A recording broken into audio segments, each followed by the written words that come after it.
Салям алейкум. Я прошу прощения за небольшую задержку, эти небольшие технические неполадки у нас здесь, но скоро все совсем наладится и будет как обычно.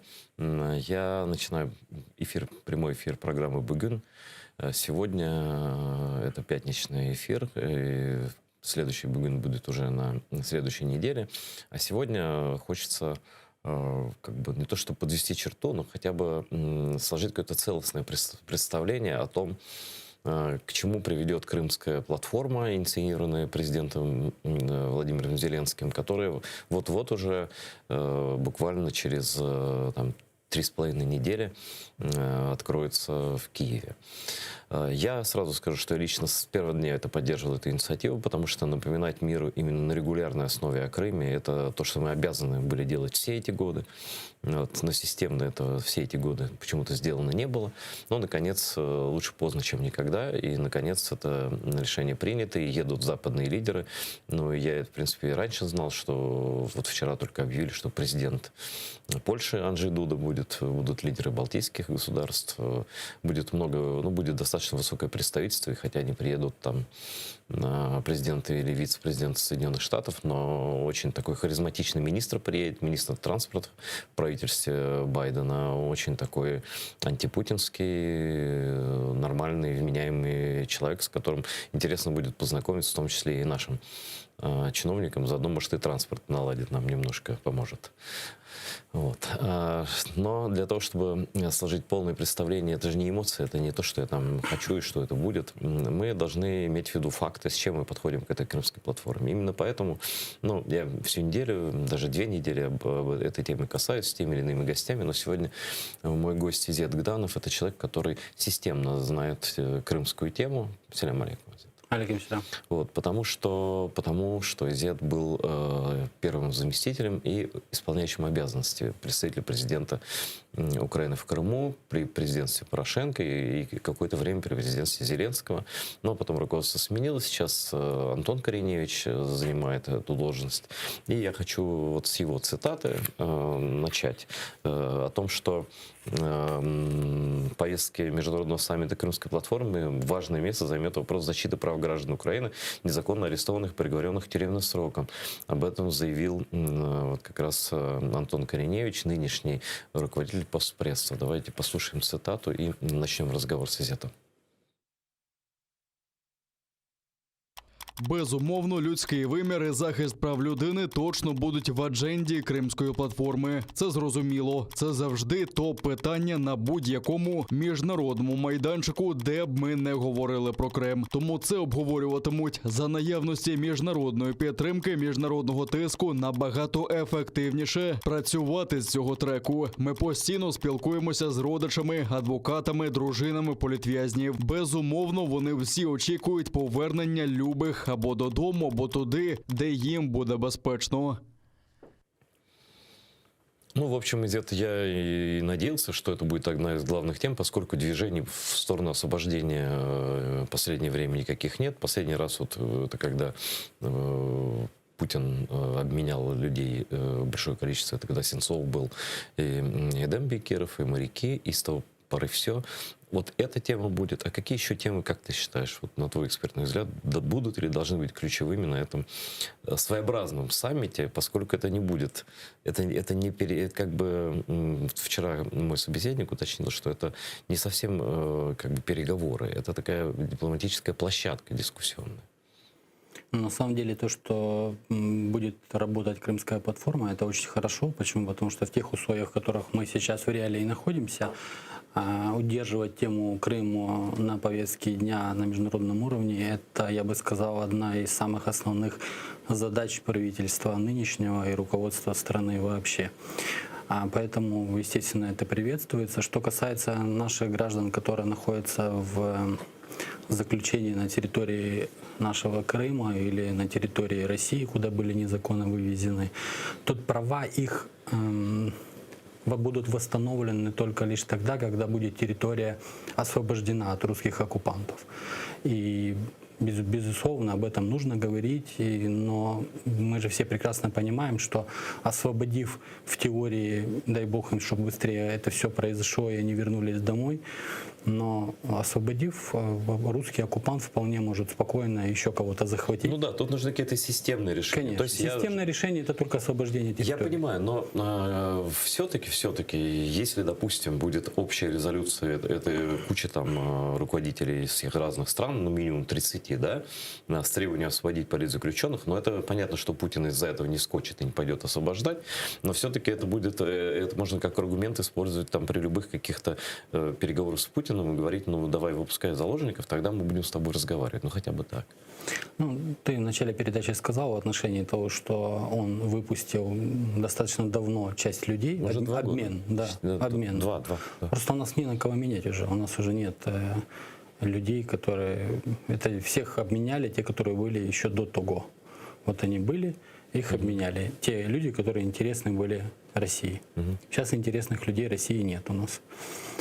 Поэтому обмена не стоит никакого. И то, что все те захваченные люди, незаконно удерживаемые в тюрьмах, они там находятся. И, естественно, Путин как чекист, он будет держать всегда запас на момент, на случай торговли. Будет это экономическая торговля, будет это обмен на интересных людей, которые каким-то образом окажутся на подконтрольной территории Украины.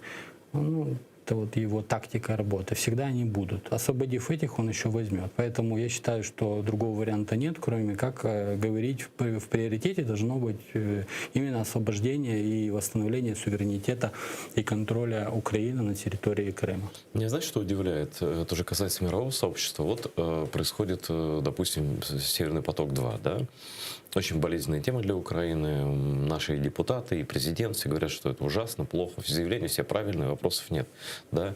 Но если уж все равно этот поток открывается, почему бы, допустим, в переговорах попросить, допустим, американцев тех же или немцев поставить вопрос об освобождении политзаключенных? Потому что, ну, совсем уже подарки делать Путину просто вот так, да? Ну, это странно, это как-то не отдает никакой последовательной политикой, да? Почему-то тема политзаключенных вообще отошла на 10-й план. Об этом, я уверен, сейчас на улицу выйди. О них, наших политзаключенных, крымских татар, там больше половины других украинских граждан. Да. Никто не вспомнит. Ну, из 100 человек один, может быть, знает об этом. Хотя это такая трагедия сотен семей, тысяч людей. Сотни семей, то количество людей, которые они держат в заложниках, это фактически заложники. Эти семьи страдают, потому что их кормильцы находятся в тюрьмах. И я больше чем уверен, если будет именно нашими международными партнерами поставлен вопрос в противовес запуску Северного потока-2, я думаю, что он отпустит этих людей и возьмет других через время. Либо поэтапно. С одной стороны будут их отпускать, с другой стороны будут наполнять для торговли, как это бы цинично не звучало. Вот так он это понимает. Ну, я понимаю, что это не решение. Решение это, конечно, деоккупация. Да. Ну вот, смотри, Путин говорит, что я не хочу это даже обсуждать, эта тема не подлежит. Святой русский Крым, там все дела, да? Какие аргументы должна положить на стол, и какие, к тому же, новые аргументы должна положить на стол Украина перед западными партнерами, чтобы какая-то была мощная резолюция, договоренность о следующей встрече, опять же, в Киеве или где-то, я не знаю, да, может быть, в столице какой-то другой европейской страны. Это тоже было бы неплохо. Вот. С чем мы должны прийти, вот что мы на стол должны поставить? Там, вот круглый стол вот этих из 30 уважаемых там высокого уровня чиновников. Ну, у нас позиция наших партнеров именно пока мирная деоккупация территории и давление, политико-дипломатическое давление на агрессора. И тут основным нашим аргументом и таким посылом и призывом к действию, конкретным шагам, действенным шагам со стороны международных партнеров может быть именно наша, прежде всего, работа как бенефициаров этой территории. И тут, естественно, у нас существенный провал в этом направлении. Провал в чем конкретно? Провал в том, что мы не работаем по тем аспектам, по которым мы можем работать в экономическом плане. Мы все прекрасно видим, что на территории Крыма сейчас начинают вольно уже себя чувствовать экономические такие сегменты европейского плана, которые не позволяли себе находиться на территории, а если находились, очень скрытно. Сейчас они более открыто там ведут свою деятельность. Мы знаем, что на территории Крыма европейских товаров очень много. И европейские компании представлены под всякими ширмами, но представлены. Мы можем работать в этом направлении. У нас есть специальные службы, которые четко дают информацию в отношении конкретной компании. Эти компании зачастую представлены и на материковой Украины. То есть у нас есть рычаги давления без кого-либо провести работу тут. То есть на для материке. американцев нам задействовать тут даже не нужно? Пока не просто нужно никого узнать список, составить список компаний, да? Ну, этот список есть. Их предупредить, вот, или вы закрываетесь, Для этого РНБО да, есть. публично предупредить, Конечно. и через неделю хлопнуть. Да, Все... они не будут размениваться, они закроют, потому что это потери имиджевые, это потери экономические. Пока все тихо, они там ведут деятельность. Как только это выйдет на поверхность, я уверен, что на поверхность именно со стороны руководства Украины, не со стороны активистов или еще кого-то, а со стороны именно позиция должна быть именно правительства в этом плане. Далее... Это типа Ашана такие компании? Медра, Ашан, там достаточно много. Помимо продуктовой линии, продовольственной линии, есть и непродовольственная линия, и разные компании, в том, доходя до автотранспорта и все остальное. То есть там достаточно широкий сегмент.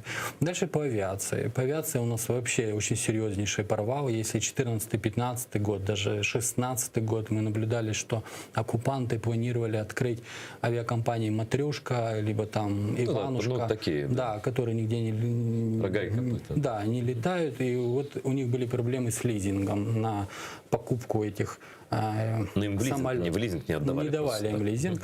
И у них были реальные проблемы, и там кукурузники фактически обслуживали аэропорт Симферополь, который у нас закрыт по нашим всем нормам, и международным в том числе, небо над Крымом закрыто. А тут с нашей стороны очень серьезный провал в этом направлении, потому что летать начали в Крым все авиакомпании, причем они не чураются, они этими же самолетами обслуживают и европейские страны, в европейские, в Соединенные Штаты летают. То есть с нашей стороны нет должной работы в этом. То есть, в принципе, все эти самолеты можно арестовать? Не все эти самолеты, там очень долгая история. Мы можем для этой темы выделить там передачу. А они же в лизинге тоже могут быть чьи-то Да, там по лизингу вообще нет работы. Там можно работать по страховым компаниям, можно работать по запасным частям по этим самолетам, они все номерные. По лизинговым компаниям можно работать по самолетам, которые находятся в собственности этих компаний. Скажи, пожалуйста, в чем разница? Вот туда до сих пор же не пришел в Крым ни Сбербанк, ни там Альфа-банк, ни вот эти все крупные банковские структуры туда не пришли, да? Они используют эрзацы всякие. А почему авиакомпании, которые связаны с Западом, а что ж тогда банки не пришли туда? Банки имеют очень серьезные риски. В плане того, что там именно их риски большие, вот этих людей, которые представляют сам режим оккупационный. У них большие риски, там у них финансы. И если там какие-то будут моменты, они того не стоят. А здесь по авиасообщению они нашли формулу определенную и по ней работают. Но мы тоже со своей стороны можем этот режим, эту формулу, то есть им разрушить. Но с нашей стороны реальной работы нет. То есть мы можем до саммита еще успеть ввести какие-то санкции дополнительные, показать, что мы на этом фронте наступаем на фронте. Потому что требовать, допустим, дополнительных санкций за то, что он захватывает заложников Путин. Я пример привожу, за что-то еще там, да. Мы будем требовать у европейцев, они скажут, а вы-то что не ввели? А мы им, а вот ваша компания тут работает, а они нам, а вы санкции ввели? Нет. И так поговорили, разошлись. Там должны быть какие-то конкретные предложения. Слушай, начать работу в направлении авиации нужно срочно. Вот срочно ее начать. Это можно вчера приезжает еще министр начать. транспорта Соединенных Штатов. Кстати, да. Боинг, мы сами понимаем, к кому относится. Кстати. Это основной подвижной состав. И все запасные части, которые комплектуются, ты же понимаешь, что самолет не взлетит, если там есть определенные регламентные работы, которые не выполнены. Все эти регламентные работы будут выполняться определенными компаниями, которые в свою очередь комплектующие получают именно от компании Боинг. И они номерные. То есть можно фактически проследить даже самую маленькую деталь самолета, что она вышла и был укомплектован тот летательный аппарат, который незаконно пересекает. А с другой стороны, слушай, сейчас даже для машин номерные все запчасти, а уж для самолетов не совсем все. По самолетам именно все, а по автомобилям только те узлы, агрегаты, которые большие. А там все. То есть есть страховки, есть определенный механизм. Там я сейчас его не хочу весь озвучивать, но есть над чем работать. И тем более этот кейс можно подготовить именно предметно по министру транспорта и ему дать и сказать: смотри, Класс. это от вас. Отличная идея. Ну, Помогите. Наши должны будут это Помогите, сделать. но вы должны подготовить этот А кейс. кто а не со стороны просто. нас должен готовить? Со СБУ? стороны Службы безпеки Украины, Министерства инфраструктуры и, естественно, сопровождения МИДа. Мгм. Ну хорошо, я думаю, что, может быть, и услышат такую идею, и, может быть, подготовятся. Потому что вот были же разговоры про санкции в отношении Фирташа, да.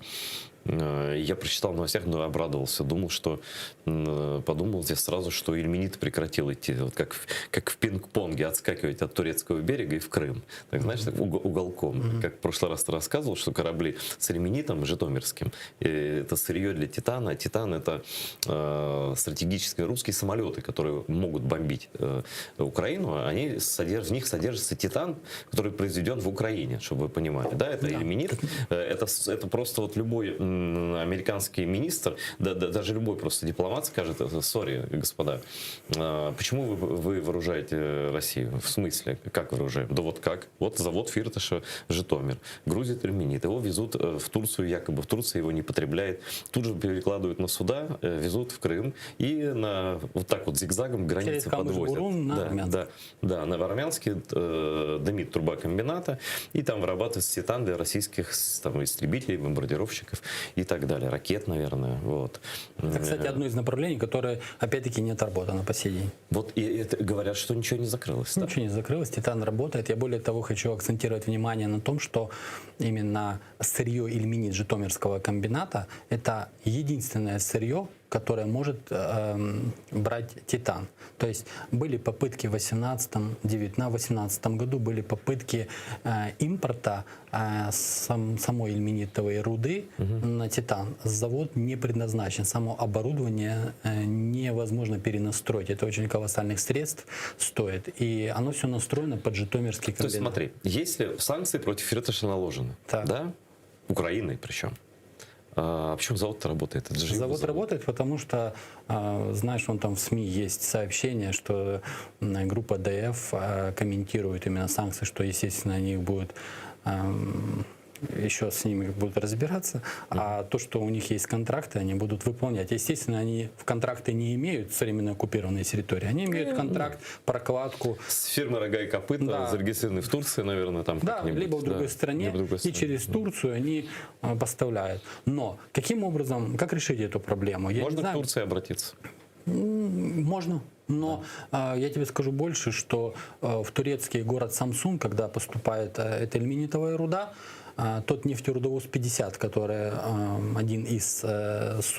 из суден, которое доставляет на Камыш-Бурунский порт, оно декларирует тоже не Камыш-Бурун, оно декларирует Новороссийск. То есть формально турецкой стороне, опять-таки, кому это надо? Это же нам надо. Я не понимаю, Турции. ну смотри, но эту Формальности соблюдены. схему мы сами должны, во-первых, мы должны закрыть этот завод однозначно. Однозначно. Да. И мы можем это сделать. Или перенаправить экспорт вот этой руды ильменитовой в другую страну, найти. Кому продавать. Я сейчас скажу, как это можно сделать. Но точно не русской армии. Да. Ну, послушай, тут я не понимаю, почему РНБО так неуклюже пытается закрыть, если оно реально пытается закрыть Так поставки. они же и объявили санкции. А почему сказано А, но Б не сказано? Я понимаю, что они объявили, но мы же смотрим на результат, правильно? Можно объявить что угодно. Результат такой, что завод работает. И мы понимаем, что он работает на сырье А Житомирского ты комбината. проверял этот факт? именно? Ну, работает завод. Завод работает. Тут каким образом, как нужно поступить правительству, я скажу. Ильменитовая руда должна быть признана Минэкономики Стратегическим сырьем. как товар двойного назначения. То есть как в хозяйстве в народном он используется, так и в военной промышленности. Это факт, это не придуманная история. Всем нам известно, что титан в военной промышленности используется. Именно двуокись титана. Продукт уже непосредственной выработки завода «Титан», где ильменитовая руда является сырьем. То есть ильменитовая руда товар двойного назначения. Как он становится официально товаром двойного назначения? Он подлежит контролю до конечного потребителя.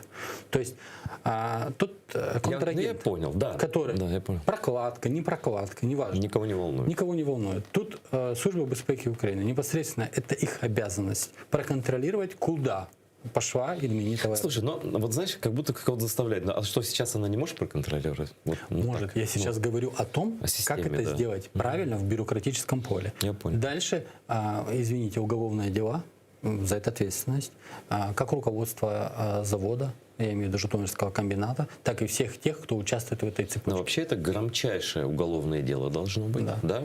Потому что Посадка. потому что поставлять, вырабатывать на оккупированной территории и поставлять российской армии титан для российской военной промышленности, это что-то нечто, да? Это нечто. Да, Что мы будем говорить на крымской платформе? Вот если реально, мы же все понимаем, что наши партнеры прекрасно владеют этой информацией, и не только этой. Мы же понимаем все. Я Ты думаю. думаешь? Я думаю, да. И какие у нас должны быть аргументы, чтобы им сказать: вы в ущерб своей экономике, своей граждан, что-то сделайте, пожалуйста, для нас, освободите нам территорию, а мы вот не умеем, мы вот так. Так не бывает. Хорошо, еще какие у тебя идеи, предложения, замечания? Идеи предложения. Очень было как бы правильно принятие самой стратегии деоккупации Крыма как документ.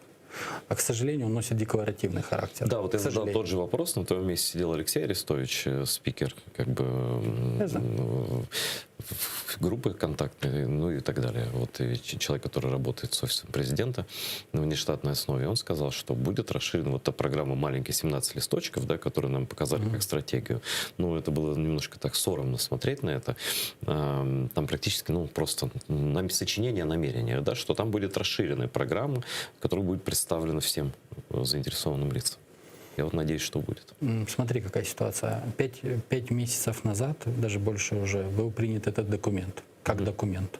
Естественно, содержание его было сугубо декларативным, что были тезисы собраны. Но без конкретики. Без конкретики. Да. Не то, что конкретики. Дорога в казу, именно по кроковости, пошаговости, ничего не было. Что нужно делать? Чтобы враг не знал. Я понимаю, это нормально, но просто закрытой части там тоже не было, чтобы враг не знал. Должна быть закрытая часть, ее не было. Но в преамбуле была позиция, что, вернее, вказивка задание Кабинету министров Украины как органу исполнительной власти в 3-месячный термин подготовить порядок действий. Пока нет еще до сих пор? Нет. Прошло уже больше, Ну, по идее, в 2 раза больше. Ну, окей, да. Ну, даже если там вот действительно сильно прорабатывать, но это край. То есть это точно до платформы нужно делать. Подожди, но до платформы можно было принять этот документ. Есть профильный министр. В нормальной стране его в отставку нужно отправить, потому что это стратегически важная для страны позиция. Приняли документ, установили сроки 3 месяца. 3 месяца отчитайтесь, где результат. Ну, у нас так не бывает. Подожди, но мы же собираем людей. Мы же собираем международных партнеров высокого уровня. Нам же не просто нужно их собрать и сказать: Крым, Украина.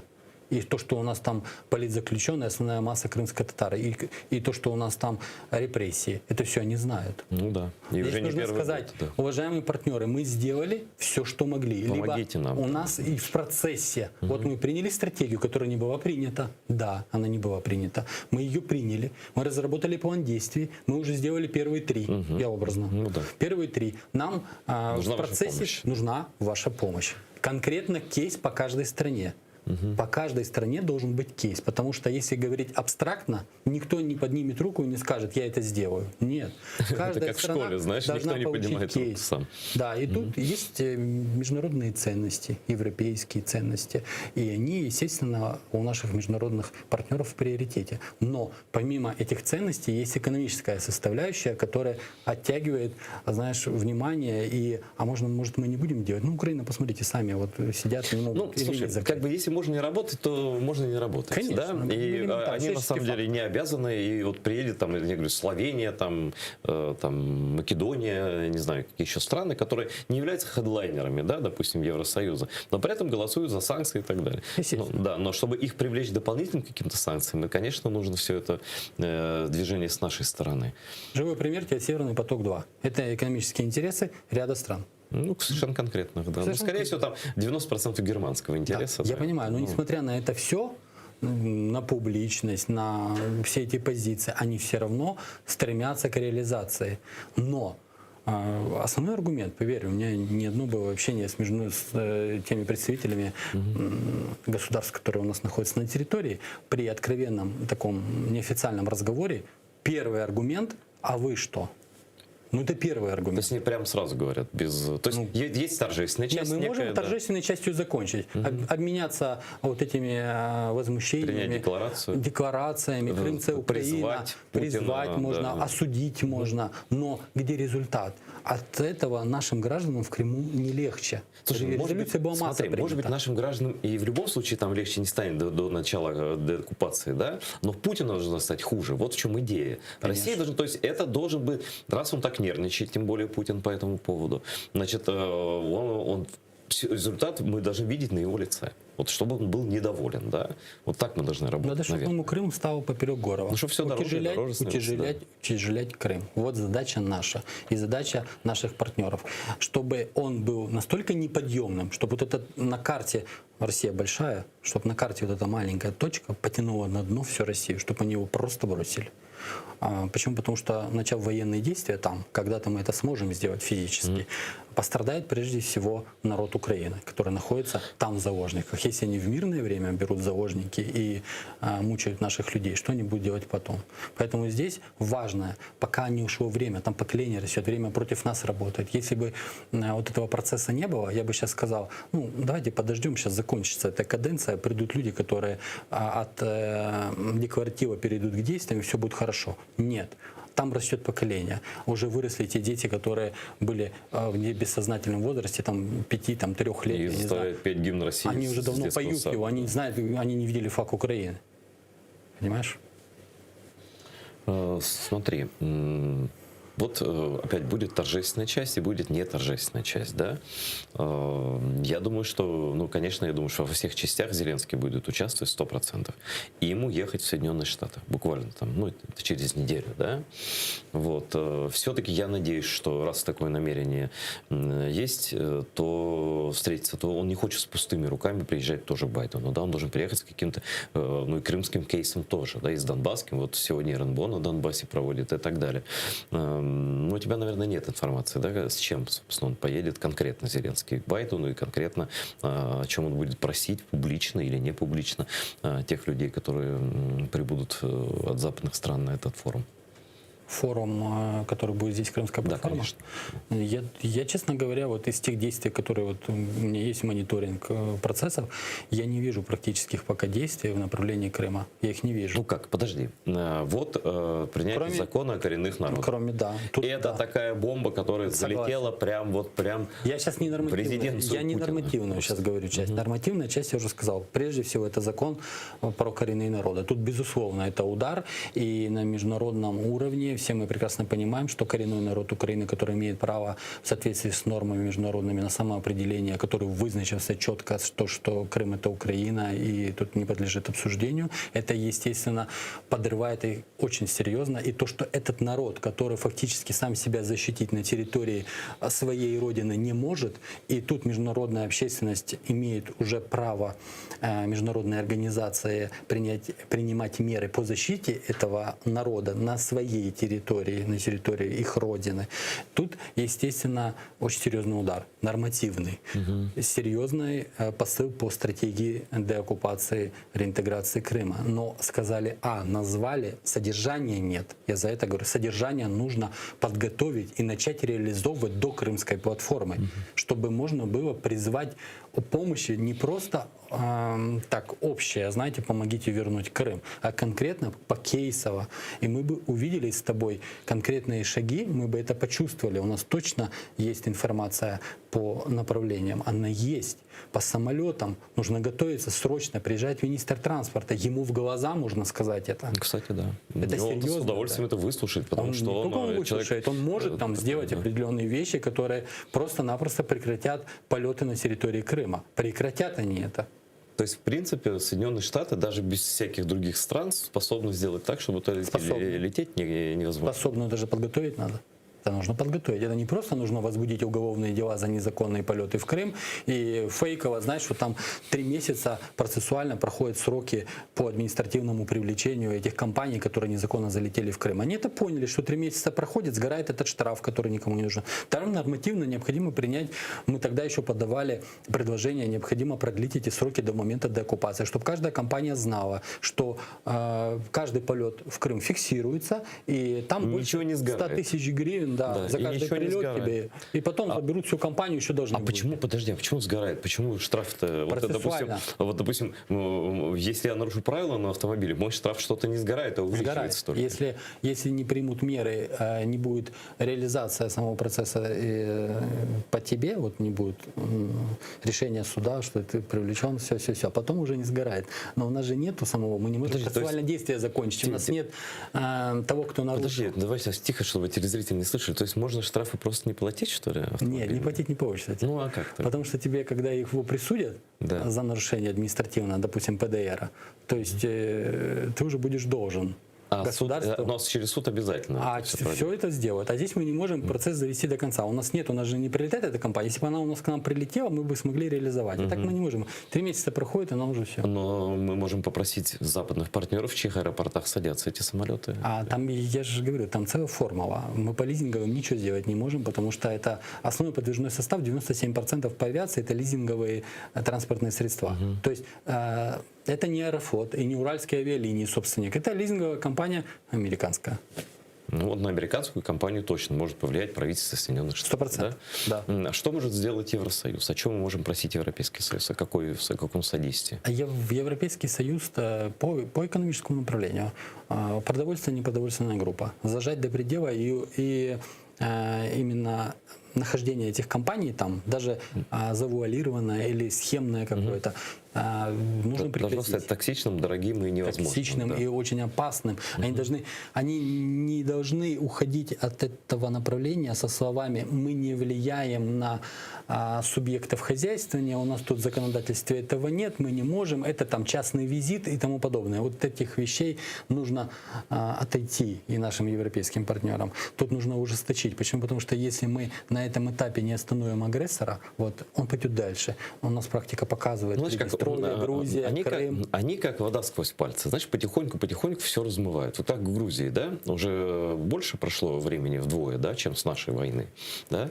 Так там потихонечку они земельку там еще прихапывают, да, и потихоньку русские начали туда ездить уже. То есть санкции ослабевают сами по себе, если их не усиливать или не встряхивать, но если их не усиливать, да, не делать более системными. Если будет такая система, которую невозможно будет не соблюдать, это одно. А когда тебе на бумаге написано, но ты можешь туда летать, попробовал, ничего. Построил Ашан, ничего. Ничего, деньги Да. идут. Деньги идут, А да. более того, там же вакуум создается, там конкуренции такой большой нет.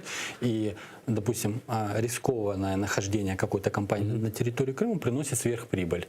Естественно, какие-то есть юридические лазейки, которыми они воспользовались, и в том числе, подожди, у нас есть национальные компании, которые там есть, используя схемы, находятся там. С одной стороны, они тут еще помогают армии нашей, а с другой стороны, у них есть какая-то там небольшая относительно их империи, небольшая такая шкатулка, которая там работает. Как это мило, да? Да. Одной рукой я, Да. значит, оккупантов кормлю и зарабатываю на них, а другой рукой армию. Но представь себе, сейчас у нас встает министр экономики и говорит, допустим, по поводу какой-то европейской компании, представителю высокого уровня, который прилетел на Крымский саммит, и говорит, ваша там компания работает в Крыму. Ну, это будет для него как бы не совсем удобно, я имею в виду для того нашего международного партнера. Он же может сказать, послушайте, а вот у меня есть перечень ваших компаний национальных, которые там работают, тоже так же по таким же схемам. Вы что сделали? Ну, вполне логично. Я думаю, тут министр экономики просто сядет на место и больше Но не я будет думаю, вставать. что без этого не обойдется, потому что никто ничего делать не будет, если мы не увяжем свои санкции с европейскими, так как речь все-таки... Не синхронизируем все. Вот, синхронизация. Почему? Потому что мы же понимаем, что сейчас выбран мирный путь деоккупации. Но на этом мирном пути надо сделать все. Абсолютно все. Да. Забетонировать все вот эти санкции так, да, пока новых санкций нет. Но чтобы новые были, надо старые систематизировать все-таки, которые есть. Они Реализовать. де-факто, на сколько процентов, кстати, действуют санкции? Вот так, если ты определил, на вот все эти международные украинские санкции против Крыма. Я это оцениваю, что потенциал у нас есть 80% еще. Ну, то есть мы Потенциал есть. Мы на 20, я думаю, не работаем. Вот если в совокупности взять все, что мы можем сделать в нашей стране, нашими силами. И там, где мы можем реально выйти на диалог с нашими партнерами и предметно, кейсово разговаривать по направлениям, и при реализации всего этого процесса мы очень сильно ударим. Очень сильно Крым станет для русских тяжелым. Знаешь, но самая большая санкция, которая была, и участником которой ты непосредственно был, вместе с Ильнуром Ислямовым, с Мустафой Джемилевым, Рифатом Чубаровым, крымскими татарами и украинскими патриотами, 15 год, март, 20 сентября, 20 сентября, и блокада, которая закончилась тем, что электричество перестали, ну, полгода не прошло, да? Это сильнейший удар был. Слушай, ну там же мы видели по 800 фур, по 600 фур заезжало в день в Крым, который через просто... 3 пункта пропуска. Да, через 3 пункта, и это просто был такой, как сказать, контрабандный хаб. Потому что тогда еще моста не было, а сейчас они бы вообще по мосту ездили. Вот что бы, ты думаешь, что бы было вообще с Родиной и с нами, если бы не было той блокады? Я думаю, что в Крыму была такая бы обстановка, которая, знаешь, устраивала бы всех, потому что она экономически была бы для России самая Успешная, выгодная, да. успешная, потому что они реализовывали. И воду бы не отключили, допустим. И воду если бы не отключили. Да. Ну все прекрасно. Но воду, правда, до этого отключили, да. Но все, кроме воды не было никаких санкций. Вот они потратили деньги на подачу электроэнергии в Крым, очень серьезные деньги. Это ощутил каждый россиянин на себе. А доллар взлетел. Экономическая ситуация на дно. У них процесс идет полной экономической деградации. Если мы в этот процесс, знаешь, будем добавлять дрова, чтобы оно больше горело, оно быстрее сгорит. Если мы будем давать им время очухаться от этого всего, они будут к этому привыкать, Вот, сам народ точно, будет да, привыкать. да. И то, что они ели хлеб с маслом, то, что они сейчас едят хлеб, завтра они будут крошки подбирать. А Россия очень умело, она будет на водку держать минимальные цены, все остальное будет подниматься. Главное, чтобы они не выходили из состояния пьяного сами россияне. Это же тактика у него проработанная. Ну, в принципе, да. Но я просто, знаешь, вдумался, что по сравнению с тем, что вот сейчас обсуждается, даже вот эти санкции, они в сумме, стоимость их, наверное, меньше, чем блокада Крыма нанесла ущерб. Я не знаю, трудно, ты не считал ущерб от блокады Крыма для оккупантов? Я так, знаешь, я без цифр скажу тебе, но я до сих пор считаю, что блокада Крыма это был самый сильный удар по оккупационному режиму. Ну и по сути, что значит было? Оно продолжается. Конечно, Блокада я имею в виду да. из того, что какие удары были, то, что блокада Крыма, это был самый сильный удар для них. И мы еще можем сделать определенные вещи, которые их собьют с ног. Ну, потому что все-таки что-то пошло все равно в обход блокады. Вот там через Харьков возят. Конечно, они находят формулу. Вот ты же помнишь, через станцию Вадим отдельная ветка железной дороги заходила ильменит. Забетонировали эту ветку. Не стало из ильменя. Они же нашли через море по сей день. Да. По сей день. Да, это удорожание. Да, это неудобно, да, это сложно стало. Но они завод не остановили, понимаешь? Да, это дороже стало. Существенно дороже для них. Но мы же можем дальше останавливать. Этот процесс нельзя останавливать. Нужно дойти до того, чтобы этот завод остановился. А там принцип доменной печи. Да, понятно. Если он остановится... Это все каюк. Это просто металлолом. Да, а нам, кстати, на территории Крыма такой завод не нужен. Даже впоследствии. Нам не надо портить там окружающую среду. Да, от него я не знаю. Там, помнишь, когда они делали вид, что на самом деле выбросы были же. И действительно люди кашляли, ходили. Да, я знаю, что там было. Я непосредственно выезжал прямо на кислоты накопычивач. Ну что, содержательно поговорили. Я думаю, что конструктивно, потому что мы действительно ждем от крымской платформы чего-то конкретного. Я не хочу, чтобы это было просто декларацией. Вот, допустим, чтобы был документ, наверное, много документов можно каких-то подписать, и двусторонних, и разных, хотя это вроде как типа круглый стол, но, извините, круглый стол с премьер-министрами, с президентами, это все равно не круглый стол, это все равно, оно обязывает к действию, да. Эти санкции, просто сетку санкций, сделать матрицу санкций общей, такой вот из этих отрывочных кусков, через которые пролезают всякие люди, наши и иностранные. Мы должны это сделать. Спасибо, что пришел. Спасибо, что рассказал, за то, что анализируешь, следишь. И если увидишь позитив или негатив в ходе платформ, после платформ, ты как эксперт имеешь полное право, и как патриот полное право его высказывать. Спасибо, что пришел. Спасибо, что смотрели. Несмотря на временные технические трудности, мы так немножко тут на черном фоне сидим. Но это не то, что у нас плохое настроение, а просто мониторы не завелись. Я надеюсь, что, может быть, они заведут ведутся в процессе, вы, пожалуйста, не уходите, потому что через 5 минут и ваш покорный слуга снова вернется в эту студию, и у нас будет разговор с Андресом Умландом. Это очень умный человек, который разбирается в европейской политике и в украинской политике. Так что не переключайтесь, заварите себе чай или кофе, вот, и возвращайтесь к телеэкрану.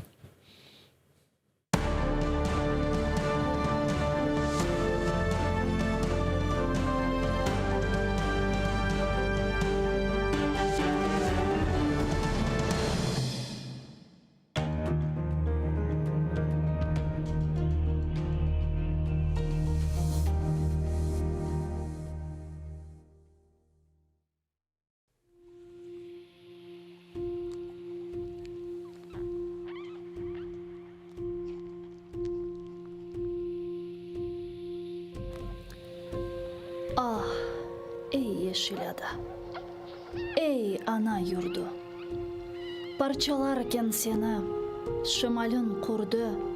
Nerede? Yok mu bugün bir altın ordu? İmdatqa koşsun, imdadını isterim. Benzetirim seni saçlar ağa, kudurgan dalgalı bahri siyağa. Oksuzsun, esirsin, dep şimale inleyursun fakat dinleyin kana. Altın destanlı günlerin vardı. Güneşin bir melek gibi doğardı. Lakin zulümlar ile saçın ağardı. Menkıbını yazıp dinleyin kana. Hey vatan, hey ana, ulusun ulu. Koşeyn Karaman şehitle dolu. Bilirim, sendedir cennetin yolu. Gidip da uğrunda can veren kana.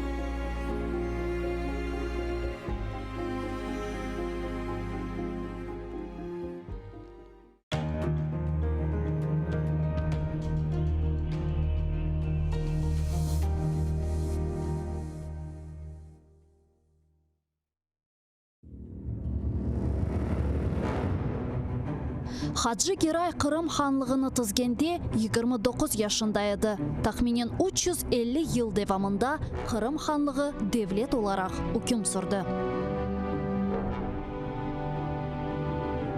İsmail Gasprinski Tercüman gazetini 28 yaşında neşir etip başladı. Номан Челебиджихан Кырым Татар Milli Kurultayını 33 yaşında tızdı.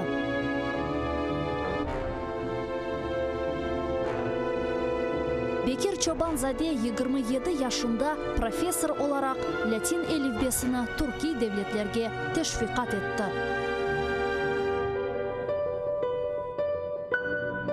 Şair Amdi Geraybay 29 yaşında milletçilikte kabatlanıp Moskvada Butyrka hapishanesinde vahşice öldürüldü.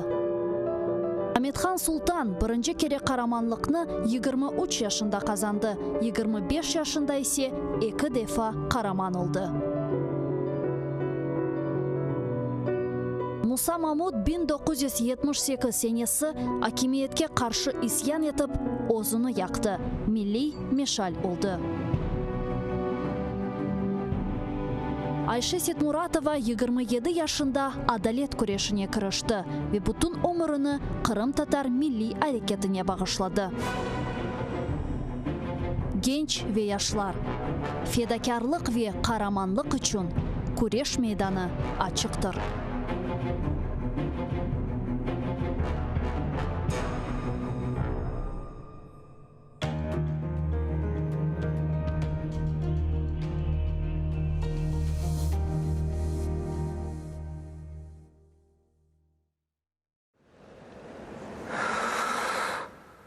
Eşitesiniz mi? Meni hata unuttunuz mu?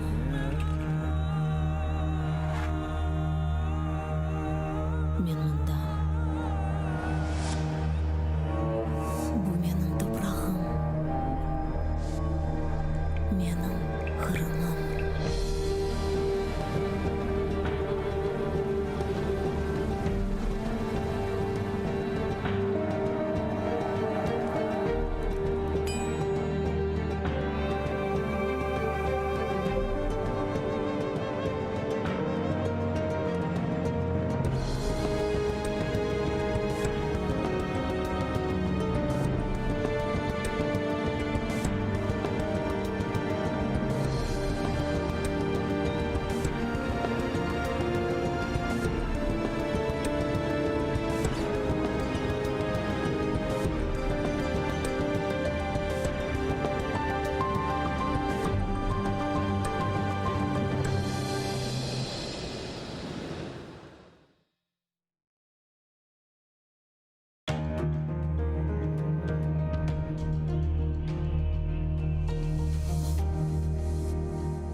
Снова здравствуйте, Айдар Муждабаев. Это прямой эфир программы «Бугунь».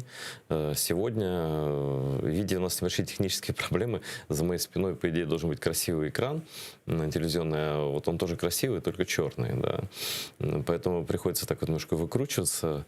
И сейчас еще небольшие проблемы со связью. Мы сейчас выходим на нашего собеседника, как я уже анонсировал. Это Андреас Умланд, потрясающий глубокий эксперт по Западу и по украинской политике, с которым я хочу обсудить и Крымскую платформу, и Северный поток, и дальнейшее, и политическую осень, в том числе в Германии, и все остальное прочее, потому что это все вещи, от которых зависит наше с вами будущее. Это мы тут не праздными делами занимаемся, а следим за событиями, которые, вот знаете, как говорится, говорят нам, Украина, это типа не весь мир думает об Украине. Ну, понятно, да, мы о себе сами должны думать, но я убежден абсолютно, что все, что происходит в мире, ну, в Европе-то уж точно, оно так или иначе касается Украины. Любое решение, правильное, неправильное, компромиссное, там, любое. И у меня есть ощущение такое, я хочу с Андреасом на эту тему поговорить, что мы имеем дело, наверное, 2021 год, он будет в каком-то смысле, может стать переломным, потому что и мы увидим, куда вообще дальше идет мир, на мирное сожительство такое безграничное с русским рейхом, или все-таки на усиление санкций, на как бы системную работу для того, чтобы заставить Россию уйти с оккупированных территорий и вести себя, ну, прилично они не умеют, но хотя бы, так сказать, вот намордник надеть на этого зверя политического. Пока есть сигналы совершенно разные, и у нас тоже, мы любим зрада перемога, живем в такой атмосфере, и вроде как Байден сдался перед Меркель, перед Германией, а Германия ведет свою политику в отношении России. И как раз очень ценно, что сейчас все-таки у меня есть на связи Андреас Умланд. Андреас, привет.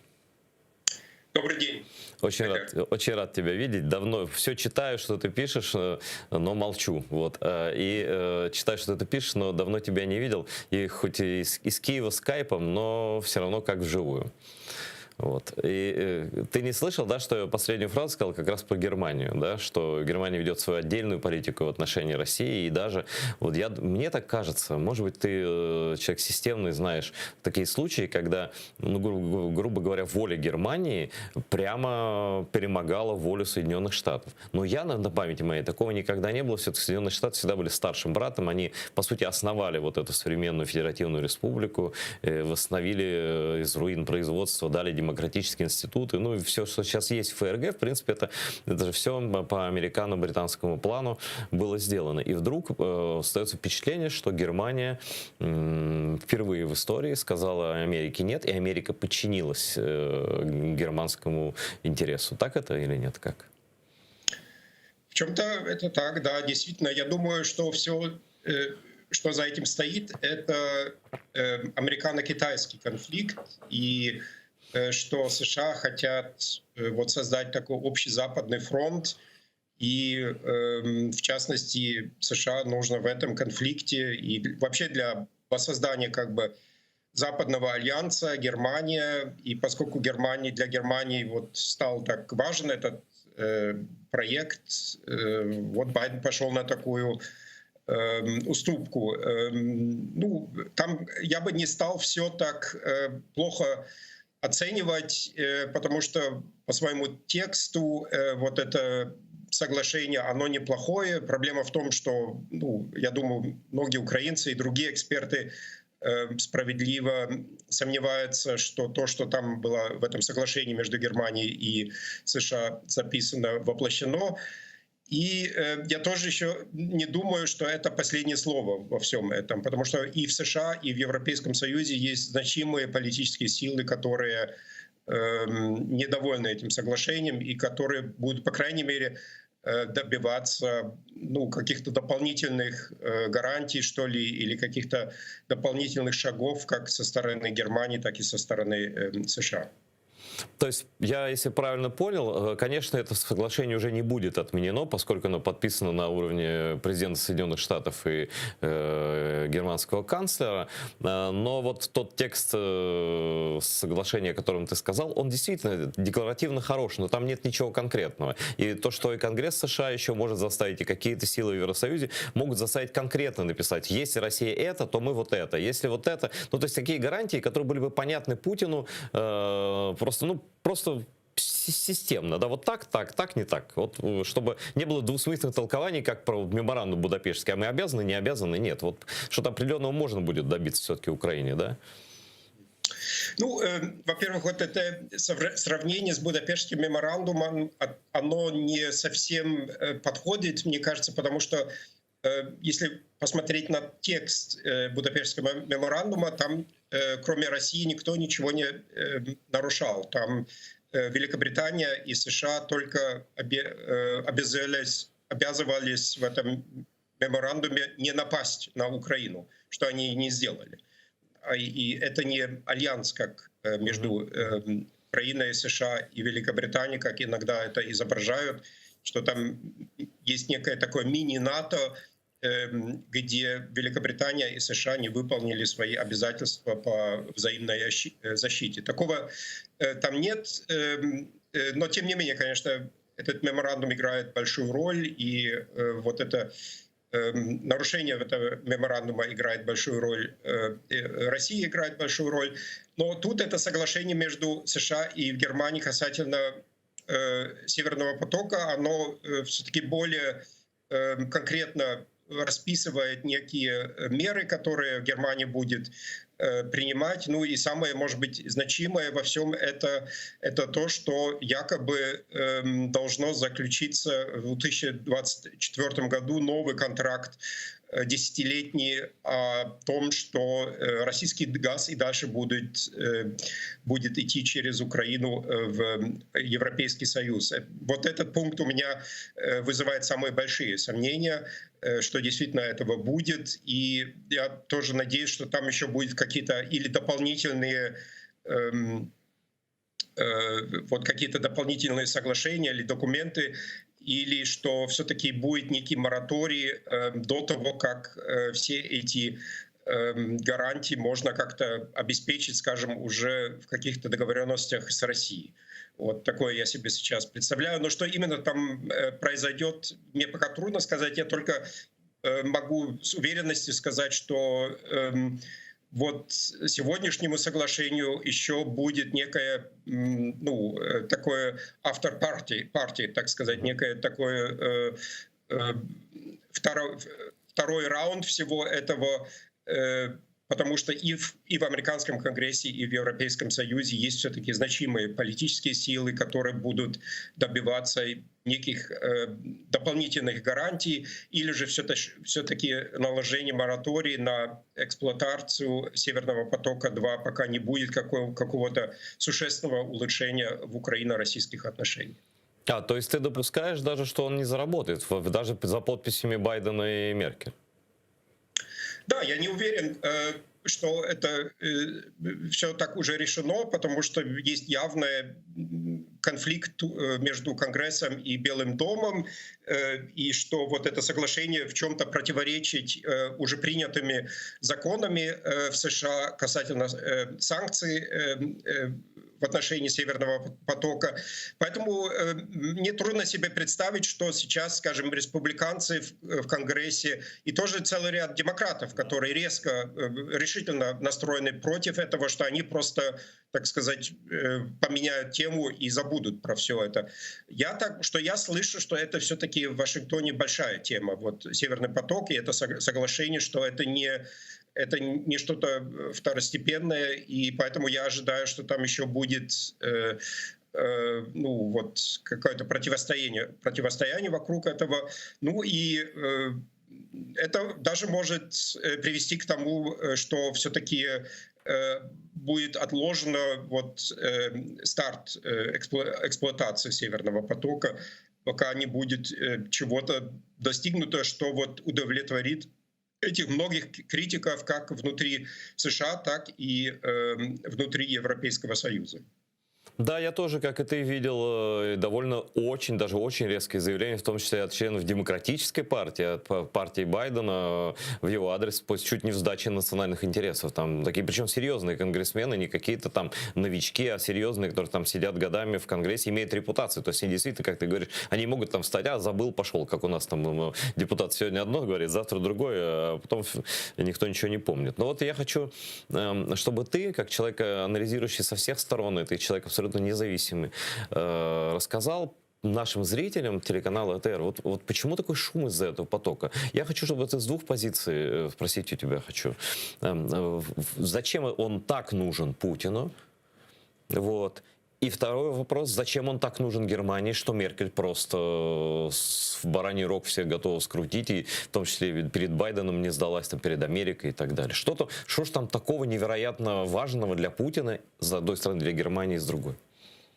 Ну, я думаю, с Путиным там те люди, которые смотрят ваш канал, и у них и так есть четкое представление. Ну, это, конечно же, снизить эту или уже закончить с этой зависимостью «Газпрома» от украинской газотранспортной системы. Она уже снизилась с первым «Северным потоком» и с турецким потоком.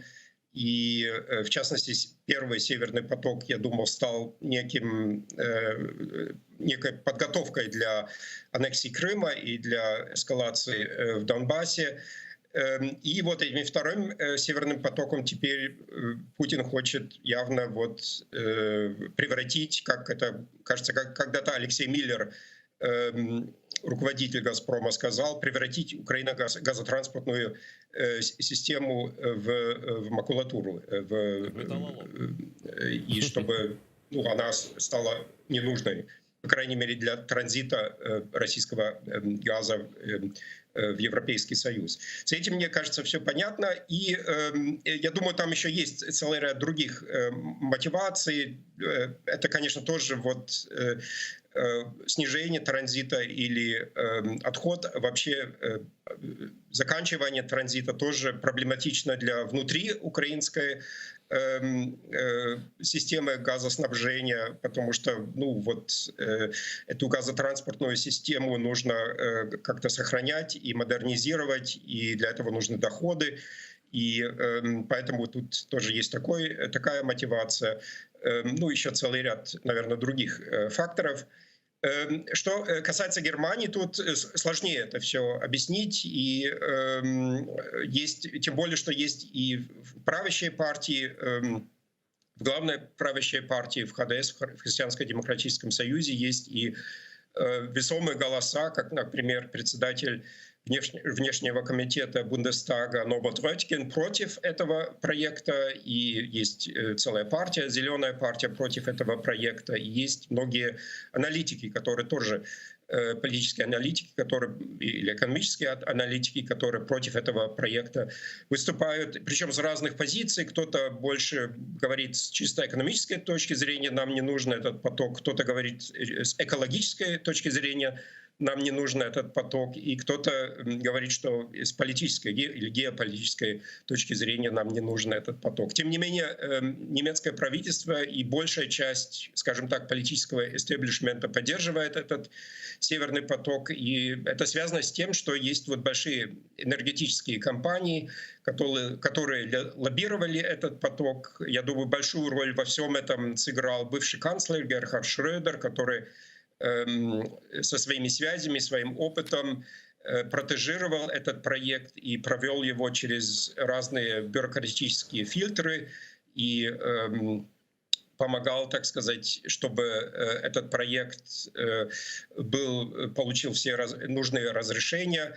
И еще есть тут важный фактор — это региональная политика, и то, что Германия является федеративной республикой, и что есть конкретно одна земля в Германии, Мекленбург-Форпоммерн, на северо-востоке Германии, которая выигрывает просто от этого проекта, уже выигрывает сейчас от первого «Северного потока», и будет выигрывать от второго «Северного потока», потому что это большие инвестиции в инфраструктуру, это налоговые доходы, это рабочие места, и это земля, она лоббирует на федеральном уровне этот и другие восточные, в частности, восточно-немецкие земли, они тоже солидарны тут с этой землей Мекленбург-Форпоммерн, и они лоббируют на федеральном уровне этот проект, и поэтому вот федеральное правительство, хотя я так подозреваю, что в федеральном правительстве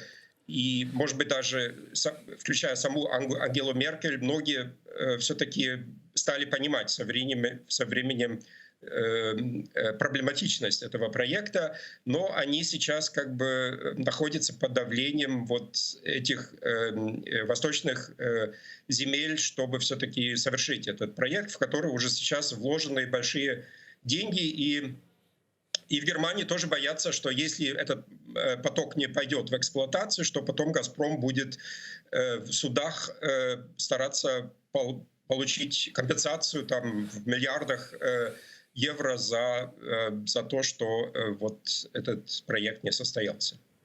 Интересно, знаешь, я сейчас очень внимательно тебя слушал, но кажется, что ГДР возродилась вот со стороны просто. Да, в чем-то там есть такой момент. Увы, я сам из бывшего ГДР, и там вот есть такое, я бы сказал, большее такое понимание или там симпатия к России, к Путину. Там тоже есть большая доля антиамериканизма, может быть, чем в Западной Германии. И это все тоже играет некую роль, что мы хотим вот показать американцам, что мы вот независимые будем тут делать что-то с Россией. Это на самом деле это не антиукраинский проект. То есть я думаю, даже многие из тех людей, которые поддерживают этот проект, они, может быть, даже бы признали, да, это, конечно, печально для Украины, и нам это жалко, Украину, но Украина не настолько важна для нас, чтобы мы отказались от такого большого проекта, от этих вот миллиардов, которые там уже вложены. И есть там многие люди, которые считают, что Германии это нужно, и особенно вот с этим уходом Германии от ядерной энергетики, от углевой энергетики. Теперь Германии на переходный период нужна газовая вот энергетика. Хотя это можно было бы, конечно, тоже сделать через Украину, через украинскую газотранспортную систему. Ну и там есть целый ряд тоже мифов вокруг этого, которые циркулируют в Германии и которые поддерживают вот этот проект. Ну, если говорить не о мифах, а о практике, вот все, что мы сейчас говорил, свидетельствует о том, что этот проект находится в очень сложном переплетении экономических и политических интересов, да, и если даже предположить, что у Шрёдера это был экономический интерес, да, и остается, и что у Германии экономические интересы, и что так сложилось, что восточные земли, где, я думаю, до сих пор работают какие-нибудь и российские агентуры и все такое прочее, тоже за это, да, вроде как экономически. А на самом деле, вот давай себе представим такую смоделированную ситуацию. Вот сейчас украинская власть делает очень резкие заявления по поводу Северного потока. Там предупреждают, что это попытка дестабилизации Европы, продолжение там агрессивной политики Путина и так далее, и так далее. Это есть в заявлениях, которые наши делали в Америке, это есть в словах Зеленского.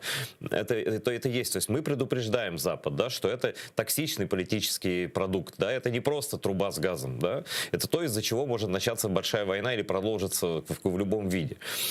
И вот, Путин, ты сказал как раз об этом, его интерес, чтобы эта ветка превратилась в металлолом, вот, газотранспортной системы Украины.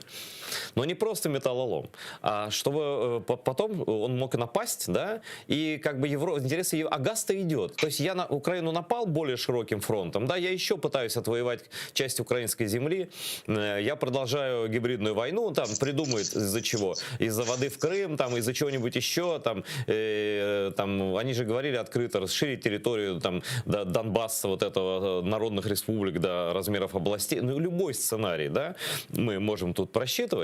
И вот тогда, если Германия оставляет Украину, то есть вот так, в таком положении Россия прекращает в своей воле просто, перекрывает вентили, мы больше с вами никак не связаны, и, значит, отдает приказ Путин на широкомасштабное наступление, в том числе еще и с территории Беларуси, да? Вот как тогда будет выглядеть фрау-канцлер, как будет выглядеть вот эти политики, которые дадут Путину такой шанс, да, как бы напасть на Украину гораздо, то есть вероятность нападения повышается точно, это прям вот 100% вероятность совершенно масштабного нападения на Украину. Это как-то обсуждается или это вообще делается вид, что это не может быть, ну как будто Крыма не было, как будто что-то неожиданное может Путин, как будто Путин предсказуемый, в общем, политик. Ну да, я с твоей оценкой полностью согласен, что в этом-то и вся проблема этого проекта, и это более важная проблема, чем экономические потери, которые могут быть у Украины, тем более, что там часто в эти экономические калькуляции не там не учитываются вот расходы, которые Украина имеет для того, чтобы поддержать этот транзит и для того, чтобы всю эту газово-транспортную систему держать в таком состоянии, чтобы этот российский газ мог течь. Да, это, мне кажется, вот этот сценарий, он реальный, но почему-то в Германии считают, что нет, как раз наоборот, если у нас будет вот этот газовый, этот Северный поток-2, мы будем, так сказать, в взаимозависимости, и тогда Россия должна как бы учесть там интересы Европейского Союза, который, конечно, заинтересован в том, чтобы был мир в Украине, чтобы была территориальная целостность в Украине. Но задается, конечно, вопрос, а почему вы тогда не остановили Северный поток-1, который уже был в эксплуатации в 2014 году, когда была аннексия Крыма, и когда уже был как бы шанс воспользоваться этим рычагом, ЕС тогда не воспользовался, там были потом другие санкции, но вот этим шансом воспользоваться первым Северным потоком для того, чтобы указать давление на Россию, это не произошло. И сейчас, конечно, украинцам трудно поверить, что каким-то волшебным образом потом Северный поток-2 будет тем рычагом, которым Северный поток-1 не стал в 2014 году. В этом как бы вся проблема. Но в Германии считают, что нет, наоборот, вот мы вот сейчас создаем вот эту взаимозависимость, и это будет означать, что мы будем иметь влияние на Россию, и что мы, так сказать, втягиваем Россию в общую Европу. Это наш вот мост в Россию, и вот что это якобы даже хорошо для мира в Европе. Такая вот мифология существует касательно этого. И она уходит, так сказать, далеко еще в советскую историю, в 70-е годы, когда вот тоже были уже построены вот эти первые газопроводы, в общем-то, украинская газотранспортная система с немецкими кредитами и немецкими трубами, западно-немецкими кредитами и восточно-немецкими рабочими, которые тогда тоже приезжали в Советский Союз, чтобы строить эту газотранспортную систему. И считается, что это тогда было как-то какой-то вот успех, который привел к разрядке, и это была новая такая восточная политика, и она вот что-то хорошее сделала. Ну, при этом, конечно, забывается, что после периода разрядки в начале 70-х наступил такой очень опасный период холодной войны в конце 70-х, извините, с вот вторжением Советского Союза в Афганистан, с размещением ракет средней дальности в Европе, в Восточной Европе, вот, в общем-то, большим напряжением в начале 80-х годах. Но, тем не менее, есть некая мифология вокруг того, что нам нужны такие вот проекты с Россией, потому что это якобы хорошо для европейского мира. Увы, такое мифология, она очень популярная в Германии. Ну, ты очень правильный термин «мифологию» употребляешь, потому что то, что не доказано практикой ни разу, Точнее, доказан практикой реально обратный эффект. Это даже мифом сложно назвать. Это просто идиотство какое-то. Потому что вот ты хотел добавить про Афганистан, ты сам этим закончил, да? Это называется, когда ты кормишь медведя, это совсем не значит, что он тебя любит, и что он собирается с тобой, так сказать, жить нормально. Он просто набирает силы и все. А потом начинается Афганистан. Потом, помнишь же, Советский Союз развалился, какая мирная страна Россия была? Да Путин в НАТО хотел, когда пришел к власти. И в НАТО хотел, и в ЕС хотел. А потом огляделся, кругом Шрёдеры, все нормально. И, кстати, я не знаю, рассказывал тебе эту историю, что у меня есть давно-давно еще из кремлевского пула журналистского, значит, один человек рассказал, что вообще вся эта история про путинское воцарение, про вот этот вот фюрерский образ его, да, единство там нации и все такого прочего, русский мир, да, это все пошло с фразы, сказанной ему то ли в Нижнем Новгороде, то ли в Питере, или то ли в Москве, я уже не помню. Он шел с Герхардом, другом, тогда еще, скажем так, неофициальным сотрудником «Газпрома», и посмотрел на людей вокруг, которые к нему тянули руки, и он сказал: «Герхард, они хотят царя». И так улыбнулся. И вот, мне кажется, вот законченный кейс вот этого царизма мы сейчас себе и имеем в виду. И что хотел рассказать, то есть, ну, хорошо, Германия решила поэкспериментировать еще раз, что получится с русским медведем, если его хорошо кормить. Но нам-то, в общем, выживать украинцам надо в любом случае.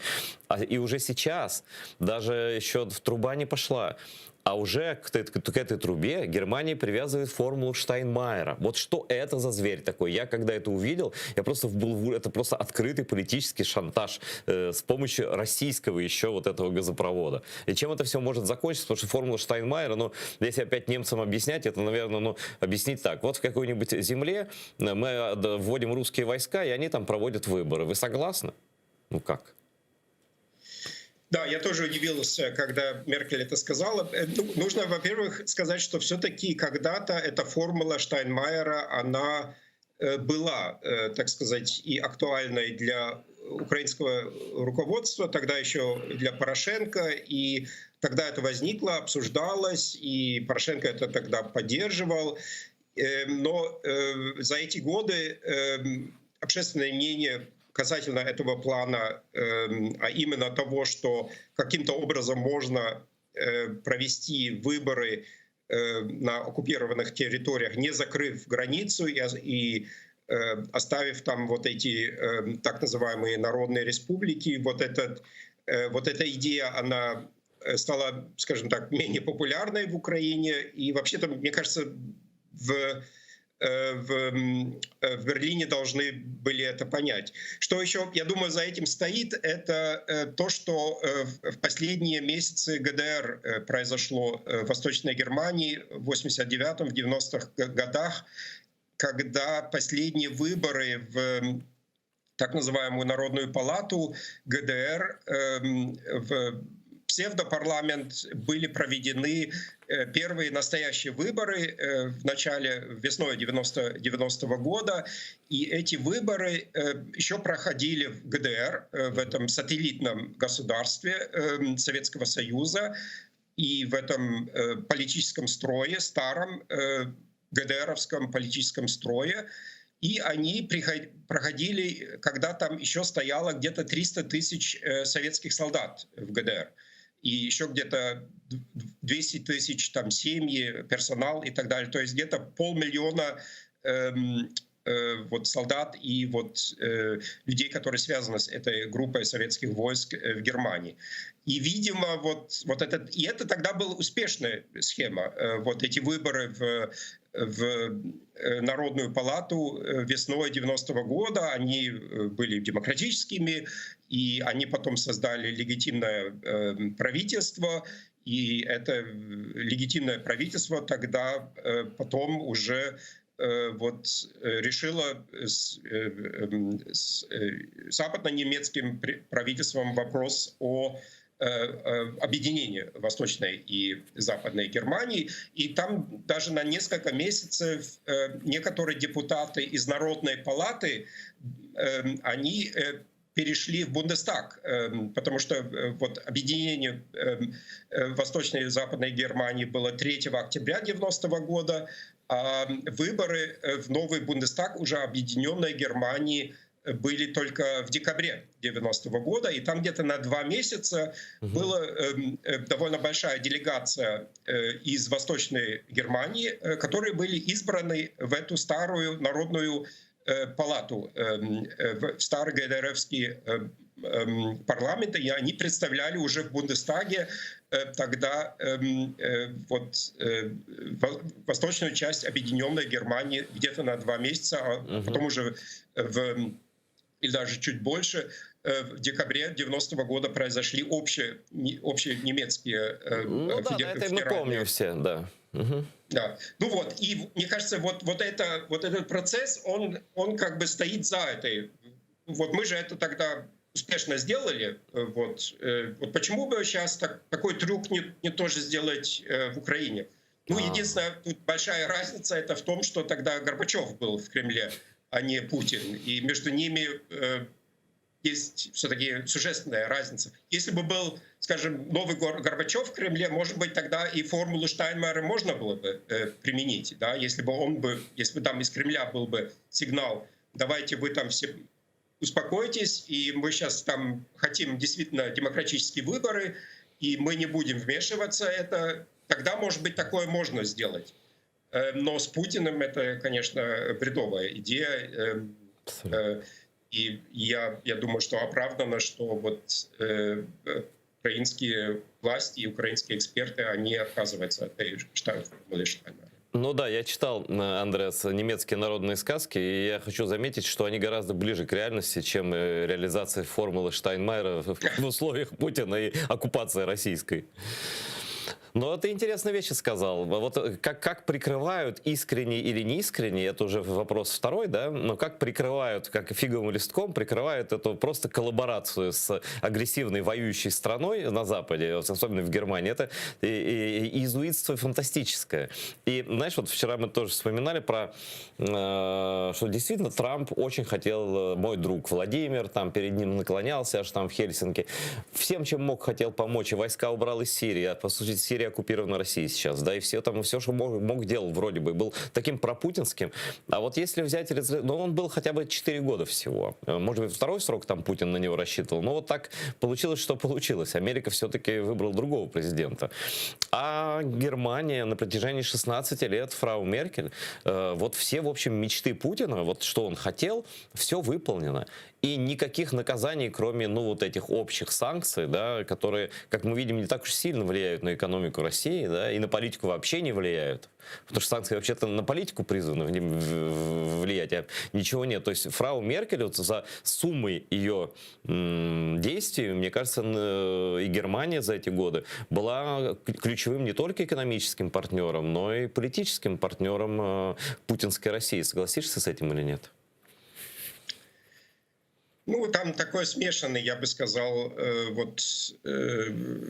смешанная картина, потому что, ну, с одной стороны, действительно, санкции, они могли бы быть более решительными, но тут скорее я бы не стал обвинять в этом Германию, потому что, ну вот, это структурная проблема Европейского Союза, что для такого рода политики нужен консенсус всех тогда 28, сейчас 27 членов Европейского Союза, и это всегда была большой проблемой, вот, принять эти санкции и продлевать их. И Германия тут скорее, вот она и Меркель, они были вот на стороне продолжения. Да, нет, Андрес, это не отнимешь, да, это правда. Действительно, она всегда говорила про продолжение санкций и так далее, но мы же видим, кто противодействует вступлению, ускорению пути Украины в НАТО и ЕС. Ну, это же не секрет, что Германия, да, и Франция. И это неуравновешенные вещи абсолютно. То, что санкции общеевропейские поддерживаются, и с другой стороны, для нас НАТО спасение, а не санкции. Санкции — это метод давления там на Путина. Если бы нас приняли в НАТО завтра, да, что политически в принципе возможно, и не такие страны не с такой там уровнем коррупции попадали в НАТО, и у нас точно не меньше демократии, чем в Турции и так далее, нет политической воли, и эту политическую волю блокирует в первую очередь, она открыто это делает Германия.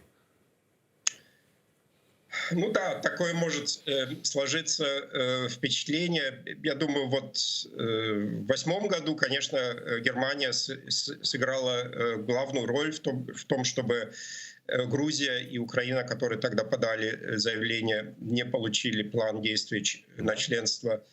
Ну, после событий 2014 года, я думаю, вот эта идея о вступлении в НАТО, она стала в чем-то теоретической, потому что, взять в свои ряды страну, которая находится в состоянии войны, и тем более в состоянии войны со страной, которая обладает самым большим ядерным оружием, арсеналом в мире, это в любом случае это было бы трудно, и даже бы если там не было бы Германии и Франции. Поэтому вот эта идея о том, что будучи в состоянии войны, можно вступить в такой военный союз, она мне казалась всегда немного нереалистичной со стороны Украины. Хотя я полностью за, конечно, вступление Украины в НАТО, если бы это было возможно хоть сегодня, но такое обычно не бывает. Я бы еще хотел добавить, что Меркель тоже сыграла большую роль в этих всех переговорах, в нормандском формате, в минских переговорах. Она интересовалась и поддерживала в чем-то Украину, но, с другой стороны, есть большая вот проблема с немецким общественным мнением, которое считает, что для того, чтобы как-то обеспечить мир в Европе, нужно договориться с Путиным и услышать его голос, и как-то пойти на уступки. Хотя это уже раньше делалось, там, в отношении Молдовы и Грузии и так далее, и ни к чему не привело. К сожалению, этот горький опыт, который Молдова и Грузия уже многие годы, до 2014 года, имели, он не учитывается в Германии, а там считают, что вот нельзя вот идти на конфронтацию с Россией. Причем это считается, так сказать, выражением хорошего пацифизма. Мы все за мир, и поэтому давайте вот соглашаться на то, что нам там Путин говорит. Ну, удивительно, знаешь, вот когда вроде бы в нашем понимании вот, постсоветских людей, по крайней мере, немцы, это порядок, это они хорошо учатся, да, они все знают, они все записывают, у них все ходы записаны, они мудрые такие. Германия — это родина современной философии, там, ну и такого люди с логикой, короче говоря. А тут вот мы видим образ немцев и Германии, в которой логика напрочь отсутствует, в которой присутствует какое-то детское желание, вот это, знаешь, как «Кот Леопольд», знаешь такой мультфильм? Давайте жить дружно. Но это для детей 7-летних, наверное, работает там, да, но как бы ты же не будешь говорить, давайте жить дружно, там, убийцы. А оказывается, это совершенно на полном серьезе говорится, и откуда, вот просто, знаешь, я так задумался, вот если начнется реально большая, она так уже идет гибридная, да, по всем фронтам, ну вот полномасштабная война в Европе, да, широкомасштабное нападение. И, кстати, сегодня Лукашенко заявил, что он за секунду готов развернуть российские войска в Беларуси, то есть это будет сделано немедленно, сказал он лично Лукашенко, да, то есть все, он объявляет фактически, что Россия приблизилась к воротам, ну, к границам Евросоюза, Польши там и так далее. Ну, в общем, все очень сильно напоминает перед началом Второй мировой войны ситуацию, да, и вот представим себе, что это происходит, да, и получается, что вот этим своим противостоянием натовскому зонтику, значит, над Украиной и так далее, Германия становится соавтором Третьей мировой войны, это, причем в третий раз в истории, это какая-то карма или в этом есть какая-то закономерность, потому что, ну, ты вот немец, тебе видней, потому что для меня это просто ужасающее дежавю, как можно способствовать прямо от начала их даже и вооружению русской армии. То есть какие санкции, если ты потоками даешь деньги Путину, а он их тратит, он же говорит на что? Показывает новые самолеты, новые ракеты. То есть он миру объявляет, за что они платят. Вот куда идут деньги жителей вот этих земель там восточных, или куда идут деньги всех этих потребителей газа? Вот у меня новый самолет, новая ракета. Вот так я вас буду убивать, вот так я захвачу Украину. Тем более вот эта статья про Украину, ты же читал, да? Это просто, это объявление войны, это просто вопрос времени. Он на часы просто смотрит, да? И ситуация с нынешней Меркель — это как ситуация с Чемберленом, который в 1938 году прилетел в Лондон и сказал: я привез вам мир от Гитлера, и с ним можно экономически сотрудничать. Но не прошло и 2 года, как пришлось воевать. Мне кажется, может, это, конечно, не прямая аналогия, но она напрашивается прямо. Почему немцы боятся посмотреть этой правде в глаза, я, честно говоря, не очень понимаю. Я, честно говоря, тоже в чем-то не очень понимаю. Там есть противоположный дискурс, который говорит о том, что якобы вот потому что Европейский Союз так агрессивно расширялся, и вот это соглашение об ассоциации, и как же так оторвал как бы Украину от России. То есть мнение народа Украины не учитывается совсем, да? Мнение народа Украины тут не учитывается, как будто Европа Майдан организовывала там, да. Ну, да. Да, так и думают, что это, в общем-то, ЦРУ за этим, там, вот мы это все поддерживаем, и мы пообещали там Грузии и Украине вступить в НАТО, чтобы было вот, и это мы эскалацию, Запад и Германия в том числе, наступили на ноги Путину, что он теперь, ну, как бы не может по-другому. Такой, к сожалению, есть дискурс, и он популярный. И к сожалению, кстати, не только в Германии. Это тоже даже в Америке есть люди, которые так считают, и которые считают, что...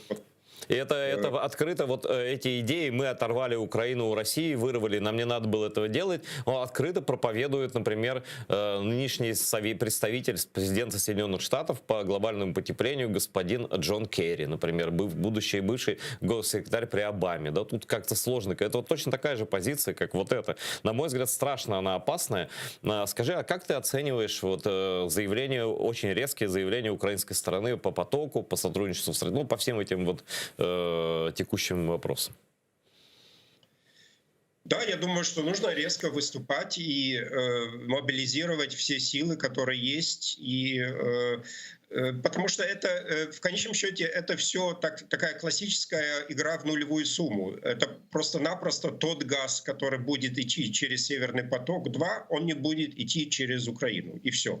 И поэтому тут совершенно, там нет никаких-то сложностей. И все эти программы там по зеленому газу, вот какие-то там водород, и все сейчас можно делать. То есть для этого есть ведь свободные мощности Украины газотранспортной системы, чтобы какие-то альтернативные проекты воплощать. Это все возможно, потому что и так транспортная система только частично эксплуатируется. То есть это такие скорее отвлечения, чем действительно существенные предложения. Тем не менее, наверное, это соглашение, которое подписано, если ему верить, между США и Германией. Оно не такое плохое, но вот стоит ли этим обещаниям верить? В этом весь вопрос. Конечно, да. Особенно на фоне того, что вот случилось в 2014 году, и уже был первый Северный поток, и тогда не было никакой реакции касательно поступления российского газа в Европу в ответ на аннексию Крыма и на эскалацию на Донбассе. А еще одна ситуация, и ты уж извини, что я про твою родину так вот как-то отзываюсь. Я люблю Германию, я уважаю очень немецкий народ, действительно величайший, один из великих народов, который продвигает и науку, и культуру, и промышленность все свои. Но что есть, то есть, к войнам тоже страна это причастна.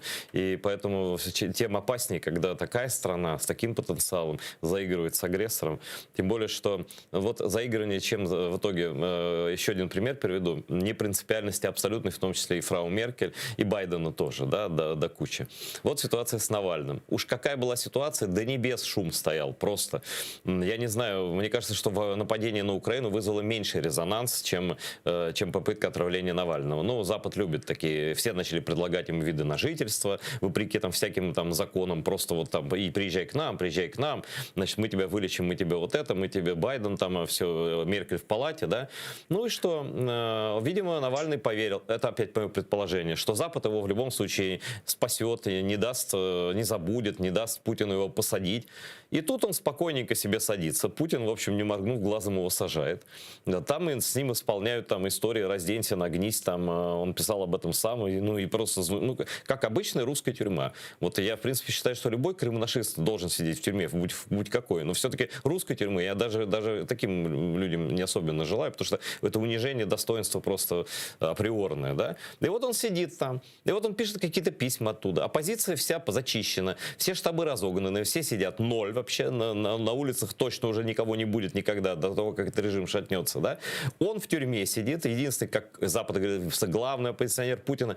И что же говорит Байден? Вот если Навальный умрет в тюрьме, то это будет проблема. А если он будет там жить? Вторая часть ответа, то все нормально. И Меркель замолчала. В больницу она к нему ездила, а в тюрьму не хочет к нему съездить. Вот, ну, или Северный поток-2 закрывает глаза на все, включая и Навального, и Украину, и все остальное прочее. Да, я тоже удивлен, но я думаю, что стоит за всем этим это боязнь. Самая простая, какой-то эскалации. Это собственная шкура, так сказать, чтобы мы не попали в какую-то вот войну. Ну, а то, что там Украины, нам может быть и жалко Украину или Навального, и там российскую оппозицию, или там белорусской оппозиции, но в конечном счете это не наша проблема, считается. Да? И мы не хотим залезть из-за этих людей вот в какой-то вот там в Третью мировую войну с Россией. Вот. Я думаю, это вот самый главный такой фактор, что ну, нам, конечно, это все неприятно, и это все очень неаппетитно, но чтобы пойти на конфронтацию с Путиным, мы не готовы. Ну, выглядит это, конечно, ужасно пошло. И вот как бы, когда мы видим такое отношение, все разговоры про западные ценности, про то, что там мы будем бороться за права человека. Ну вот хотя бы, ладно, там крымские татары там вас не интересуют, там эти не интересуют, там все, да. Но это вот человек, которого вы сами воспевали как главного оппозиционера Путину. Я, например, так не считаю, но это мое личное мнение. В любом случае, его вознес Запад до таких ценностных небес, хотя он, в общем-то, ну, человек сомнительных ценностей политических, да. Но окей, главный оппозиционер Путина. И вот про него гораздо меньше говорят, чем про Ходорковского, даже на 2010 году. Я просто помню, про Ходорковского регулярно вспоминали. Постоянно президенты, канцлеры, все говорили Путину, на всех переговорах, это была договоренность. Они начинали освободите Ходорковского. Тут, мне кажется, уже интерес потерян абсолютно к Навальному. Я вот разговаривал с людьми из России, они говорят, да, про него уже ничего не слышно, ну, сел и сидит. Вот, а про Белоруссию ты вспомнил, я как раз хотел по Беларуси тебе вопрос задать. На мой взгляд, вот просто по последним цитатам Лукашенко, по всем вот этим выкрутасам, кстати, он там закрывает все общественные организации, включая Пен-клуб, который возглавляет Светлана Алексеевич, которая призывала не сопротивляться Лукашенко, значит, и вот в итоге он там всех совсем зачистил и уже предлагает публично Путину, а что, базы НАТО-то есть вот в Польше, он говорит, ну и у нас могут быть российские войска в любой момент. То есть фактически мы наблюдаем аншлюз Беларуси, и все остальное это лирика, а вот войска у границ Польши это совсем не лирика, это танковые дивизии, это ракеты, это все. Неужели, а Германия, в общем, не очень далеко от Польши. Вот эту угрозу вообще как-то рассматривает Германия? Или Путин может приближаться бесконечно, и там, приходи в Берлин, ну ладно, ну живи, что теперь делать? Пусть Берлин будет ваш, лишь бы не было войны, но я утрирую просто. Ну, я думаю, что такой вот боязни, что Путин пойдет на Европейский Союз, этой боязни, может, и нет. Там скорее боязни того, что из-за каких-то третьих стран, как Грузия, Украина, Беларусь, Молдова, Запад пойдет вот на конфронтацию с Путиным про то, что Путин считает своим, как бы, да. И вот, ну, в принципе, мы уже сейчас имеем, там, скажем, в Прибалтике мы уже имеем, там, так сказать, все уже очень близко. И эти три страны, они... Я не думаю, что вот именно вот этого западно-российского прямого противостояния немцы так боятся. Они боятся, что вот мы сейчас пойдем на какие-то вот обязательства, на какие-то обещания в отношении третьих стран, которые Путин считает, в общем-то, частью России, грубо говоря. И вот и мы не готовы пойти вот на это. А то, что Путин будет нападать на Германию, ну, так сказать, русские и так в Германии, да, и «Газпром», и туристы, и олигархи, и всякие там организации, то есть ему не нужно туда с войсками прийти, он с другими людьми уже туда пришел. Поэтому, ну да, это такое забота о собственной шкуре в первую очередь. Ну, в общем, мы сейчас с тобой, в первую очередь, ты констатируешь на самом деле страшные факты. Вот то, что ты сейчас говоришь, это риторика 38-го года. 36-го, 37-го, 38-го. Один в один просто. Ну да, в чем-то есть схожесть. Вот эта аннексия Крыма, она напоминает аннексию Чехии, то есть сначала судетских территорий, потом остальной Чехии. Там есть некое сходство, хотя я бы не стал делать из Путина фашиста, да, такого русского Гитлера или чего-то такого. Он хочет восстановления старой империи, он не хочет какую-то новую великую империю. Он скорее вот такой консервативный империалист, а не революционный империалист. Это все равно, как бы мы ни говорили, это наши с тобой мысли. Это не мысли Путина. Мы их не можем... Мне, например, рассказывали люди, что вообще у него мечта, у Путина такая, ну, не знаю, маниакальная или мессианская мечта, это вообще совершить там мессу в Софийском соборе, причем даже не в Киеве, а в Стамбуле. То есть они видят себя Третьим Римом, это не шутка никакая. Это историки у них написали, кстати, особенно при императрице Екатерине, которая из Германии приехала. Они всю эту историю систематизировали, Путин ее прочитал, у него есть какая-то миссия. И в самом деле никто не знает, где он остановится. Вот ты говоришь, война-то гибридная, но вот в Германии, ты же сам говоришь, в каком состоянии находится Германия, сколько там русских, как сильно они влияют на политику страны, не имея ни одного солдата в Германии. Вот.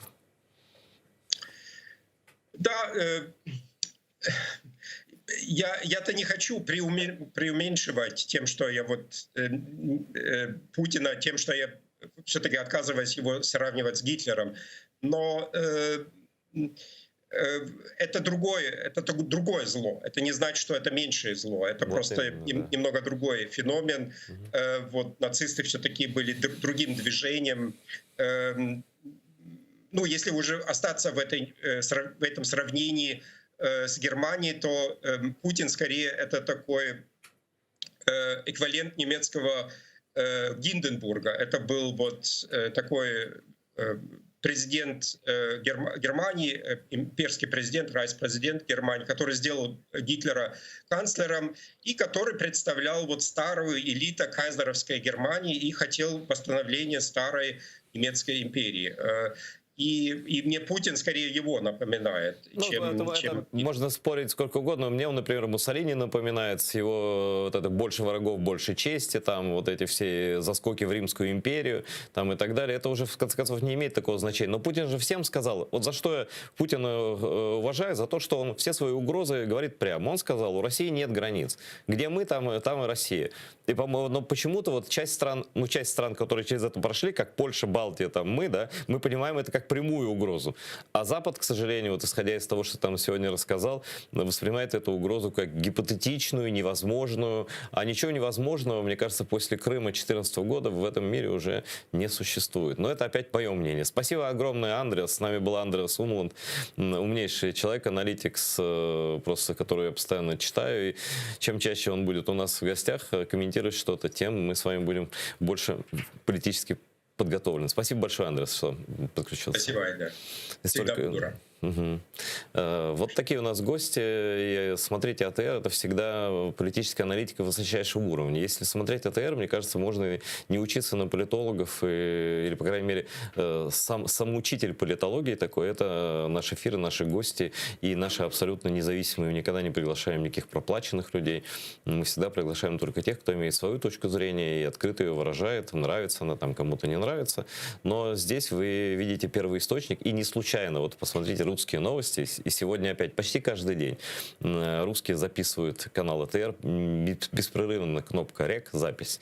И они оттуда пишут новости про Украину и про мир, исходя из эфира телеканала АТР. Поэтому смотреть наш канал, это даже оккупанты смотрят внимательно, как на врага, а поддерживать наш канал, тем более через Patreon, постоянно, это дело чести, тем более в таком мировом положении, которое нам описал Андрес, который является, скажем так, незавидным и, на мой взгляд, это какое-то, знаете, такое затишье перед бурей. Но я уже что-то заговорился, пора освобождать студию. Буквально даже меньше, чем через 5 минут вы увидите здесь прекрасную Гульсум Халилову, а я с вами прощаюсь.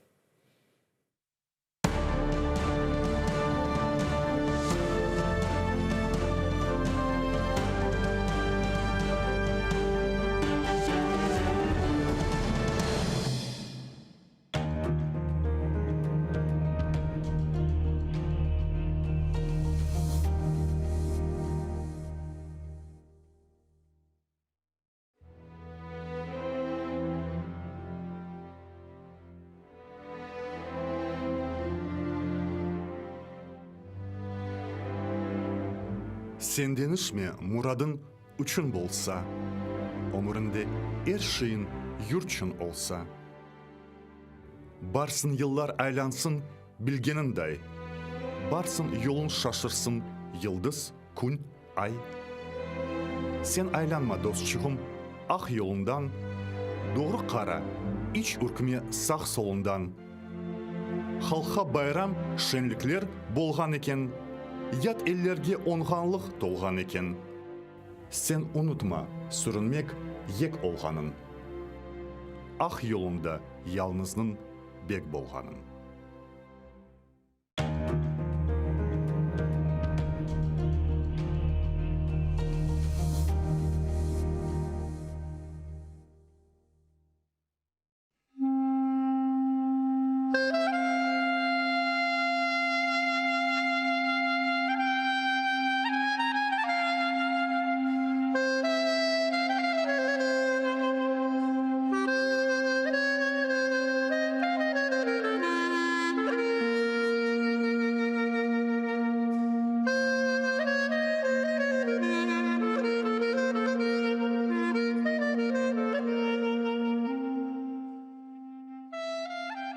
Бисмиллахир-рахманир-рахим.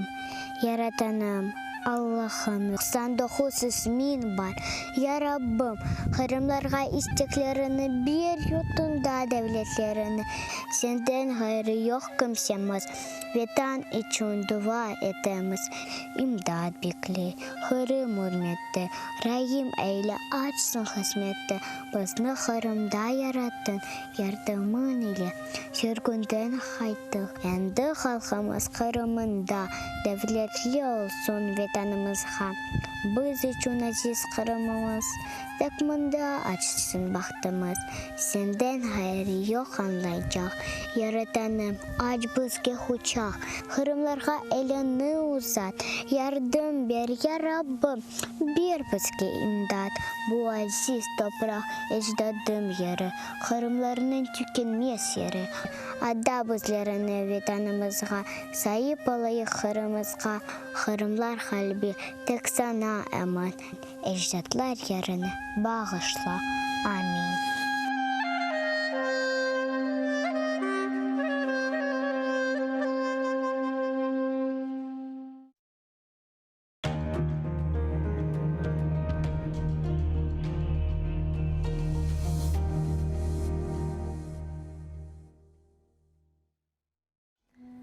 Кичичик олғанда, ағам да мен де чечектен ятканда қардашым шейде.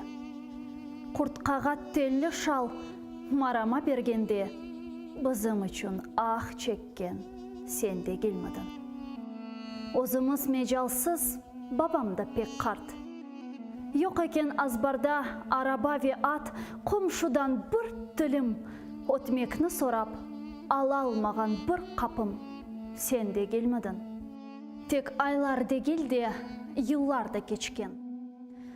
Kart fakir babayım açlıktan ölgen. Sen de kartanayım 60'ta eken bizlerge koz tıkken. Sen de gelmedin. Artık uğur ve serbest olganımız vakit, hepimiz iş korup çalışkanı vakit.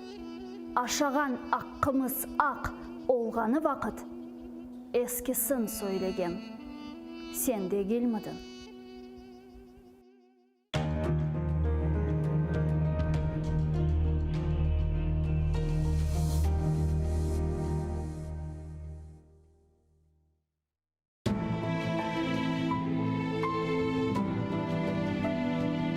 Меня зовут Нияра.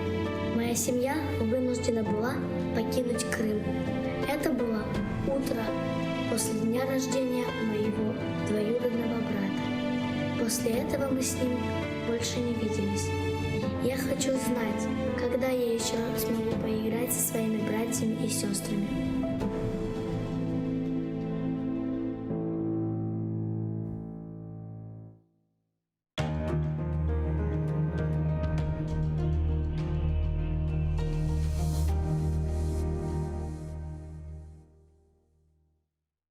İlkbaharını müjdelegen sarı tülpan.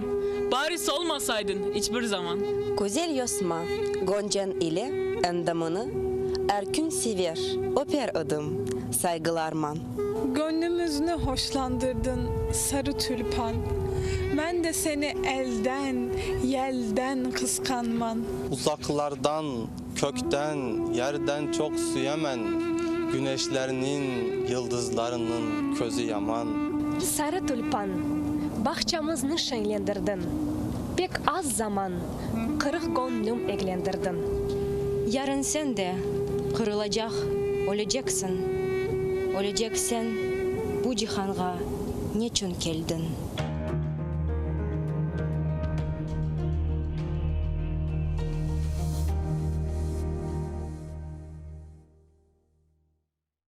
Ay gidi Tatar yaşları okumaylar. Erenlerge eş olup yol kuvmaylar. Başta akıl olganda gözde karuv, görmey, bilmey yaşamaktan utanmaylar. Ay gidi Tatar yaşları okumaylar. Okusalar kimseden kem kalmaylar. İstanbul'da, Paris'te birinci bola. Japonlar da olarga yetanmaylar. Ay gidi Tatar yaşları, yok başları. Tölermen törde ösken yolbaşları. Yolbaşları bolmaganda horluk görüp kayda barsa tökeler koz yaşları.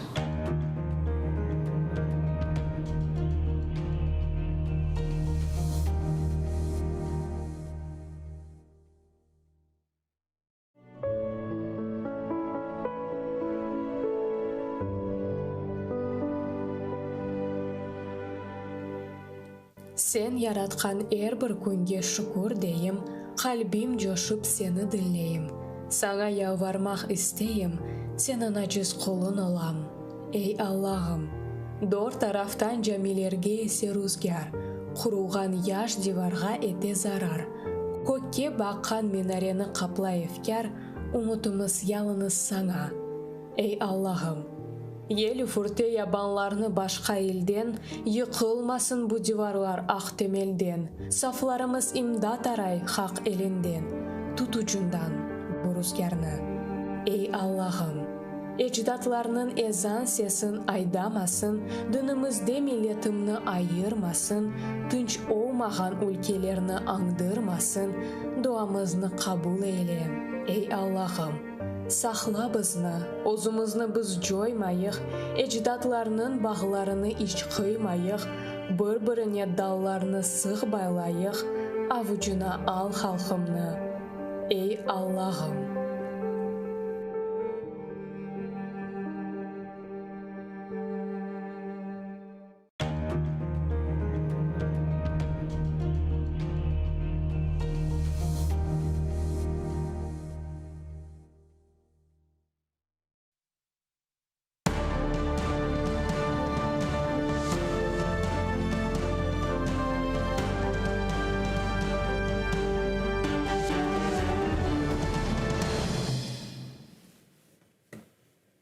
Селям алейкум, хайрлах шамлар.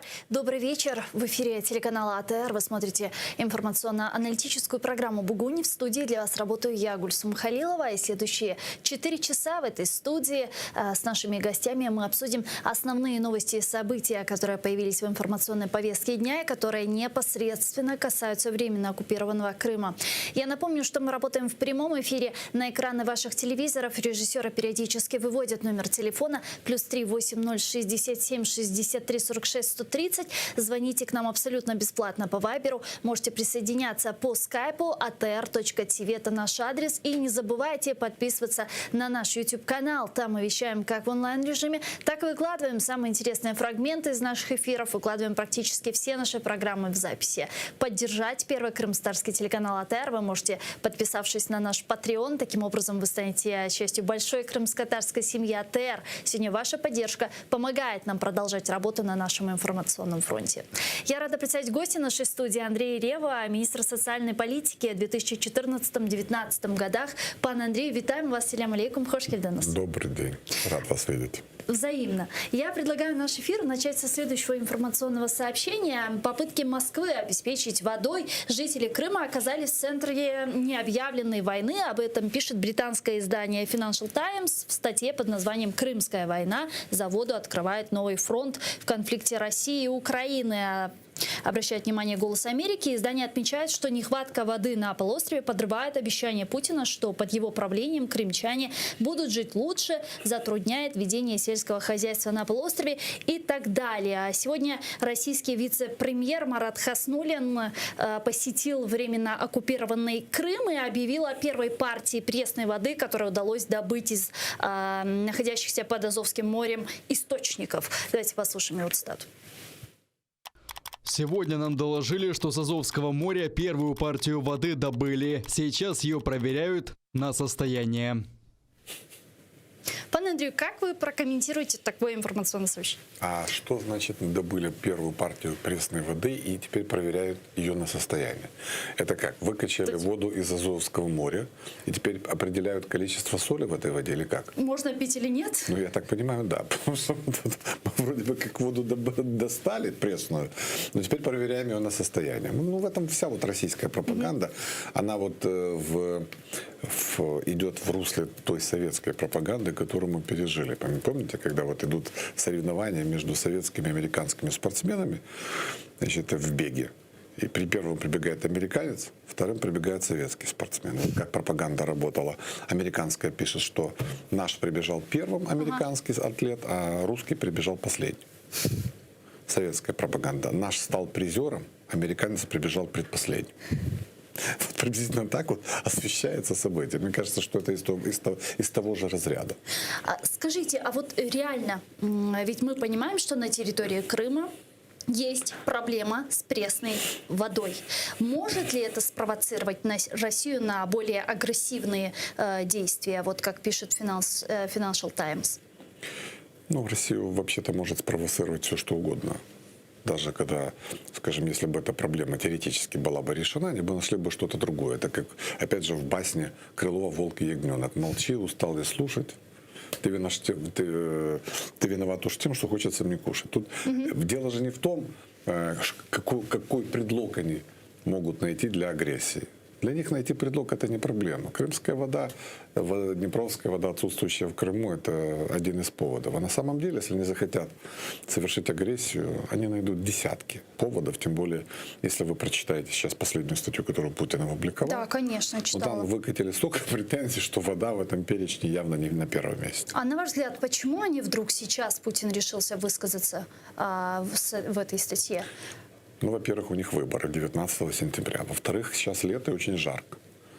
Потом воды там не хватает. Надо как-то объяснить, почему нет воды. Ну, в Советском Союзе, вы же понимаете, если в кране нет воды, знали, кто выпил. Но потом те, кто выпил, по мнению вот этих вот авторов анекдотов, они все выехали в Израиль. А сейчас, если воды в Крыму нет, значит, проблема в чем? В украинцах, которых, кстати, по логике Путина тоже нет. их не существует, так как мы один народ. Ну, в общем, какая-то такая вот логика. Там логика вообще отсутствует. Вы же видели, недавно они подали вообще иск межгосударственный на Украину. Там огромное количество претензий для нашей стране, начиная от катастрофы MH17, заканчивая, опять же, перекрытием Северокрымского канала. И при этом они ведь провели плебисцит на своей территории. И свое законодательство поставили в приоритет над международным правом. То есть что получается? Если ЕСПЧ примет некое решение в пользу России, значит, решение признавать будут. Если нет, то не будут. Ну, сейчас вот ЕСПЧ напомнил об иске ЮКОСа, там 50 миллиардов, насколько мне память не изменяет, они должны выплатить пострадавшим акционерам компании. Я думаю, что в любом случае, если даже теоретически предположить, что решение будет не в пользу Украины, то я думаю, что мы могли бы заявить очень четко, что, ребята, сначала выполняйте те решения ЕСПЧ, которые есть, а потом мы тоже будем рассматривать какие-либо претензии. Хотя я мало верю в то, что у ЕСПЧ что-то произойдет, какое-то, знаете, солнечное затмение в голове, чтобы он признал Украину виновной в той ситуации, которая есть. Крым есть оккупированная территория. По всем международным соглашениям, конвенция 4-я Гаагская, говорит о том, что, в общем-то, это проблема оккупанта. Все, что происходит на оккупированной территории, это ответственность оккупанта. И если они не могут решить какие-то проблемы, то, пожалуйста, вы верните, пожалуйста, оккупированную территорию. И страна, которая неотъемлемой частью которой является Крымский полуостров, она тогда будет отвечать за все, что происходит. Но если вы оккупировали, если вы аннексировали публично, так, пожалуйста, решайте вопрос.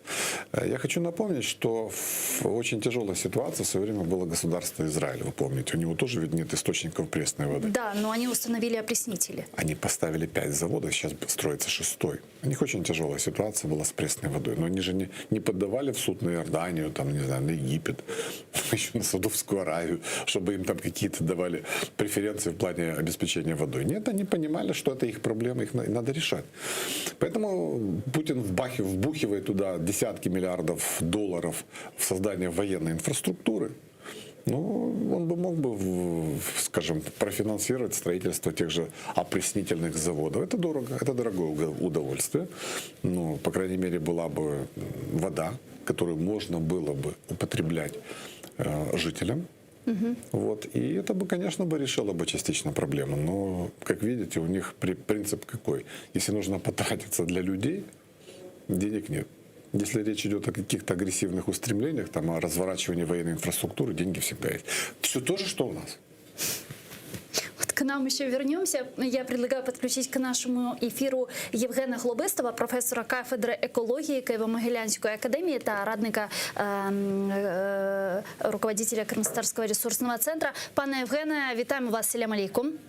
Алейкум ассалям. Доброго дня. Доброго дня. Пане Евгене, наверняка вы видели информационное сообщение относительно того, что Хаснуллин посетил снова оккупированный Крым, и там, значит, он сообщил, что им удалось добыть в Азовском море источники воды. Они уже получили первую партию этой воды, сейчас они ее проверяют. Вот как бы вы прокомментировали эту новость? Что значит проверяют? Проверяют на что? Це відомий вже факт, ми про це говорили, зокрема в вашому ефірі. Вода в Азовському морі є, вони дійсно її видобували. Є експериментальні дослідження, які провели самі росіяни, що вода має виключно технічні якості, виключно технічне значення. Вона не придатна для побутового споживання. Вона навіть не придатна для того, щоб люди користувалися їми для засобів особистої гігієни. Фактично, це вода досить обмеженого варіанту використання. Тут якісь технічні проблеми, може там полив вулиць чи щось таке, теж в мене є сумніви. Чому? Тому що це вода дуже високої солоності. Причому там нестабільна солоність. І тому на сьогодні сказати, що ця вода вирішить проблему Крима, ну це достатньо так наївно, скажу так, обережно. Так? Чому? Тому що треба побудувати декілька заводів, як казав гість вашої студії, але для того, щоб довести цю воду до питної якості. А цього ніхто робити не буде. Я розумію, тому що головне для Росії – це військовий складова бюджету, це мілітарна складова освоєння Криму. Ну тому яка вода. Ну, це така піар-акція для внутрішнього споживання. То есть исключительно пропаганда? Так, на сьогодні так. Пане Евгене, мы видели в последнее время, какие были дожди на территории временно оккупированного Крыма. До этого говорили о реальной проблеме с водой, о том, что высыхают озера, водохранилища и так далее. Дожди, которые прошлись по Крыму, они каким-то образом решили проблему с водой, с наполняемостью водохранилищ или нет? Ну, частково так, тому що водосховища Криму на сьогодні мають переважно більшість нормативне значення водності, але це вода достатньо такого складного складу, тому що вона брудна, відверто, багато в яких водосховищах, і не так просто використовувати для побутових потреб, однак на сьогодні дійсно водосховища придатні для використання. Сказати, що це вирішення проблеми назавжди – ні. Тому що сьогоднішній клімат Криму достатньо специфічний. Ми переходимо в період кліматичних змін і будемо мати і надалі періоди посух і періоди таких інтенсивних опадів, таких злив, навіть екстремального, катастрофічного характеру. Для того на сьогодні непридатна структура Криму, як ви побачили, і відповідні лівньовки так звані не спрацьовують, і наявність засмітнених джерел маленьких, середніх річок. Ну, таким чином, на сьогодні це не вихід. Хоча ситуативно так, води на сьогодні в Криму стало значно більше. Дякую дуже, пане Євгене. Чохсаг, у нас Євген Хлобистов був з нами на прямому зв'язку, профессор кафедры экологии Киево-Могилянской академии. Приближается саммит Крымской платформы, и с каждым днем появляется все больше и больше информационных сообщений по этому поводу. В частности, в повестке международного саммита важное место займет вопрос защиты прав граждан Украины, незаконно арестованных и приговоренных к тюремным срокам в оккупированной России Крыму. Об этом сообщил постоянный представитель президента в Автономной Республике Крым Антон Кореневич. Я предлагаю вместе послушать его цитату. Безумовно, людський вимір і захист прав людини точно будуть в адженді Кримської платформи. Це зрозуміло. Це завжди топ-питання на будь-якому міжнародному майданчику, де б ми не говорили про Крим. Тому це обговорюватимуть за наявності міжнародної підтримки, міжнародного тиску набагато ефективніше працювати з цього треку. Ми постійно спілкуємося з родичами, адвокатами, дружинами політв'язнів. Безумовно, вони всі очікують повернення любих або додому, або туди, де їм буде безпечно.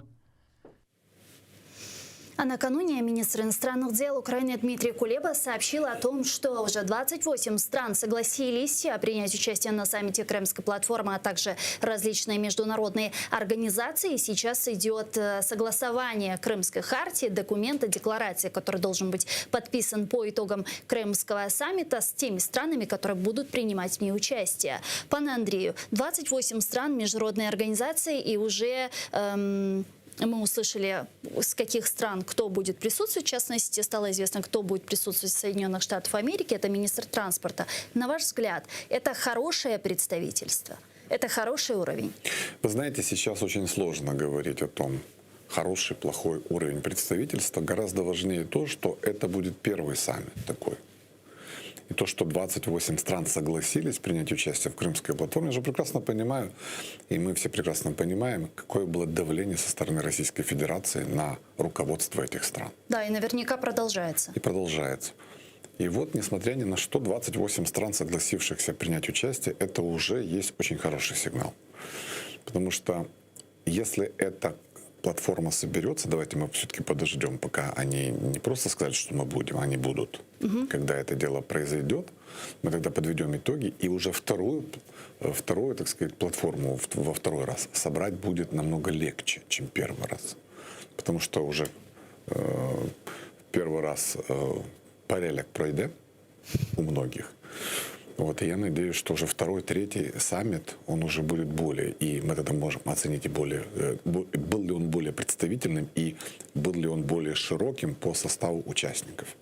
Поэтому сейчас, мне кажется, не надо большое внимание уделять представительству. Сам факт того, что представитель прибыл от этой страны, говорит о том, что они не считают аннексию Крыма правовым актом, они не признают оккупацию Крыма, и они поддержат территориальную целостность и суверенитет Украины дипломатическим путем. Это очень важно. Поэтому вот мне кажется, нужно посмотреть все-таки вот именно на то, сколько все-таки приедет. Но вот если отойти от формы Крымской платформы и перейти к содержанию этого саммита, подпишут Крымскую декларацию, уже понятно, что работают над этим документом, его согласовывают с различными странами, но что, по-вашему, должно быть такого в этом документе, что будет его отличать, к примеру, от различных других резолюций по Крыму, которые принимали на международных площадках? Ну, я не хотел бы противоставлять вот эти вот вещи, потому что те документы, которые в ООН принимались в отношении оккупации Крыма, несмотря на жесткое противодействие со стороны Российской Федерации, они сами по себе были очень знаковыми и были очень показательными в том плане, что оккупанту четко указали, даже несмотря на то, что вы являетесь страной, постоянным членом Совета Безопасности, совершать действия, нарушающие международное право, нельзя. Это очень важно. И то, что голосовала Генеральная Ассамблея ООН по этим вопросам, это уже есть хорошо. Вы же видите, как на спортивных соревнованиях все попытки России легитимизировать даже изображение Крыма на карте России, какой результат, значит, это имеет уже даже на вроде бы как спорт вне политики, но вы же видите, они четко придерживаются тех международно-правовых актов, которые определяют, что Крым есть неотъемлемой частью Украины. Поэтому, с моей точки зрения, сама Крымская платформа не произведет деоккупацию Крыма. Почему? Потому что оккупанты просто так не уйдут. Но поднять вопросы, связанные с защитой прав людей на территории оккупированной Российской Федерации, политзаключенных, их содержания, скажем, вопросов службы в армии, граждан Украины, которых незаконно призывают, их свыше 30 тысяч должны были призвать в российские вооруженные силы. Касательно избирательных прав, там, процедур и прочее. Вот эти все вещи, они должны быть в центре внимания международной общественности. Тема Крыма не должна исчезнуть. И это именно то, чего хочет сейчас Путин, чтобы забыли все о Крыме. Как он сказал, вопрос закрыт.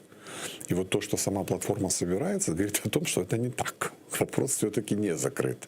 Но тем не менее, помимо артикуляции, декларации того, что те различные страны не признают оккупацию Крыма, поддерживают территориальную целостность нашей страны и суверенитет, вот помимо этих важных, но патетичных, с другой стороны, слов, мы увидим какие-то реальные механизмы? Или, если Украина собирает этот саммит, разве Украина не должна прийти с четкой какой-то дорожной картой, которую она может предложить нашим западным партнерам? Гульсон, всемирная история знает замечательное выражение Отто фон Бисмарк. Стоял вопрос об объединении Германии. Германия была раздробленным государством, там свыше 38 мелких образований был. И их пытались объединить в течение нескольких столетий. Создавали там Северогерманский союз, создавали общегерманский парламент и прочее. Вот Отто фон Бисмарк сказал фразу, которую, я так понимаю, что не очень любят все, но которые понимают, насколько он был прав. Все великие вопросы мировой политики решаются не путем голосования в парламенте, а железом и кровью.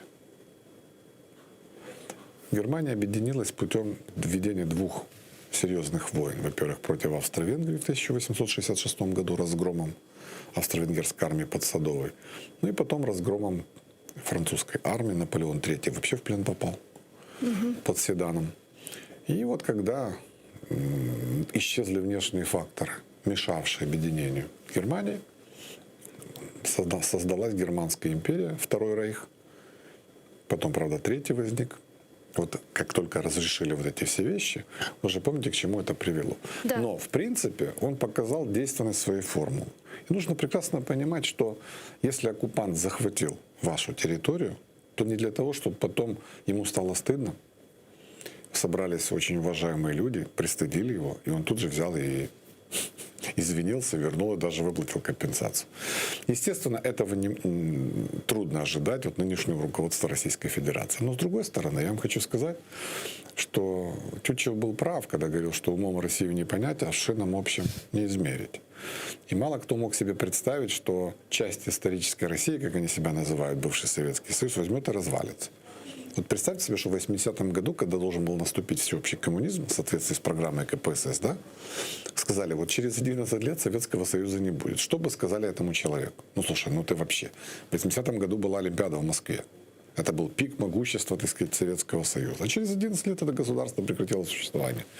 Я думаю, что все вот эти вот попытки показать Россию вот таким абсолютным колоссом, вот таким вот огромным монстром, который, так сказать, что-то из себя представляет в международном отношении, мне кажется, они вот где-то на том же уровне, на котором себя считал Советский Союз.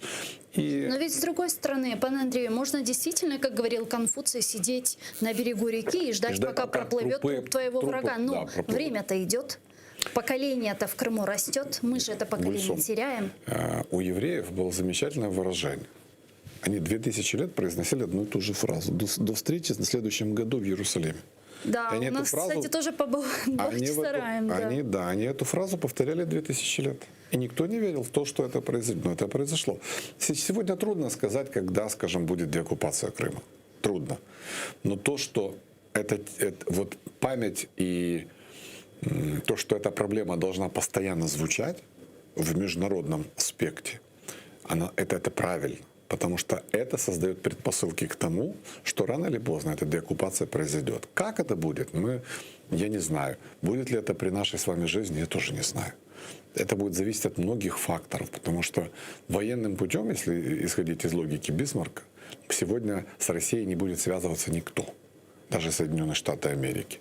Но что будет завтра, когда произойдет определенный технологический скачок, когда, скажем, будет нивелировано вот это абсолютное действие ядерных ракет и вообще ядерного оружия, мы же тоже не знаем, как это возможно. Мы не знаем, какие процессы произойдут в самой России. Вы же видите, что Россия ощетинилась против Запада, а ее хвост уже сегодня в пасти китайского дракона. И я вам хочу сказать, что пытаясь прирасти землями на Западе, она теряет огромные территории на Востоке. И я думаю, что американцы пытаются объяснить это российскому руководству, что, ребят, на самом деле Китай никогда не был вашим другом и никогда не будет. Если вы хотите просто выжить, потому что Америка далеко, до нее китайцы не доберутся на сегодняшний день.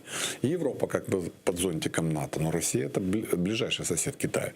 Поэтому вам нужно думать о своей безопасности. А у вас проблемы не на Западе, куда вы развернулись лицом, у вас проблемы на Востоке.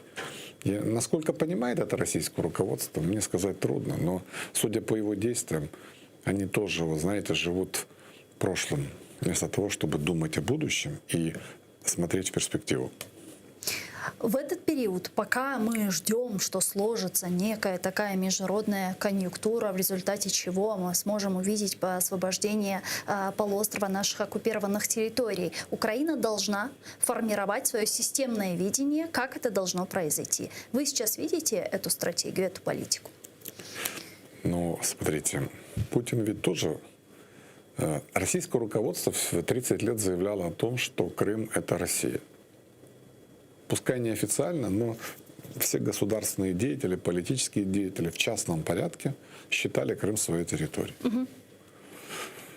И Лужков, я уже не говорю о деятелях более мелкого толка, они же позволяли себе высказывать, находясь в Севастополе, в Крыму, многие вещи. Но даже они не отважились прямо военным путем пытаться отобрать Крым у Украины. Они ждали момента, когда Украина ослабнет, когда у нее произойдет паралич государственных институтов для того, чтобы сделать то, что они сделали. Они выбрали подлый момент, когда благодаря Януковичу была полностью разбалансирована система власти. Власти как таковой в Украине практически не осталось, кроме парламента. Президент убежал, руководители силовых структур были гражданами Российской Федерации, они делали все, чтобы их развалить. И когда они увидели, что вот сейчас находится временно недееспособно государство украинское, в Крыму в том числе, вот они совершили вот этот акт гибридной агрессии. То есть даже они не пошли, скажем, войной, понимая, что это большая кровь, и это будет иметь серьезные последствия. Вот. Теперь мяч на нашей стороне. Мы теперь должны ждать момент, когда в России начнутся такие же процессы, которые мы пережили в 2014 году. А история России дает нам огромное количество примеров, когда такие вещи были в России, происходили. Начиная от смутного времени 1612 года и заканчивая революцией 1917 года. То есть это объективные вещи в исторической перспективе, которые периодически в России случаются. Поэтому то, да, что но они мы захватили... ведь к этому должны быть готовы. Конечно. И я считаю, что Крымская платформа — это есть дипломатическая подготовка к деоккупации Крыма, к тому, чтобы вот все, кто находится вне Украины, помнили о том, что такая проблема есть. Когда Украина будет возвращать Крым, вот они должны понимать, что у них не должно быть сомнений в том, что это справедливая вещь. Интересно, а кто реально будет на нашей стороне, как было, к примеру, с Азербайджаном и Турцией в последнее время? Ну, во-первых, в этом очень серьезно заинтересована Турция. У меня даже сомнений нет. Эрдоган в этом отношении очень последователен. У него есть свое видение того, как должна строиться региональная политика. И в отличие, скажем, от России, которая, в общем-то, Армению кинула в этой войне, откровенно будем называть вещи своими именами, неважно какими... Ну или, может, отомстила Пашиняну? Вы можете мстить Пашиняну как угодно. Но проиграл ведь не Пашинян. Пашинян, в конце концов, выборы выиграл, если уже на то пошло. Сейчас, после Сейчас, войны. да, 54% То есть вы пытались насолить Пашиняну, а по сути вы же ему хуже не сделали. Он все равно выиграл выборы. А вот как относятся армяне сегодня к России, это большой вопрос. Потому что они ощущают себя брошенными своим союзником, на которого они всегда рассчитывали. Почему они себя так вели? В общем-то, мало... склоняясь к каким-то компромиссам. Ведь азербайджанское руководство предлагало большие компромиссы армянскому руководству. Более того, я вам скажу, что первый президент Армении Петросян, почему его, кстати, и убрали, он понимал, что в исторической перспективе с Азербайджаном надо договариваться. И он понимал прекрасно, что проблему Карабаха надо решить. Его убрали, потому что вот он, ну, скажем так, человек был умный, и поставили вот этих ультрарадикалов из Карабахской партии. Вот они привели Армению к катастрофе, военной катастрофе. И в этом отношении, посмотрите, как себя вела Турция. Она вела себя очень последовательно. Она пыталась восстановить с Арменией отношения. И сколько раз они предлагали, они приезжали даже в Армению, там пытались как-то вот с армянским руководством наладить отношения. И это все разбивалось, то есть у нас все нормально, и Турция, до свидания. Ну вот рано или поздно пришел момент, когда ударил Азербайджан, когда он за 30 лет, в общем-то, восстановил свои силы. И он сделал то же самое, что Армения сделала в конце 80-х. Он военным путем восстановил свою территориальную целостность. В принципе, они могли бы полностью отвоевать Карабах. Но в данном случае, опять же, обратите внимание, как повело себя азербайджанское руководство. Они на Шуше остановились. Они остановились. Хорошо. Давайте, мы не будем, чтобы там никто не кричал, что геноцид, ну, как это обычно делается, чтобы люди убегали. Зачем? Хорошо, не вопрос. Мы освободили свою территорию, а статус Нагорного Карабаха мы потом с вами разберемся. Пожалуйста. То есть умение правильно просчитать политические последствия даже военных успехов и умение обернуть победу в какие-то компроміссне соглашення, это свидетельство зрелой политики, понимаете? Вот мы захопили, теперь все это наше. Ну не вопрос. Только вы должны помнить, вы захватили, а потом рано или поздно волна пойдет обратно. Это вопрос времени, но это обязательно произойдет. Приливы всегда сочетаются с отливами. Это закон природы. Но при этом, как вы считаете, не подрывают ли наши взаимоотношения с западными партнерами некоторые выражения украинских чиновников и политиков? В частности, наверняка вы слышали недавнее заявление главы фракции «Слуга народа» Давида Арахамии, который сказал, что если бы у нас было ядерное оружие, мы бы сейчас могли шантажировать мир. Давайте послушаем цитату для начала, чтобы наши зрители понимали, о чем идет речь, и продолжим.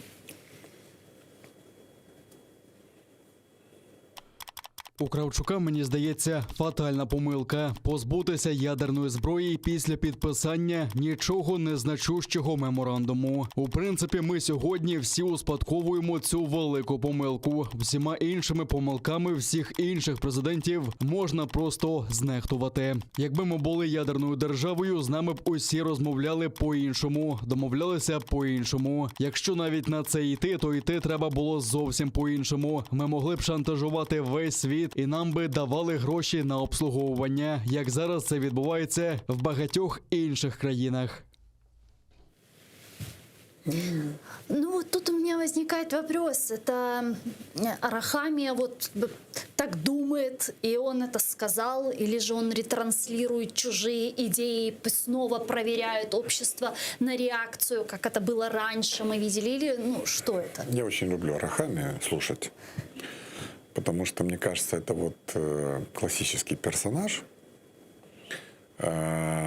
человека, который пришел в политику, точнее не сам он пришел, а его туда привел еще более выдающийся политический деятель современности, и сделал его не только депутатом, но и руководителем целой фракции. И вот я всегда, когда слушаю Арахамию, всегда вспоминаю слова Потураева, который тоже выступал в Трускавецком университете перед будущими нашими законодателями, говорил: запомните, вы никто, зовут вас никак, вы все должны слушаться выдающегося политического деятеля современности. Поэтому то, что сейчас говорит вслух Арахамия, никоим образом не является мыслями самого Арахамии. У него мыслей в принципе не должно быть. У него должна быть голова пустая, а все идеи, которые он должен потом транслировать, они вот ему туда внушаются более, так сказать, серьезными товарищами. То есть Арахамия, он присутствует при обсуждении каких-то стратегических вопросов. Я не знаю, насколько они к нему прислушиваются, но он слушает. И вот то, что он транслирует потом, это то, что он услышал от других людей. Вот когда он говорит о том, что вот будет на повышенных тонах разговаривать Владимир Александрович с Байденом, то надо понимать, что это он не придумал.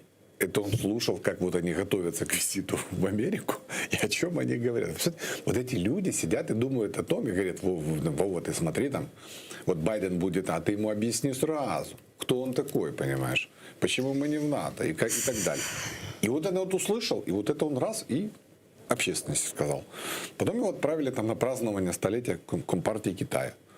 Он настолько проникся, значит, что считает, что теперь у Коммунистической партии Китая и у «Слуги народа», в общем-то, общие цели.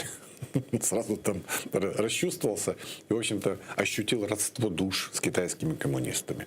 Вот сегодня, значит, у него там возникла идея, как вот мы могли бы денег заработать. Взяли бы, шантажировали весь мир ядерным оружием. У меня просто вопрос: а кто из государств ядерных сегодня шантажирует мир?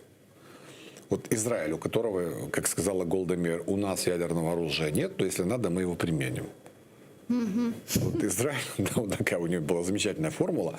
Израиль воевал в 1967 году с коалицией, да, в 1973. Он хоть раз применял ядерное оружие против воюющих против него стран? Никогда. Почему? Потому что он прекрасно понимает, у вас есть ядерное оружие, это оружие возмездия. То есть вы должны рассчитывать на свои силы с тем, чтобы воевать. А вот если там какие-то, так скажем, будут угрожать существованию Израиля, вот тогда те, кто думает уничтожить Израиль, должны помнить, что последнее, что мы сделаем, это применим ядерное оружие. Но если оттолкнуться от формулировок Давида Арахамии и говорить по сути, ведь действительно в 1994 году мы отказались от нашего ядерного оружия вот просто на бумажке, на Будапештский меморандум. Я не могу с вами согласиться.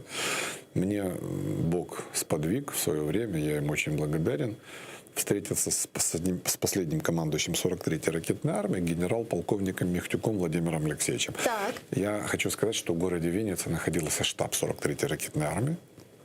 Там же находился штаб 24-й воздушной армии. То есть это две основные группировки, в общем-то, которые значили больше, чем 3 военных округа на территории Украины, которые были потом. Так вот, 176 баллистических ракет, которые были на территории Украины, они организационно подчинялись штабу 43-й ракетной армии. И вот Мехтюк был главнокомандующим. Да. А он пришел ко мне, это был, если я не ошибаюсь, год 2015. К сожалению, Владимир Алексеевич умер в 2019 году. Вот мы с ним проговорили более 3 часов. Меня как человека, так сказать, к армии имеющего отношение, но не знающего многих нюансов, скажем, ракетных войск стратегического назначения, ядерного оружия, для меня было откровением то, что я услышал. Михтюк сразу мне сказал: Андрей Алексеевич, забудьте слово «наше ядерное оружие». Это ядерное оружие Советского Союза, размещенное на украинской территории. Ядерный боезаряд – это не обычный боезаряд, который может храниться на складе и лежать, пока там его срок утилизации не наступит. Да, то есть это огромные деньги. Ядерное оружие требует постоянного технического обслуживания. Да. И обслуживание возможно на заводе, где его производили. То есть периодически ядерная боеголовка, чтобы не создавать угрозу для себя и окружающих, должна быть демонтирована, отправлена на завод. Там происходит определенное обслуживание, потом она возвращается. И поскольку у нас не было возможности их обслуживать, то у нас было два пути. Либо передать это оружие в Российскую Федерацию, где находились вся эта производственная база, либо оставить его у себя и ждать, пока наступят очень тяжелые последствия для всего этого. Да, но это ведь не исключает того, что те страны, которые подписывали этот Будапештский меморандум, включая Соединенные Штаты и Великобританию, не гарантировали нам нашу территориальную целостность в случае нападения. Меморандум – это не договор. Это документ, в общем-то, документ о намерениях. Вопрос сегодня должен был быть, вопрос тогда должен был бы поставлен в другой плоскости. Мы должны были четко сказать, кого мы боимся, кто нам угрожает. В Российской Федерации мы проведем консультации, мы тогда будем решать, как вас защитить. Так 7 лет уже консультации. Но дело в том, что это был 94-й год. И с того момента прошло уже, слава богу, почти 30 лет. Когда ситуация начала менять, ведь мы же в 98 году подписали вообще договор с Российской Федерацией, да? Они признали наши государственные границы, были признаны стратегическими партнерами и так далее. Ведь то, что совершила Россия, это было прямое нарушение действующего договора между Россией и Украиной.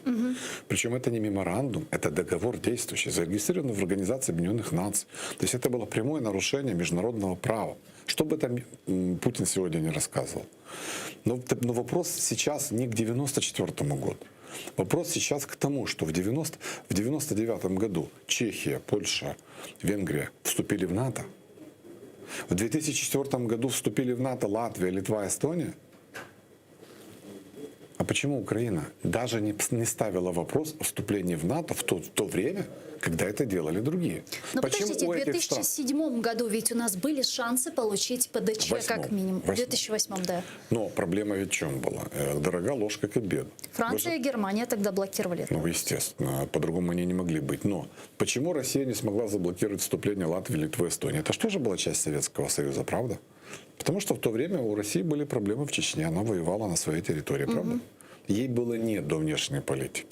Все ждали, пока она разберется у себя со своими проблемами. И потом мы получили вот проблему уже у своих границ. Ведь все же предупреждали. Я помню, что Дудаев говорил: ребят, если они задавят Чечню, следующий будет Украина. Да. Это была правда. Человек понимал. Почему это не понимало руководство Украины в то время? Ведь кроме Ющенко, по большому счету, никто и не выступал за вступление в НАТО. Остальные наши товарищи, которые подписали письмо вместе с ним, как-то так в сторонке отсиделись. То есть непопулярная тема в то время, когда партия регионов кричала «не НАТО». Поэтому проблема была внутри Украины. Сейчас, в последнее время, в особенности, когда весной Россия стягивала свое железо к границам Украины, украинские политические деятели, в частности, президент Украины Зеленский, стали активно говорить о том, что почему мы не в НАТО, активно начали говорить о возможности предоставления нам ПДЧ. Как вы считаете, предоставление ПДЧ и вступление Украины в Североатлантический альянс, этот вопрос лишь завязан на реформах, которые сейчас проводит Украина? Или... Вступление в НАТО – это политическое решение. Механизм реализации этого политического решения может быть разный.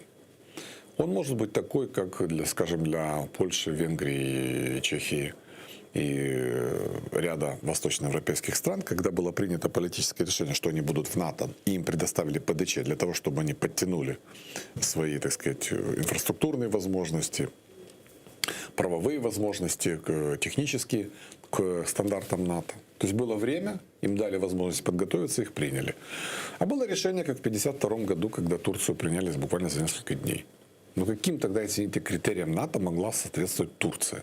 Ей угрожал Советский Союз нападением на нее. И, учитывая все последствия, ее раз и приняли в НАТО. Без всяких ПДЧ, без всяких там, а у вас там демократія, щось там нам не подобається, у вас там ще з правами людини не те, щось треба. Да? Эти вопросы вообще никто не задавал. Их просто взяли и приняли. Поэтому... Тогда на чем в вопросе Украины, касательно Украины, основывается это политическое решение? Политическое решение основывается на том, что Германия и Франция панически боятся Путина и Российскую Федерацию. Это раз. Второе, со времен Де-Голля Франция всегда вела двуликую политику. С одной стороны, они понимали прекрасно, что без Соединенных Штатов Америки противостоять Советскому Союзу Франция не может, даже при наличии ядерного оружия. Но именно Де-Голль вывел Францию из организации Североатлантического договора. Ведь до 1966 года штаб-квартира НАТО находилась в Париже, а потом ее перенесли в Брюссель. И восстановил полное членство в НАТО Франции уже только Николай Саркози. По-моему, если не ошибаюсь, в 2008 или 2009 году. То есть это уже было вот сейчас. А до этого Франция считала, что она отдельно, ей НАТО не нужно. Сейчас, когда они входят в Североатлантический договор, они просто не желают ссориться с Россией. Почему? Потому что для них это тоже возможность балансировки отношений между США и Россией. Вот они начинают и так, и вашим, и нашим. Далеко. Между Германией и Россией есть Польша. Правда? Это у нее проблема. Есть Латвия, Литва, Эстония. Это у нее проблема. Есть Украина. Это тоже. Как сегодня немецкому бюргеру объяснить, что нужно быть готовым защищать Украину? Вы представляете, какой ужас для страны, у которой 200 танков. Меньше, чем в ДНР, например, находится. Они панически боятся слова «война» и панически боятся слова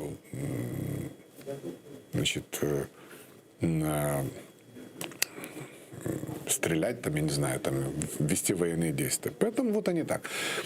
При этом вы же прекрасно понимаете, что НАТО это система коллективной обороны. Ведь по большому счету, если надо было как будто защитить, американцы всегда действовали в одиночку. Вот надо было защитить, скажем, Южную Корею, когда развязали войну северокорейские коммунисты. Если бы не прибыла армия США, не было бы сегодня Южной Кореи. Сейчас президент Украины Зеленский 30 августа едет в Вашингтон. Возможно. Ну, по крайней мере, так заявили в Белом доме, его ожидают там 30 августа. Визит переносился с июля, сейчас уже стало известно в августе. Вот постфактум соглашения или общего заявления между Германией и США о Северном потоке. Постфактум Крымской платформы. Что может решить этот визит? Мы же не знаем, с чем он туда едет. А с чем он должен ехать? На мой взгляд, надо, если вы заявили, что вас Северный поток волнует не столько как экономический проект, и вас меньше волнуют потери финансово-экономические от этого, реализации этого потока, да? А больше вас волнует безпековый аспект питания. То есть вы боитесь, что, получив альтернативный путь поставки газа в Европу, Путин может развязать агрессию в Украине, то вы должны быть последовательным. Вы должны сказать: дорогие товарищи, спасибо вам за то, что вы нам предлагаете целый миллиард. Огромное вам спасибо, но он нам не нужен. На зеленую энергетику. Нам требуется гарантии безопасности в случае вторжения российской армии, раз. Нам требуется современное вооружение, два. И нам требуется статус привилегированного союзника вне НАТО. Ведь, господин Байден, если вступление в НАТО зависит не только от вас, но от ваших союзников, которые панически боятся Путина, то никто не мешает американскому руководству объявить Украину своим главным союзником вне НАТО. Статус, который имеет Египет, имеет Израиль, имеет Австралия, даже имел Афганистан, если уже на то пошло. Поэтому, если вы хотите реально, чтобы мы чувствовали себя уверенно, уж как-нибудь с газом мы разберемся. Но мы должны иметь гарантию, что на нас больше Путин не нападет. Он должен понимать, что он будет иметь отношение, проблемы не только с нами, но и с вами. Вот если вот мы сделаем такое заявление, Вот тогда мы считать будем, что Северный поток нам ничем не угрожает. А если они сейчас начнут торговаться, дайте нам не 1 миллиард, а 2. Вот это, считайте, полный провал. Потому что Сможет ли немцы, в Зеленский общем-то... убедить Байдена? Ну, как вам сказать? Я вас рассмешила? Ну, понимаете, в чем дело? Вот давайте теоретически так. Я могу выйти в ринг против Кличко, Виталия?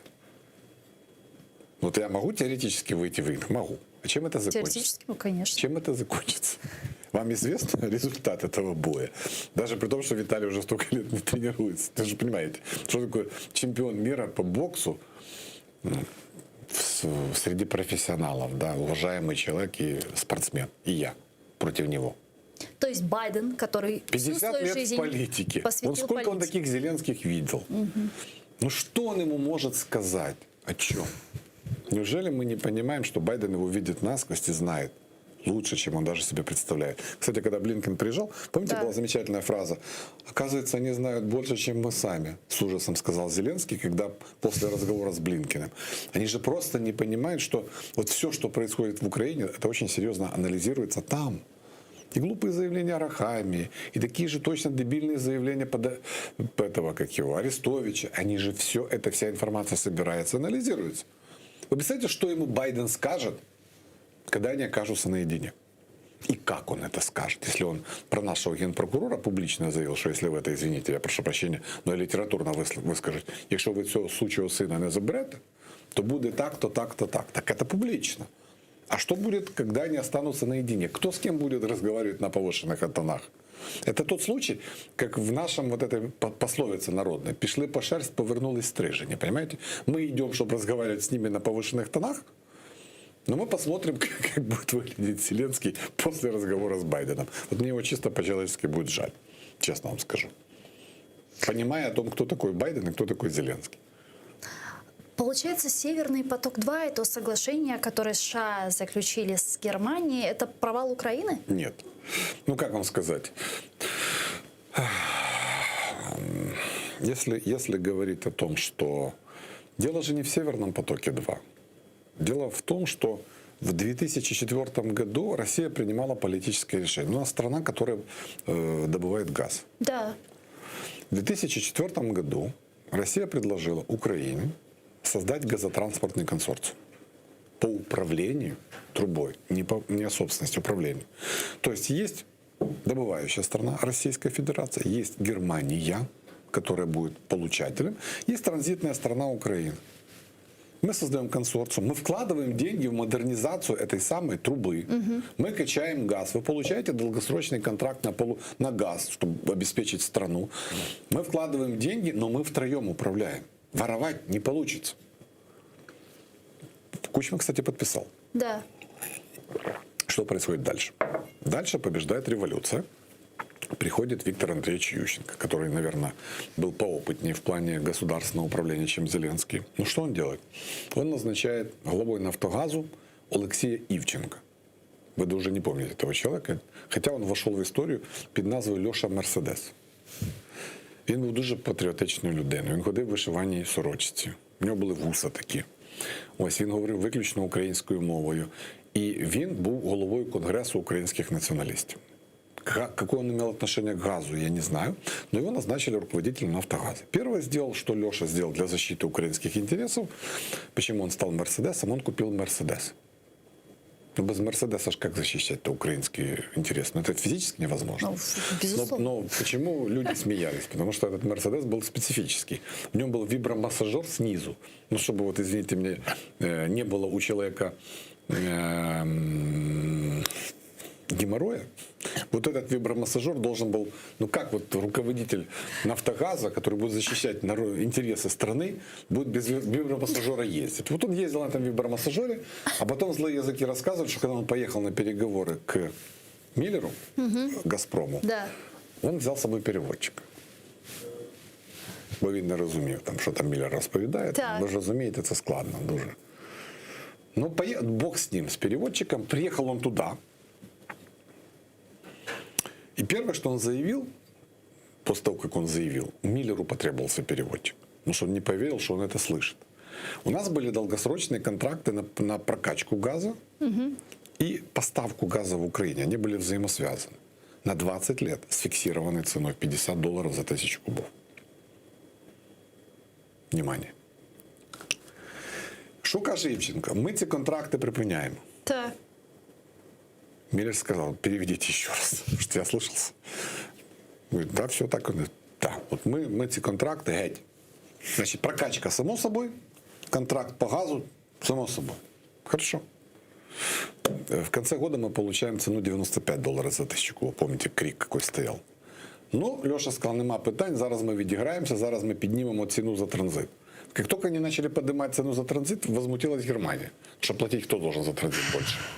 Оказалось, что это же не только наши отношения с Российской Федерацией, но еще и Германия. И тут сильно так не разбежишься. А вот поставка газа в Украину – это двухсторонние отношения. Германия тут не при делах. И что Россия дальше начала? Она начала поставки газа ежегодно с увеличением цены каждый год. А цена за транзит? Мы не могли ее повысить, потому что это цепляло интересы и третьей стороны. И вот с этого началось все. И когда стало ясно, что, во-первых, долгосрочные контракты расторгнуты, во-вторых, что украинское руководство не собирается создавать консорциум, было принято в 2007 году политическое решение начать строительство обходных газопроводов вокруг Украины. Ведь это же стратегическое решение. Его Российская Федерация приняла в 2007 году. Да. Началось строительство Северного потока-1. Потом, если вы помните, была идея строить Южный поток. Но в 2015 году его, кстати, заблокировала Германия. И через Болгарию газ не пошел. Ну, Путин нашел альтернативный путь через Турцию. Никто же не кричит, что турецкий поток надо заблокировать, и это зрада. Никто не кричит. Поэтому уже Северный поток-2 – это продолжение истории. То есть в тот момент, когда уже был построен Северный поток-1 и начал строиться Северный поток, потом Северный поток-2, вы же видите, никто так не кричал, что давайте мы это зупинимо. Вот когда он построен на 95%, и Байден стал президентом, у него 95% построен этот Северный поток-2. Что он должен был делать? Он должен был продолжать политику Трампа и кричать «я не дам», а они бы сами его достроили, да, несмотря на политику санкций со всеми вытекающими последствиями. А восстанавливать с Германией сотрудничество? Или восстанавливать с Германией сотрудничество и говорить, товарищи немцы, смотрите, есть проблемы с Украиной, есть проблемы с тем, что вы попадаете в зависимость от российской трубы и от российских поставок и так далее и тому подобное. Давайте мы обсудим вокруг комплекс проблем и подумаем, как мы ответим на каждую из этих угроз. Ну а немцы, в том числе и Меркель, они же люди умные. Они согласились. Вот поэтому и была эта совместная декларация. То, что сейчас наши пальцы загибают и кричат, извините. Тут даже не вина Зеленского в том, что так случилось, хотя я его не люблю. Это уже следствие. Но когда уже случился вот тот факт, который мы имеем, не надо посыпать голову пеплом, надо думать, как ответить. Сегодня ответ может быть только один. Какой? Это повышение собственной добычи газа. Ведь в 75... То есть переориентирование нашего ГТС. В 1975 году Украина добывала 68 миллиардов кубометров газа. 68. Сегодня 15. Почему Коболев ничего не сделал для увеличения добычи, хотя у него был финансовый ресурс? Что сделал Ветренко для увеличения добычи? Ничего. Так вот, сегодня украинское государство, если уже должно оно отвечать на этот вызов, оно должно отвечать асимметрично, оно должно увеличивать, вкладывать деньги в газодобычу, наводить порядок, отсоединять компанию «Укргазвыдобывание» от «Нафтогаза», создавать им условия для разведки, для того, чтобы они производили бурение и увеличивали добычу газа. Это первая задача. А вторая задача – обеспечение безопасности Украины, военной безопасности. Вот эту проблему надо обсуждать с американскими союзниками. И не ждать, что нам кто-то что-то даст. Вот тут можно жестко ставить вопрос, мне кажется. Дякую дуже, пане Андрію. Чохсагу, у нас Андрій Рева був гостем нашої студії, міністр соціальної політики в 2014-2019 роках. А я с вами не прощаюсь, мы прерываемся буквально на несколько минут. Далее мы продолжим наш эфир. Оставайтесь первым крымско-татарским. Корыш Кенджи Архадашлар.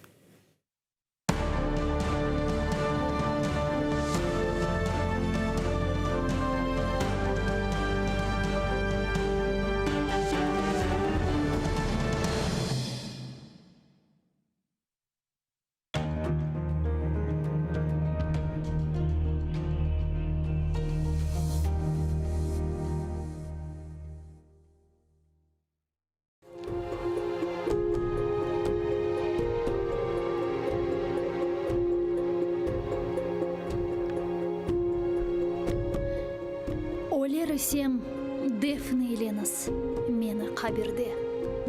Азиз Украинамнан кеніш чөлі торынде. Ишітілеп ве көрініп тұрсын. Озы үйле кең чөллер, қайнақ нер еңілдісі, учурумлы сайыллер. Озы душман қаныны ақызған сон деңізге, чеменлерні ве қырларны терк етіп ер yüzünde. Мен Танрыға yol тұтарым, қалбен дуа етмек чүн. Шымды есе яраданны білмейм мен ақ чүн. Дефне еленіз ве қалқыныз, бұғавларны ұзыныз. Халис душман қаныны үрриет üzerine сузыныз. Улу сербест айлеңізде ұнытманыз мені де. Хайриетлі сөзіңізде тұтыңыз еп хатырде.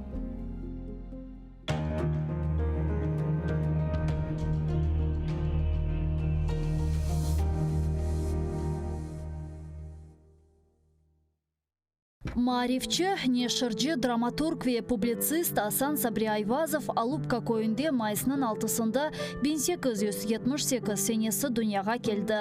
О елке тасыны иптидаи мектепте алды. Медреседе оқыды. Медреседе оқуыны бітіріп, мектеплерде муалlimlik yaptı. Sonra bilgi seviyesini yükseltmek maqsadымен кетіп, Istanbul ve Каир университеттерінде тәсіл алды. Асан Сабри Айвазов четел мемлекеттерден қайтып келген сон, башта Баку шерінде нешір етілген Хаят адлы газетада муарир олып çalışты. Sonra Қарасу базар шерінде Абдурашид Медиев ile бераберлікте Ветан Хадимы намында газета çıkardылар. Асан Сабри Айвазов Ветаны Қырымға авдет олған сон 1913 сенесінден башлап Қадими Бақчасырайда Исмаил Гаспралы тарафından çıkarılған Tercüman газетасында çalışı başladı. Исмаил Гаспралы 1914 senesi vefat etken sonra Асан Сабри Айвазов tercümanın baş muharriri oldu. Sonra o Ahmetçit şehrinde Millet деп adlandırılған газета neşr etti ve aynı zamanda Kırım Milli Kurultayı reisi vazifesinde bulundu. Асан Сабри Айвазов публицист olmak ile beraberlikte hem yazıcı, hem dramaturg, hem de acayip edebi tercüman edi.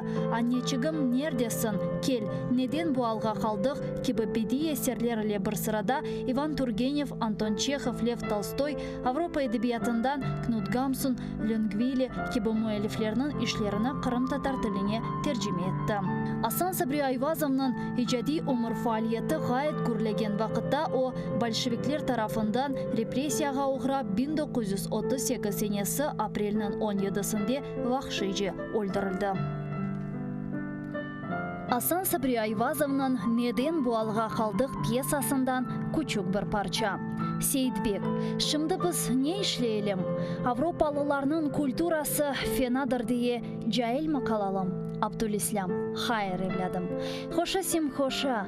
Hazreti Fahir-i Kainat Efendimiz sallallahu aleyhi ve sellem beşikten mezara kadar ilim aranız buyurdukları gibi ilim nerede olsa da gidip alınız buyurmuştur.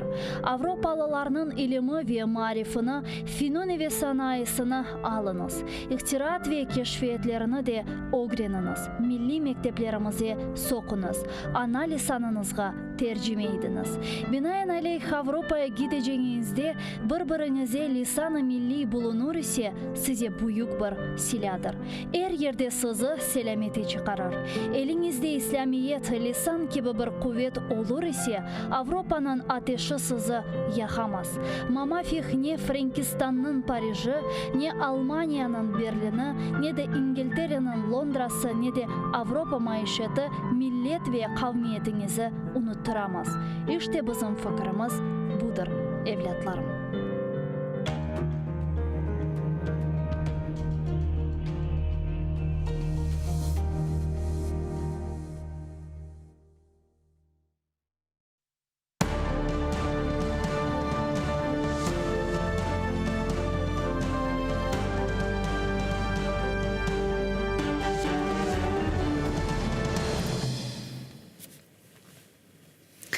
Ассаляму алейкум, хайрлах шамлар, добрый вечер. В эфире телеканала АТР. Вы смотрите информационно-аналитическую программу «Бугунь». В студии для вас работаю я, Гульсум Халилова. Следующие 40 минут в этой студии мы обсудим основные новости и события сегодняшнего дня с гостями, которые подключатся к нам в эфир. Я напомню, что мы работаем в прямом эфире. На экраны ваших телевизоров режиссеры периодически выводят номер телефона +3 80 67 63 46 130. Звоните к нам абсолютно бесплатно по Вайберу. Можете присоединяться по скайпу atr.tv. Это наш адрес. И не забывайте подписываться на наш YouTube-канал. Там мы вещаем как в онлайн-режиме, так и выкладываем самые интересные фрагменты из наших эфиров. Выкладываем практически все наши программы в записи. Поддержать телеканал АТР вы можете, подписавшись на наш Patreon. Сегодня ваша поддержка помогает нам продолжать работу на информационном фронте. А этот блок я хочу начать со следующего информационного сообщения. Военные эксперты назвали причины отставки Руслана Хамчака с должности главнокомандующего вооруженными силами Украины. Главной причиной является конфликт с министром обороны Украины Андреем Тараном. Об этом сообщил сотрудник оперативного управления Генштаба Олег Жданов. Давайте послушаем его цитату. Дуже багато було до нього питань з цього приводу. У прощальному пості він перераховує усі свої досягнення, але насправді багато з цього було зроблено ще Віктором Муженком. У реформі Збройних сил України під структури НАТО теж не все ідеально. Багато в чому це була реформа табличок. С нами сейчас на прямой связи Михайло Самий, заступник директора Центру дослідження армії, конверсії і роззброєння. Пане Михайло, вітаємо вас. Ассаляму алейкум. Доброго вечера. Пане Михайло, как вы в целом оцениваете последние кадровые изменения в оборонном секторе Украины, в частности, отставку Руслана Хамчака? Я расцениваю, в принципе, эту ситуацию абсолютно естественной, поскольку, по моему мнению, давно нужно было провести смену поколений в командовании Вооруженных сил Украины, поскольку тот же Хамчак является все-таки представителем еще советского поколения генералов, которые заканчивали училища, академии в Советском Союзе, у них старый подход, менталитет. И я считаю, что, в принципе, и реформы, то есть имплементация, собственно, реформ в вооруженных силах идет очень тяжело, потому что значительная часть именно высшего командования практически не понимает суть этих реформ. То есть они патриоты, они профессионалы, но, к сожалению, нужно уже уступать место. Просто пришло время уступить место более молодым. И я считаю, что та генерация, которая пришла на смену, то есть и командующий вооруженными силами, и начальник генерального штаба, командующий объединенными силами, это люди новой формации, это люди имеют боевой опыт, но при этом они выросли как офицеры и генералы уже при независимой Украине, и поэтому я думаю, что при них реформы пойдут быстрее и все-таки в правильном направлении. Совсем недавно Верховная Рада Украины приняла закон о увеличении количества военнослужащих. Это хороший закон, это хорошая новость для оборонного сектора Украины? В современных условиях вообще говорить о численности вооруженных сил, которая влияет каким-то образом, хорошим или плохим, на эффективность вооруженных сил, я бы вообще не стал. Сейчас выигрывает армия не количеством абсолютно, а естественно качеством. То есть армия должна превращаться в высокотехнологическую систему, которая представляет собой разведывательно-ударный комплекс, который действует по принципам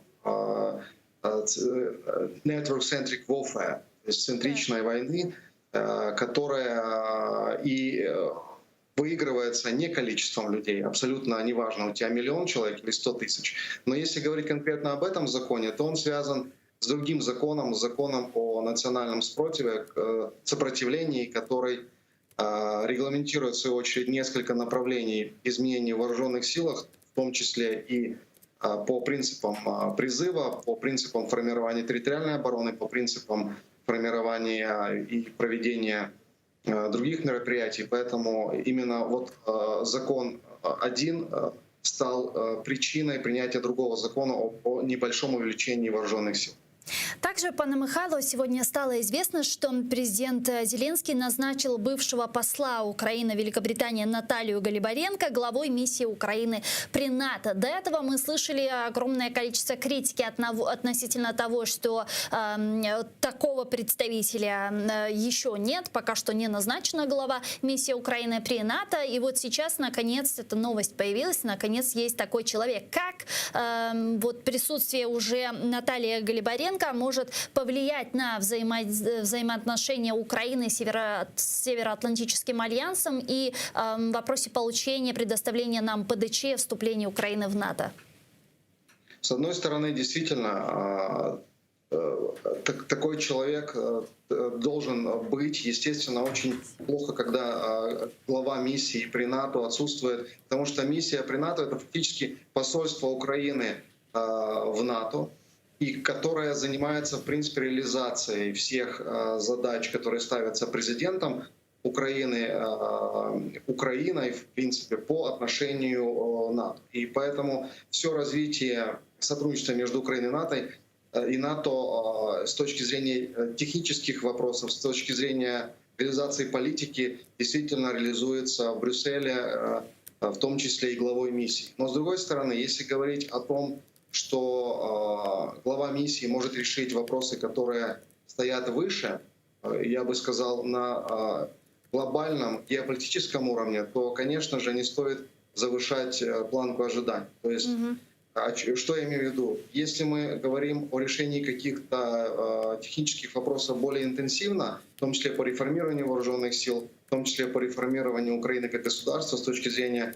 стандартов НАТО, да, это будет быстрее. Но вопрос по предоставлению ПДЧ, он явно не относится к техническим, он явно не относится даже к военно-политическим вопросам. Это вопрос геополитического плана. И, к сожалению, пока сами члены НАТО, многие из членов НАТО не готовы к тому, чтобы предоставить Украине план действий по членству в НАТО, именно из-за того, что они опасаются обострения отношений с Россией. ПДЧ – это единственный механизм для вступления в Североатлантический альянс? Или же есть какие-то другие механизмы? Если да, то почему нас загнали именно в рамки ПДЧ? Дело в том, что исторически, конечно, существовали разные примеры вступления стран в НАТО. Если говорить о 50-х, 60-х годах, никаких ПДЧ не было. Все это решалось действительно в рамках внутренних процессов Альянса. Когда распался Советский Союз и стал вопрос о том, как принимать новых членов, первая волна, то есть Чехия, Польша, Венгрия, они принимались без ПДЧ. Но дальше, когда пошел разговор о других странах Восточного блока, выработали стандартную процедуру, стандартный алгоритм, который готовил страну к вступлению в НАТО. То есть сейчас мы смотрим на эту процедуру слишком как-то с завышенными какими-то оценками. На самом деле это просто алгоритм подготовки страны к НАТО. И я уверен, что Украина достойна присоединению к этому плану, потому что еще в 2008 году мы были готовы вступить и присоединиться к ПДЧ. Но, к сожалению, именно и в 2008 году, в апреле, на Бухарестском саммите, и сейчас срабатывают именно интересы членов НАТО, которые не хотели бы видеть Украину сейчас в альянсе, которые поддаются давлению России. Здесь не механизм виноват, не то, куда нас загоняют. План действий по членству в НАТО — это всего-навсего алгоритм, который помогает стране меняться в сторону подготовки к членству НАТО. И когда этот процесс заканчивается, а здесь, кстати, нет временных никаких ограничений, то есть некоторые страны, которые вступают, они 10 лет и 15 лет пребывают в этом состоянии, ничего страшного. Поэтому я не вижу вообще причин, чтобы Украине не предоставить такой план. И Украина могла бы 2, и, может быть, 5, может быть, 10 лет готовиться к этому. Тем более, что глава страны, которая является чуть ли не самой основной страны НАТО, Джозеф Байден, говорил о том, что наличие территориальной проблемы не является препятствием для вступления Украины в НАТО. Абсолютно не является, естественно, тем более не является предоставление плана действий по членству. Когда будем мы говорить о уже вступлении в НАТО, это будет, опять же, подчеркну, возможно, через 10. возможно, еще больше. А вот по поводу плана действий по членству вообще не существует никаких ограничений. Это может быть любая страна, которая является кандидатом на вступление в Альянс. Таким образом поступали ко всем странам, которые вступали уже после первой волны расширения Альянса. Если мы говорим об уровне стандартизации Украины на данном этапе, это сколько процентов? Я вообще не понимаю, что такое проценты стандартизации, потому что, например, переход штабов батальонов на процедуры штабной культуры и штабных процессов НАТО — это сколько процентов? Стандарты НАТО — это не цифры, стандарты НАТО — это не калибры автоматов, стандарты НАТО — это не диаметр колес в колесной технике и так далее. Действительно, есть технические стандарты, но есть стандарты, которые регламентируют, я думаю, они более важные, регламентируют действия именно командования, действия штабов на разных уровнях, действия войск и действия политических органов. Дело в том, что НАТО не только обращает внимание на вооруженные силы. НАТО при вступлении страны обращает внимание на деятельность спецслужб, поэтому у нас идет реформирование и службы безопасности, и разведки и так далее. НАТО обращает внимание на борьбу с коррупцией и так далее. Поэтому в процентах это невозможно вычислить. Я думаю, здесь наиболее важным является действительно приближение, в том числе и ментальное. Вот мы говорили о том, насколько важно является изменение командования вооруженных сил.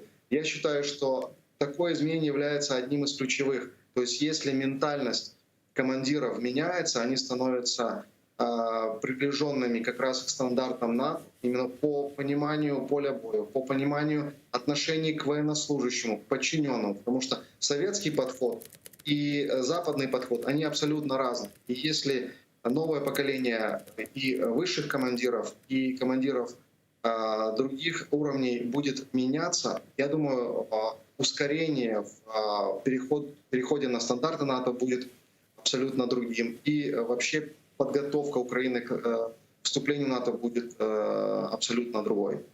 И, пане Михайло, последний вопрос, который я хотела задать. Сегодня самопровозглашенный президент Беларуси Александр Лукашенко заявил, что если будет нужно для безопасности, то в Беларусь будут введены российские войска. Что это означает для нас? Спроста ли вдруг Лукашенко стал говорить об этом? Есть ли угрозы для Украины?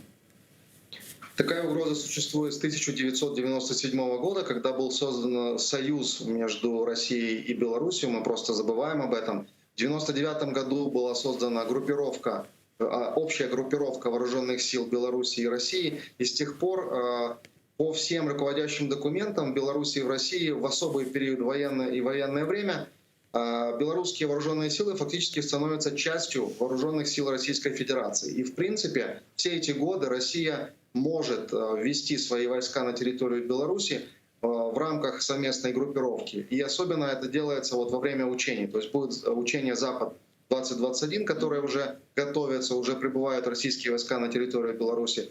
Активная фаза будет в сентябре. И мы увидим, насколько будет увеличена группировка. Для Украины наиболее опасным является размещение российской авиации, российских ракетных баз, российской разведки, сил специальных операций. Почему так? Потому что с территории Беларуси тяжело проводить сухопутные операции в связи с особенностями географии.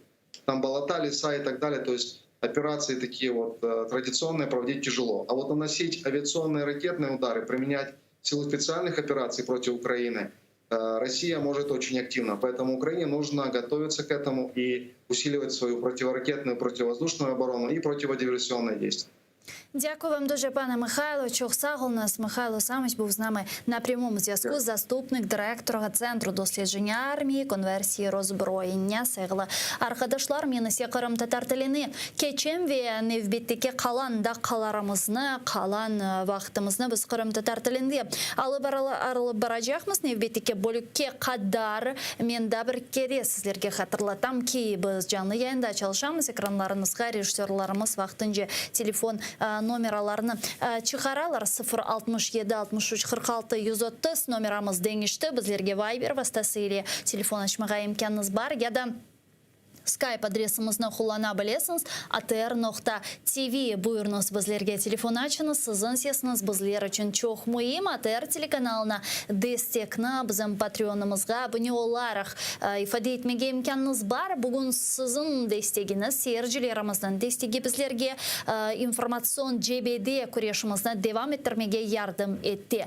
Қатенде мұна сонки күнлері сонки автолары чоқ фаал шекілде музакер еткеніміз меселелер сырасында бұл шубесізке қырым платформасы, чүнки сонки 7 yılı içerisinde yapılgan bu kıbı büyük toplaşıf umut etemiz ki sadece informasyon bir gürültü olarak kalmaz da hakiki bir neticelerge getirir ve endi erkun çeşit türlü haberler peyda ola bu platformada bundan evvel münderici neden ibaret olganını, nasıl sualler muzakere etileceğini ya da hangi devletler iştirak edeceğini aytkan böyle malumatlarını eşitmedik tehlikesizlik demek sebepleri neticesinde ama kun-kunden böyle küçük olsa da böyle somut bir detaller meydana gelmeye başlay. Hususan bugün Kırım'da Ukrayna prezidentinin daimi temsilcisi Anton Karinyevich'nin degenine göre Kırım platformasında esas götürülecek meseleler sırasında bu siyasi mabuslarının meselesi dep aytты. Onun цитатасını beraberlikte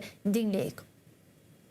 Безумовно, людський вимір і захист прав людини точно будуть в адженді Кримської платформи. Це зрозуміло. Це завжди топ-питання на будь-якому міжнародному майданчику, де б ми не говорили про Крим. Тому це обговорюватимуть за наявності міжнародної підтримки, міжнародного тиску набагато ефективніше працювати з цього треку. Ми постійно спілкуємося з родичами, адвокатами, дружинами політв'язнів. Безумовно, вони всі очікують повернення любих або додому, або туди, де їм буде безпечно. Bizler şimdi canlı bağda Kırım Tatar Milli Meclis Reisimizin muavini İlmiağa Umerov var. Selam aleykum İlmiağa, merhabanız. Aleyküm selam, sağ olun.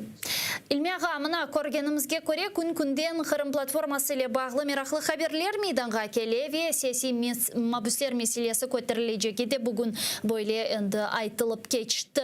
Sizin fikriniz Kırım platformasında siyasi mabuslar meselesi nasıl şekilde көтерілmeli? Көтерілсе bu siyasi mabuslarının vaziyetine nasıl tesir edebilir?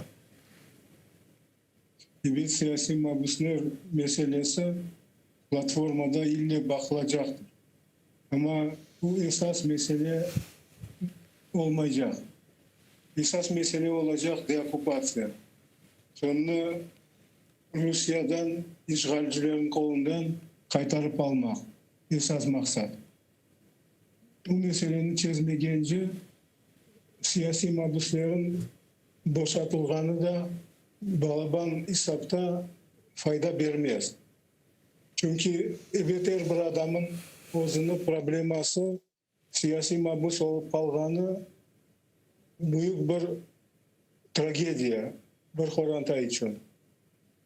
Ama umumi bakanda şimdi boşatar ya değiştirir ya da başka türlü bir sebep yapıp adamın hapishaneden ya da gitken Rusya uzak yerlerinde lagerlerden ciberir. Ardından gene o kadar toplar ya da 5 kat ziyade toplar. Gene şu meseleden uğraşabileceğimiz. Onun için ben belirlesem esas meseleler bu platformada umumi siyaset meseleleri olmak borçlu. Ama Eraldam'na İlmiağa, eğer ki biz Kırım'ın işgalden azat etilmesi hakkında aytacak olsak, bu ne yazık ki biz anlayımız bu uzun devam edecek. Belki de çok uzun değil ama bir müddet devam edecek bir prosestir. Ama siyasi mabuslarının azat etilmesi meselesi küçük bir adım olarak yapılması da mümkün ki eğer ki platformada Türkiye gibi memleket iştirak edecek olsa, onlar sizin Aktembeçi gözünün azat etilmesine büyük ise hoşkan edilir. Belki en azından bu meseleni ilk böyle saflarda, ilk adımlarda çözmek mümkün olur ya da onun da manası yok. Bu meseleni ben de ondan başladım. Bunun mutlak uğraşacak. Bu summit uğraşacak sammitin bir düzelecek strukturaları bu erkun işleri sırasında olacak. Siyasi mahpusların boşaltmak ya da başka bir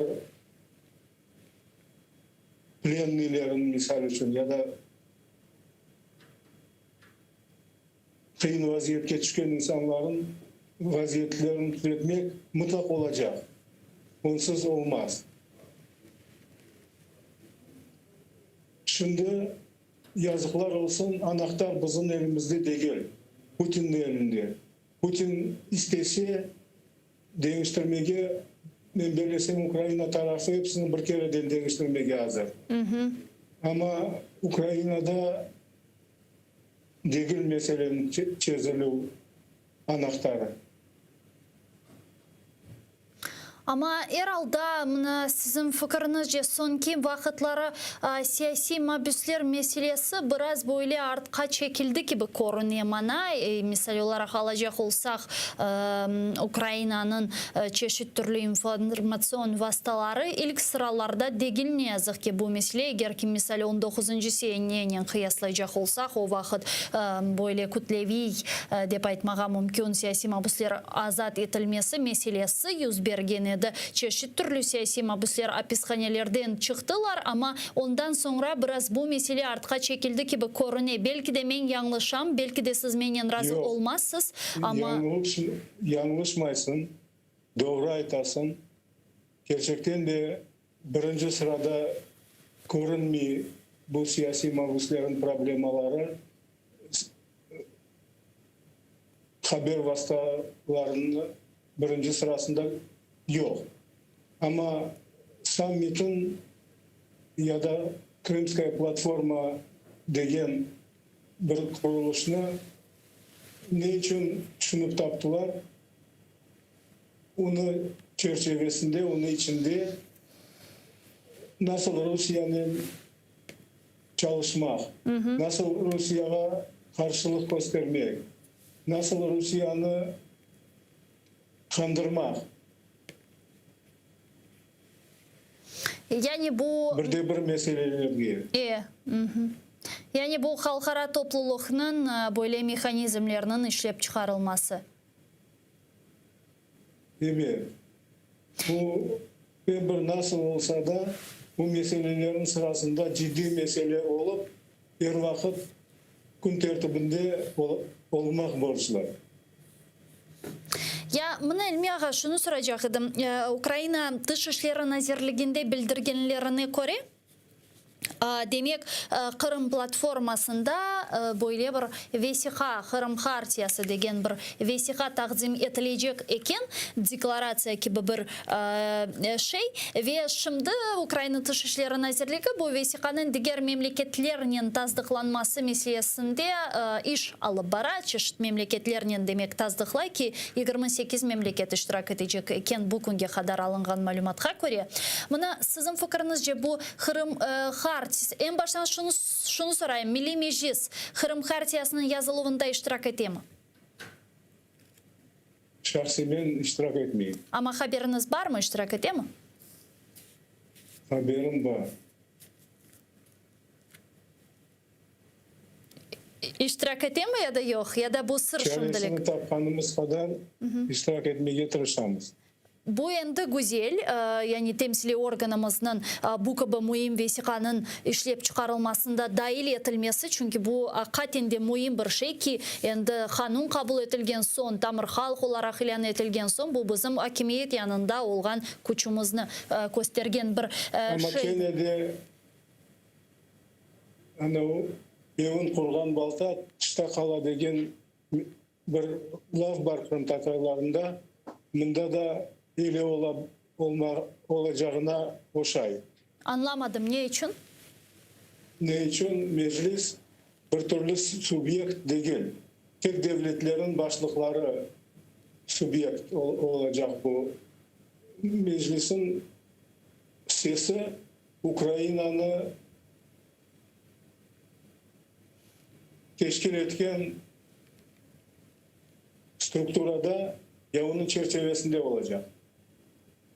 Ama Eral'da temsili organ bu platforma, bu summit'te takdim edilecek, yani anda iştirak edeceksiniz. Kısmet olsa. Hizmet olsa, çünkü ben çok umut ettim ki biz de jurnalistler olarak akreditasyonu alırmız ve anda bulunup andaki hadiselerini içeriden canlı yayından göstermeye planlaştıramız ve biz de barıp çeşit türlü insanlarla interview yapmaya da planlaştıramız. Ama bu mesele etrafında soracağım ilmeğe şu: eğer ki temsili organımız, çok güzel haber aldım sizden, sağ olunuz, bu demek vesikanın işlep çıkarılmasında dahil olsa, iştirak etse, bu haberiniz var mı yok mu bilmeyeyim, ama bana meraklı bu deklarasiyasının munderecesi nedir acaba? Şahsi men açık uzakça turam. Bunun için şimdiki dakikada daha bir türlü haberim yok. Ben elimde tutmadım, daha okumadım. Ama misal olarak, yani nasıl vesikadan memnun olur ediniz? Ne olmalı bu demek Kırım Hartiyası'nda? Asıl Rusya'nı da bayağı sıkıştırmak borçlu ve birinci o tekliflerinin, bu summit kararlarında olmak borçlu. En esas bu. Şimdi bir tane kanun kabul edildi, ikincisini kabul etmek borçlu. İşgal bitkenini beklemeyip Ukrayna. Ukrayna'ya da çok şeyler bağlı ve o vazifesini gerek derecede becermesi summitin de faydası olmaz. Hem de bu summitten sonra, yani Kırım platformasının bir başka bir kısmı ya da bir böyle institusyonel model dep aytalar da, onun böyle bir modeli olması da gerek. Sadece summitte bitmesin dep benim anlaganyma göre bu ne olacak, böyle çeşit türlü yerlerde ekspert gruppaları, çeşit devletlerinin parlamentolarında bu gruppalar, halkara teşkilatlardaki gruppalar, yani bu ne olabilir ki sadece summitten bitmesin? Asıl bizim meselemiz summitinin bitmez. Çözüp başlap olsak, o da büyük bir adım olur.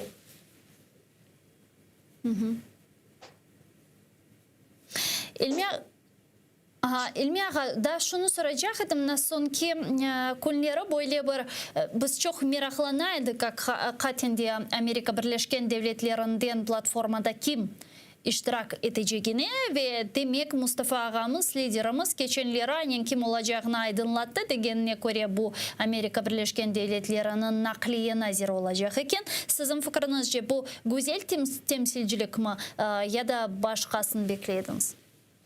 Ben belirlesem değiştirirler. Nasıl? Bu fikrin değiştirirler diye umut ederim. Kimge? Adını aytıp olamam. Ama isteğim öyle. Yani bakıp görürüz değiştirirler mi ya da yok. Çünkü hatinde birçok da devletlerden, aynen bizni meraklandırgan devletlerden aynen kim geleceği belli değil. Misal olarak Türkiye Cumhuriyeti, yani Erdoğan'ı siz şahsen bekleysiniz mi? Gerçek aytsam bekleyeyim. İngiltere, Amerika Koşma Ştatları ve Türkiye büyük rol oynayacaklar bu summitte. Onun için birinciye yakın insanlar gelseler fayda çok olur edi. Yani bakıp görecekmiz. Çok sağ olun Silmiyağa bizle bağlanıp suallarımızga cevap bergeniz için büyük teşekkürler. İlmiya Umerov, Kırım Tatar Milli Meclis reisimizin muavini, Milli Meclis azası bizle canlı bağda edi. Muarirlerimnin mana şimdi kaydetkenine göre bizle canlı bağda növbeteki Milli Meclis azamız ve Kırım Tatar Resurs Merkezi'nin yol başçısı Eskender Ağa Bariyev var. Eskender Ağa, selamun aleyküm, merhaba. Алейкум селям, ақшам шарфлем Жомлемізге. Ескендраға, сонки вақытлары демек Қырым платформасы яқынлаша, чешет түрлі мемлекетлер әнді білдірелер, кім кележегіні, Америкадан кім кележегіні оғырендік, sonra дүн Полония демек президенті канцеляриясының идарейджісі айтқанына көре Полонияда yüksek seviyede тақзым етілежек екен ве илі ақре. Бұндан да ғайры Дмитрий Кулеба 28 ве чешет түрлі дигер халқара тешкілетларының іштірак етежекені айдынлатты. Сізін фікіріңіз және бұл беклегеніңіз нетіжелер ма? Яда да чоқ мемлекет беклеедіңіз, яда белкі да аз вешімді чоқ мемненсіз? Менің фикірімше, не қадар мемлекеттер іштірак етежектер ве насыл севесі оладжақтыр. Біз көретеміз бұл саммитте. Эбет біздерге бір анализ yapmaya керек olacak. Не себептен yüksek seviyeden iştirak etmediler ya da nasıl diplomatik taraftan yaxşı ya da yaramayış yaptık ya da yapmadık ve ekspert tarafından doğru mu yaptık ya da yok. Aman bu Kırımska platforma hakkında iş başladı. Bu platforma hakkında sözleşti. Büyük informasyon nefeske çıkardık. Aman bakınız arkasına yol yok çünkü. Evet bu böyle bir summit olacak. Evet bu summitte iştirak edecekler temsilcileri. Evet bu summitte bir deklarasyon kabul edecekler. Aman devamı nasıl olacak? Bu bizlerge göre.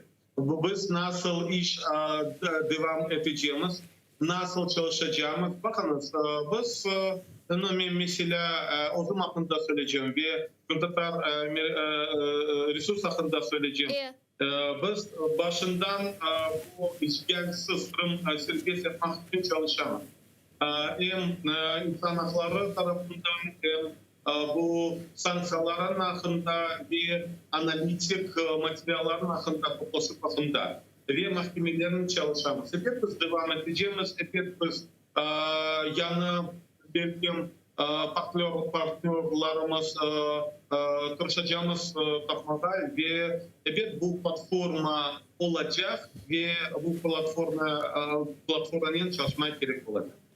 Bilesiniz ki 23 Ağustos'tan son var 24 Ağustos var sentyabr ayı ya da oktyabr ayı onun için bizlerge bir optimistik olmak gerek ve çalışmak gerek.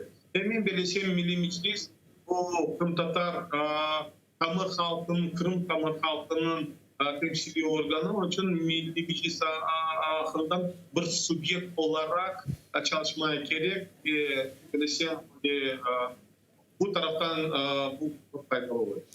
Eskendirağa mına bu Kırım platformasında taqdim edilecek ve imzalanacak Kırım Xartiyası vesikası hakkında sizin haberiniz var mı? Yani bu vesikada ne olmalı sizce? Bakınız, şimdi o kadarlık ben söyleyeceğim bu ama Kırım Xartiyası değil, bu deklarasyon. Ben gördüm, ekonomi bu sonuçta lehası bu deklarasyon hakkında çünkü siz bilirsiniz ki bu diplomatik taraftan çünkü bu bestimiz bu deklarasyon önünde çok imzalar olmak gerek temsilcilerin adından. Evet mesela Almanya bir tarafta bakar bu meseleye, Polonya ve Baltika memleketlerin biraz başkaca, biraz kıskaca bakarlar bu meseleye. Koşma Ştatların onlar biraz başka.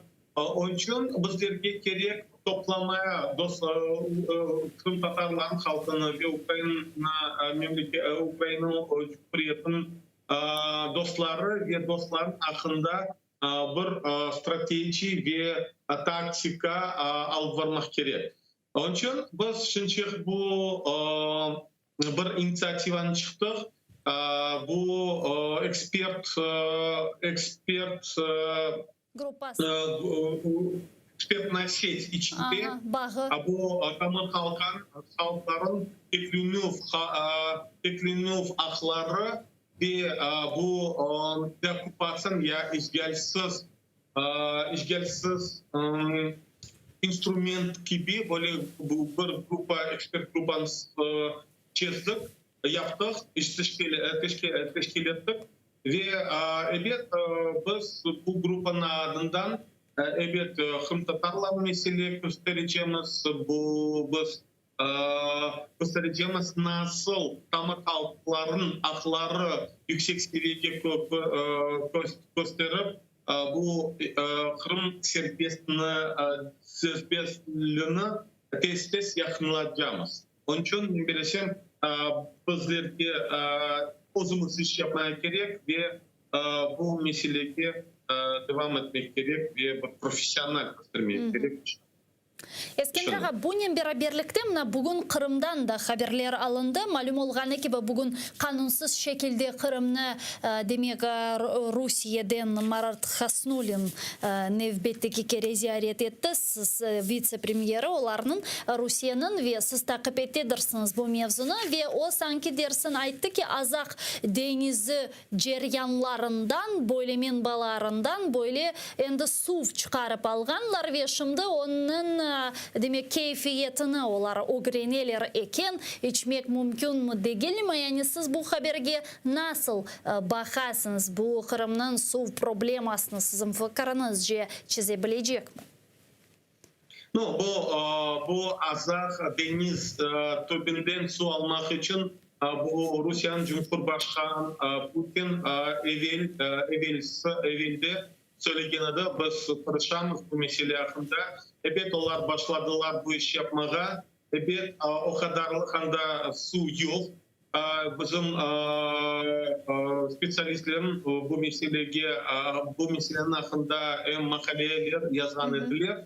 Evet, onlar birinciden Rusya vatandaşlarına ve Kırım'da yaşayan adamlarga, sevdişlerimizge göstermeye istiyorlar. Buna biz çalışamız. Onlar evet, söyleyenler biz tuzlusuz bu deniz suyunu yapacağımız aman yapılamadılar da başladılar yapmaya Armen tarafında. Aman biz fayda o kadar görmedik çünkü bu pahalı iş.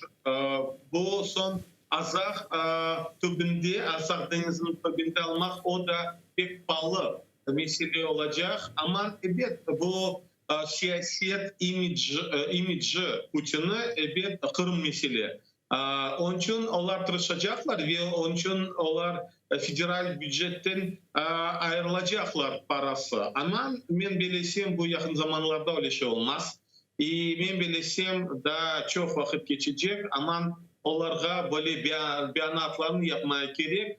Çünkü onlar stiller göstermeye birinciden Rusya'nın vatandaşlarına göstermeye stiller. Buna biz çalışamız. Kırım'da problem yok. Rusya her şeyi çözmek çaresi var. Problemlerine suyun problemi. Ama başka taraftan siz biliyorsunuz, biz konuştuk. Beraber onlar 39. правила bakımda bu Avrupa'nın mahkemeye verdiler. Onlarga у них не приняли, а у них им отказали. Но при всем том я хочу сказать о том, что это не значит о том, что этот этап выигран, потому что они в целом подали в жалобу в Европейский суд по правам человека, и к этому вопросу мы однозначно будем возвращаться через год или полтора. Поэтому мы со своей стороны должны быть готовы к этому вопросу. И, конечно же, для нас очень важно, особенно для меня как руководителя управления Межлисом татарского народа по правовым вопросам и международным делам. Вот как раз здесь очень важно, чтобы Меджлис все-таки четко реагировал, чтобы мы в будущем могли нашу позицию... Алло. Бах uzuldu Eskender Gabariev'nin biz şimdi. Onun da, Eskender Ga'ya. Да, чтобы наша позиция была судом. Поэтому нам грамотно нужно действовать в этом вопросе. Шубес, Ескендраға, бұнен бері берлікте кеченлері мұна алынған хаберлерімізге көре Қырым-Татар ресурс меркезі мәлім олғаны кебі 2020 сенесі Қырымда алып кешкен адиселерінің бөлі анализы или бағлы жоқ мойын бөлі бір весиқа азырлаған еді ве яғни бөлі тақиқат деп айтмаға мүмкін, бөлі бір тақиқат азырлаған еді ве Қырым-Татар ресурс меркезі бұл демек тақатны инглиз тіліне тержеме етіп, чешік түрлі демек Украинада бұлынған елшіліклерге yolлады деген бөлек хаберні алдық ве чешік түрлі халқара тешкілетларға. Мұна бұл насыл мемлекетлер не қадар оларының миғдары, халқара тешкілетлерінің миғдары не қадар, yolлағаныңыз елшіліклер мемлекетлерінің миғдары не қадар ве бұл бізге не бере? Ну, бақыңыз, бұл бірінші систематик анализ yaptık. Bu Kırım'ın nasıl situasya, İgrim'ince sesinike de. Ve bu analizde biz gösterdik bu nasıl insan hakları, onlar подали, как нарушают права человека в индивидуальном плане, коллективные права. То есть там наши систематизировано, четко выстроены графики и так далее, подготовлены рекомендации. И данные мы в электронном варианте направляли ранее, но и, конечно же, мы направили в 68 посольств и организаций, в данном случае и Европейский Союз, и Совет Европы, для того, чтобы можно было видеть четкую динамику. Это делается для того, чтобы наши партнеры, в том числе и страны, понимали, что на самом деле из года в год продолжаются репрессии наших соотечественников, репрессии, нерационально используются природные ресурсы в Крыму, проводится милитаризация. И поэтому мы разослали во все посольства и организации международной такой информации. Это первое. Кроме того, мы уже на днях презентовали ситуацию с нарушением прав человека за полгода 2021 года. И мы эту информацию также перевели на английский язык и уже направили в ряд международных организаций, посольства и направили в том числе в офис комиссара Совета Европы по правам человека госпожи Дуни Мятович. Потому что при нашей встрече они просили давать и постоянную информацию. Сейчас они готовят отчет генерального секретаря, который должен будет быть подготовлен к весне 2022 года на поручение Комитета министров Совета Европы, Комитета министров Совета Европы. Поэтому здесь в данном случае наша задача четко систематизировать, четко показывать, четко фиксировать и, соответственно, давать рекомендации, что, на наш взгляд, необходимо принять, чтобы был эффективный результат. И поэтому это, некоторые могут сказать, что вы из года в год подаете, что вы из года в год пишете и так далее. Поверьте, что как в системе, в качественном плане международных организаций меняются люди, происходят изменения, что происходит также изменения в качественном плане и в органах, которые принимают решения, там, допустим, тех же европейских стран, в Конгрессе США, мы же понимаем, что выборы проходят через определенное время, и поэтому новые политики, которые могут брать на себя ответственность, которые имеют право в принятии, могут голосовать и принимать решения, конечно же, они должны понимать, что на самом деле происходит в Крыму. Поэтому эта работа продолжаться, над этим нужно работать, и эта работа может лечь в том числе и в основу решений международных судов, потому что в резолюциях, которые мы надеемся опять же получить в будущем, должны быть отмечены все те нарушения, которые проводятся. Ескендраға, бұнен бері-берлікте соңғы вақытлары чоқ бойлы музакире етілген хаберлер сырасында ве бекленділер чоқылған хаберлер сырасында бұл Украина президентінің Америка Бірлешкен Девлетлеріне керчеклештірежек зияретідір. Қатенде чоқ бұл меселе етрафында бекленділер мевжуд. Сіз не беклейсіңіз? Яғни с пікіріңіз же Украина ве Америка мұнасебетлері меселесінде, соңыра Американың Русияге басқы меселесінде, Қырым, Донбасс олсын меселесінде шейлерінде бірде-бір тесірі көчлеше білемі, яда білмем Украинаға да бөйік бірі дездек ярдым керчеклештірілмесіні беклемек керек ме, яда стратегик бөлі ветиқалар қабыл етілмесі. Сіздің фікіріңіз же Қырым платформасындан sonra хусусан бұл зиярет не кетірежек Украинаға? В первую очередь мы должны понимать, что Соединенные Штаты Америки все-таки это глобальный игрок в мире. Соединенные Штаты Америки все-таки это самая мощная экономика в мире, это самое мощное вооружение в мире. И, конечно же, то, что у Украины есть такой партнер, это очень важно. И, конечно же, многие страны, в том числе, ориентируются на то, как реагируют на тот или иной процесс Соединенные Штаты Америки. И поэтому даже участие, на каком уровне представители Соединенных Штатов Америки в Крымской платформе, также на это реагируют и другие страны. И, соответственно, вот вы когда задавали вопрос, много зависит и в качественном, и в количественном составе участия других стран. Поэтому, конечно, к всему надо готовиться. Надо готовиться и ехать навстречу, в том числе давать, показывать позитивную динамику в плане реформ, изменений в самой внутри Украины. Кроме того, демонстрировать свою принципиальную позицию и ценности. Вот как раз ситуация с уйгурами, с уйгурским народом, когда Украина проявила себя как, может быть, не совсем в дипломатическом плане, не профессиональный партнер, а может быть и ненадежный партнер, потому что вначале подписали, а потом отозвали. Вот это вот как раз-таки в том числе и может влиять на отношение Соединенных Штатов Америки к Украине. Да, в лицо никто ничего не скажет. Да, будут намекать, кстати, я процитировать хочу слова Джорджа Кента, который здесь находится 2 недели в качестве временного поверенного. Я думаю, не случайно его сюда прислали, тем более перед встречей. Это опытный политик, опытный дипломат. И поэтому его был посыл четкий, что понятно, что у Украины могут быть экономические интересы, могут быть взаимоотношения, но что касается стратегических вопросов, в том числе и в плане экономики, поверьте, и военные процессы, и политические процессы без экономических, они просто так не проходят.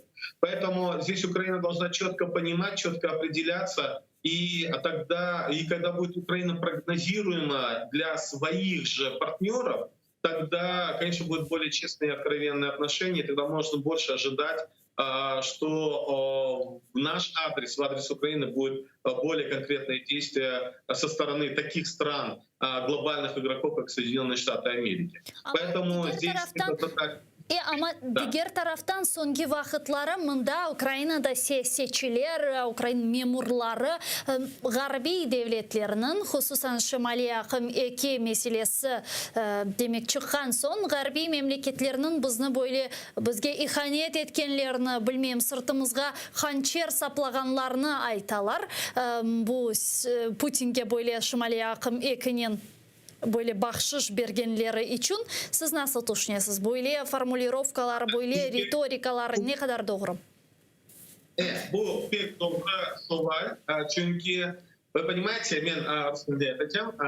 Дело в том, что, смотрите, вот опять же вернемся к курскому вопросу. Ведь когда Украина вначале подписала, а потом отозвала свою подпись, вы почитайте про китайские английскоязычные источники, которые начали описывать как раз то, что Запад предал Украину, Украина изменила вектор, Украина готова сотрудничать активно, развивать экономику там, с Китаем, с Россией и так далее. И это же все непростые посылы. Эти посылы в том числе и дорабатываются или прорабатываются пророссийскими различными структурами на территории Украины, и в том числе делаются запросы, чтобы и, скажем, национал-патриотические силы в Украине могли подхватить и это воспринимать таким образом. С другой стороны, какое может быть поведение у наших партнеров Запада? Понятно, мы неоднократно, если помните, говорили, что когда мы говорим о геостратегии, о геополитике, то в геостратегии присутствуют в первую очередь только интересы. Интересы, и в том числе присутствует цинизм. Когда в своих интересах тот или иной субъект может быть просто циничным. Поэтому здесь мы должны понимать, что какую Украину будут воспринимать ее партнеры. Но в первую очередь в данном случае это, во всяком случае, надежную, у которой есть четкие ценности, которые совпадают, и та, на которую можно действительно опираться. Вот как раз-таки ситуация с уйгурами, она показала слабость Украины в этом вопросе. И я публично говорил, мы делали заявление, я стою опять же на той же позиции, что вот здесь это достаточно слабые стороны. И если помните, активно говорили о встрече с президентом Соединенных Штатов Америки 16 июля, потом говорили в конце июля и перенесли на конец августа. Я думаю, что это тоже был посыл, дипломатический посыл к тому, что, ребята, вы определитесь, ребята, вы видите четко себя, потому что почему мы должны, вы не хотите там какие-то терять экономические взаимоотношения или ищете новые взаимоотношения, но нарушаете ценности, принципы, связанные с нарушением прав человека, а хотите от нас требовать, чтобы мы теряли свои экономические интересы. Ведь в Германии действительно есть большой экономический интерес в Северном потоке. И это понимает весь западный мир. И в том числе Соединенные Штаты Америки, которые выступают против, но при этом Германия является локомотивом целого Европейского Союза, который является основным союзником Соединенных Штатов Америки. Понятно, что они союзники, но у них у всех есть собственные интересы на геополитическом уровне. Или Соединенные Штаты Америки, понятно, что их позиция, они должны быть уверены в этих процессах. Поэтому сегодня я не могу говорить, что Запад предает или Запад ведет себя не так, или Запад, предоставляя свои кредиты, требует реформы. Не просто так, а чтобы эти кредиты были возвращаемыми. В отличие от Китая, когда Китай дает свои простые ресурсы, вернее, якобы легкие ресурсы, но при этом не требует никаких реформ, потому что не требует возврата денег, но потом начинает требовать ресурсами, а это могут быть земельные ресурсы, полезные ископаемые и так далее, что на самом деле вводит в более жесткую кабалу ту страну, которая подписывается на это. Поэтому мы должны учитывать, а для нас, как для татар, очень важно в этом вопросе быть субъектами и пытаться позиционировать, что мы это все реально понимаем, и у нас есть своя собственная четкая. Çok doğru, çok sağ olunuz İskender ağa. Bizle bağlanğanız için ve suallarımızga cevap bergeniz için. Büyük teşekkürler. İskender Baliyev, Milli Meclis azası ve Kırım Tatar Resurs Merkezi'nin yol başçısı bizle canlı bağdaydı. Saygılı dostlar, biz ise yayınlarımızı yekünlemeyimiz. 5 dakikadan sonra Zaman informasyon programması sizlerine selamlay. Sonki haberler şimdi görüşkence.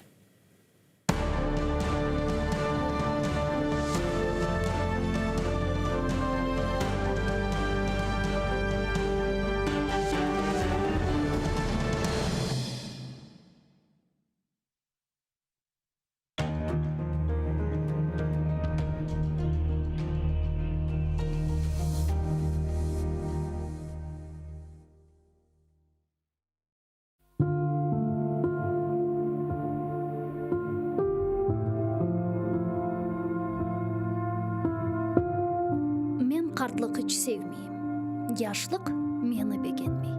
Milletke kol ayaklıyım, ama o da hiç bilmey. Öz başıma kalam yolda bir şey kelmey elimden. Ağlayım. Aytam alımını kimse anlamay dilimden. Kökke uçacağım kele, kök menden uzak kaça. Yerde meni yutmak istey yılanday ağzın aça. Ürke yutulmaktan canım, yaşamak isteyim men. Düşman olsa canıma halk, vallahi dostuyum men. Şaştım artık, bilmeyim men ne işlemek gerek. Pek aylana başım billa, titre içimde yürek. Gözlerime perde ola türlü şeyler, avalar, gözüm ile koramayım, kimler meni saralar.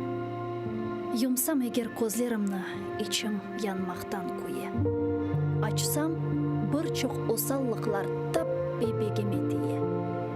Böyle çeke kulaklarım burnun dünyanın zorun tapmay gönlüm hiçbir yerde.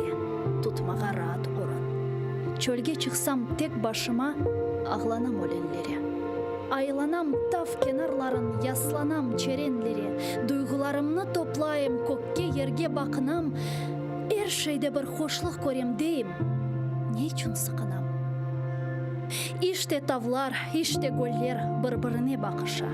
Иште сувлар ерден чыға әрбір яққа ақыша. Иште күнеш, іч қызғанмай, sıcak yaraqlar saça. İşte kuşlar toplanalır, korkmayıp uça, uça.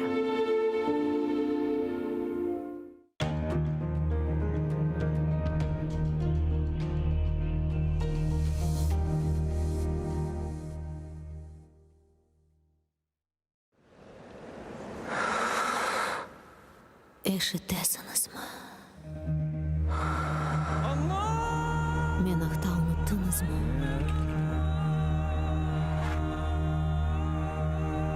Men bundan. Bu mening toprog'im. Mening Qrimim.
На 84-му році через коронавірусну хворобу пішла з життя відома журналіст та телеведуча Субіє Нолбантова. В 90-ті роки, повернувшись з депортації, на місцевому телеканалі створила дитячу телепередачу кримсько-татарською мовою «Мірабанис Балалар». Для програми все їй доводилося робити самій. Шити ляльки, рухати їх у кадрі, озвучувати фільми, писати казки та вірші, готувати дітей до ефіру. Але результат був того вартий. Величезна популярність, любов глядачів, покоління дітей, які відкрили для себе кримсько-татарську мову та культуру. 17 років свого життя присвятила контенту для дітей. Заслужена діячка культури Криму та України видала свою збірку казок кримсько-татарською мовою. Сьогодні кримсько-татарський народ втратив письменницю, педагога, актрису, співачку, автора і ведучу першої телевізійної дитячої кримсько-татарської програми. Субіє Нолбантова в 2012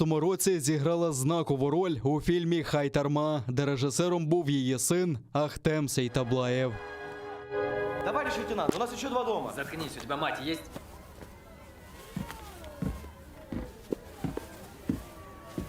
Бабушка, вы собрались? И это все? Здесь Бог, память и хлеб. Человеку этого достаточно, чтобы жить. У меня 5 внуков погибли на войне. 6-й внук сражается за нашу землю. Увидишь его, скажи ему, что он предатель.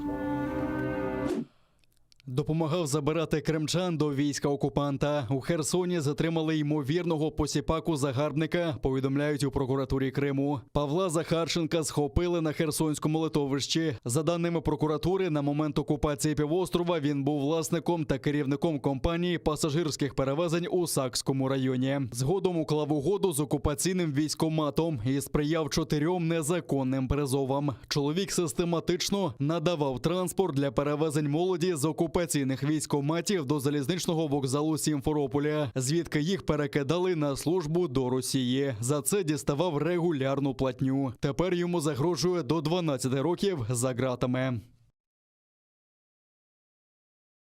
До прикладу, згідно з умовами одного із контрактів, транспортні засоби, що належали підприємству підозрюваного, під час проведення однієї призовної кампанії мають здійснити 496 рейсів, перевізши 3200 осіб. Плата за надані послуги становила понад 1 мільйон російських рублів. Наразі за процесуального керівництва прокуратури автономії вказаному громадянину України повідомлено про підозру у пособництві в порушенні законів та звичаїв війни. На Приазов'ї ворог завзято б'є з важких мінометів. Зокрема, поблизу Широкиного та Водяного гатили 82-м та 120-м калібром. Повідомляють у штабі Об'єднаних сил. Артилерію задіяли також в районі Південного та Шумів. На інших ділянках Східного фронту російські окупанти відкривали вогонь з гранатометів різних систем, кулеметів великого калібру та стрілецької зброї. Крім того, ворог вкотре закидав дистанційні міни. Серед українських захисників без втрат. У районі населеного пункту Зайцеве російські окупанти здійснювали дистанційне мінування території мінами ПОМ-2. Бойових втрат серед військових об'єднаних сил немає. На обстріли російсько-окупаційних військ наші захисники відкривали вогонь у відповідь. Про всі факти порушень з боку російсько-окупаційних військ українська сторона СЦКК повідомила представників місії ОБСЄ. Станом на 7 годину ранку 30 липня порушень режиму припинення вогню не зафіксовано. Російські окупанти цього місяця отримали чимале підкріплення новою зброєю, повідомляють в українській розвідці. Контрольовані ділянки державного кордону України на тимчасово окуповану територію Донецької та Луганських областях з території РФ було завезено 1400 тонн пального, нові партії озброєння і боєприпасів російського виробництва.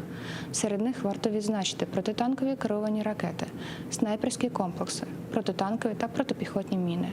Крім того, на тимчасово окуповану територію в Луганській області після проведення ремонту на підприємствах РФ перевезені самохідні артилерійські установки. На полігоні Алібей на Одещині успішно випробували модернізоване озброєння до системи ГРАД і ракетної установки «Точка-У». Про це повідомляють у Генеральному штабі Збройних сил. Відстріляли 4 снаряди. Зокрема, двічі запускали 122-мм реактивні снаряди «Тайфун-1», який тепер має на 40 кілометрів більшу дальність стрільби. А також випробували модернізовані ракети для «Точка-У».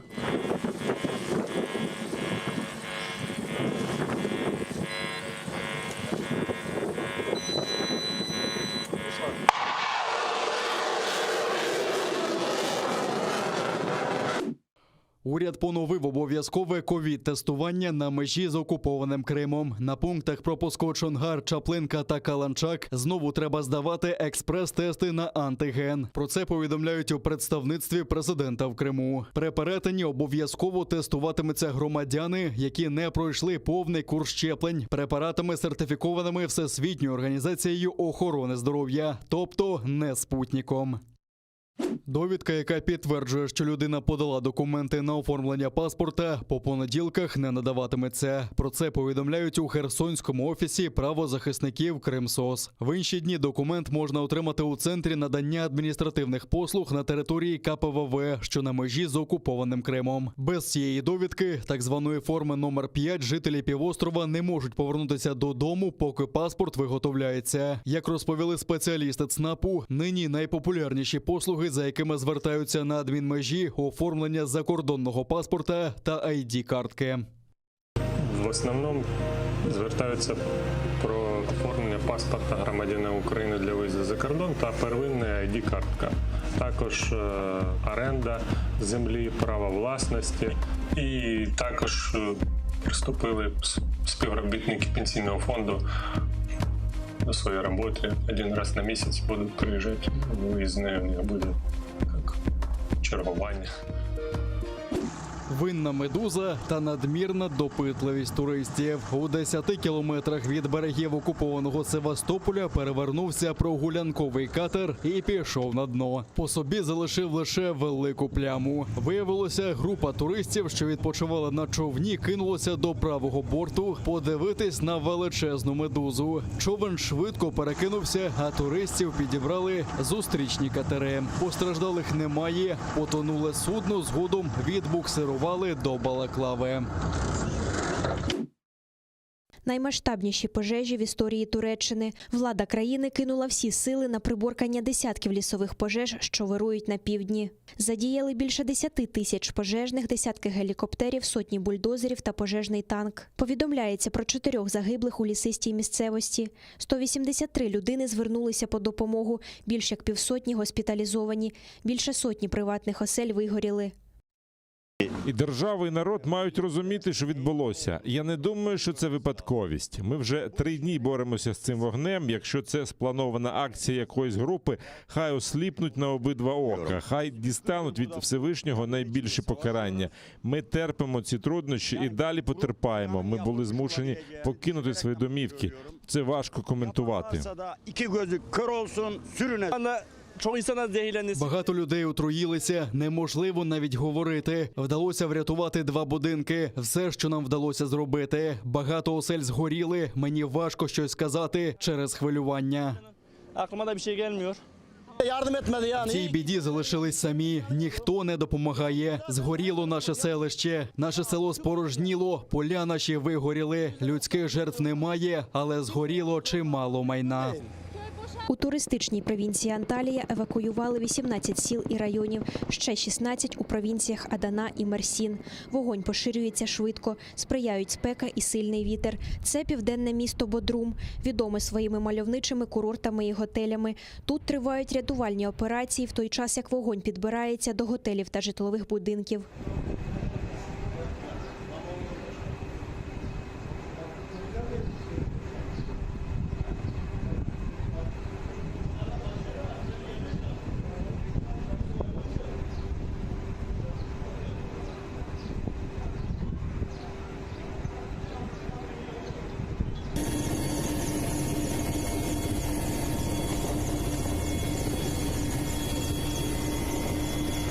Ya biz şimdi öğle yemeğine gittik.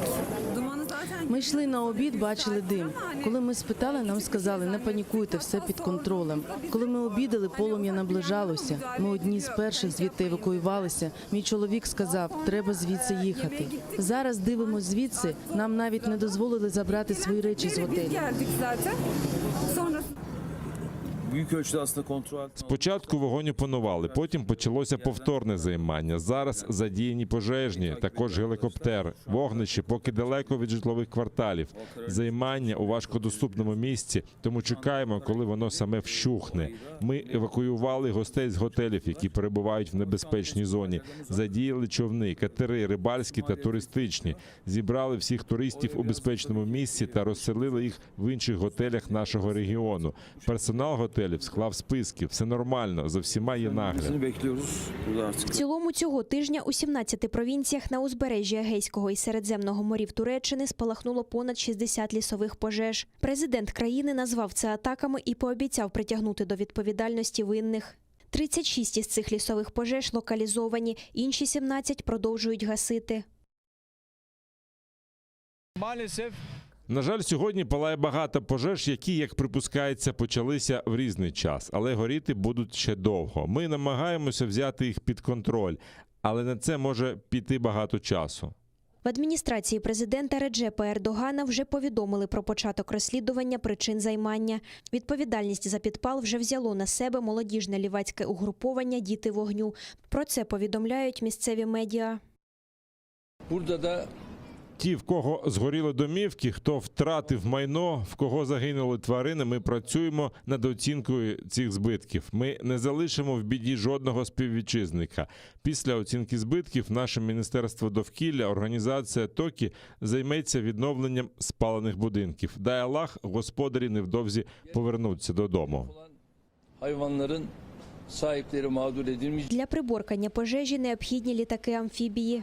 Туреччина чекає на підтримку від сусідніх держав. Володимир Зеленський у своєму твіттері висловив співчуття турецькому колезі на тлі руйнівних пожеж. Президент України написав, що український народ буде разом з дружнім турецьким народом у цей важкий час. Державна служба надзвичайних ситуацій вже спрямувала на допомогу Туреччині 2 екіпажі пожежних літаків із групою забезпечення.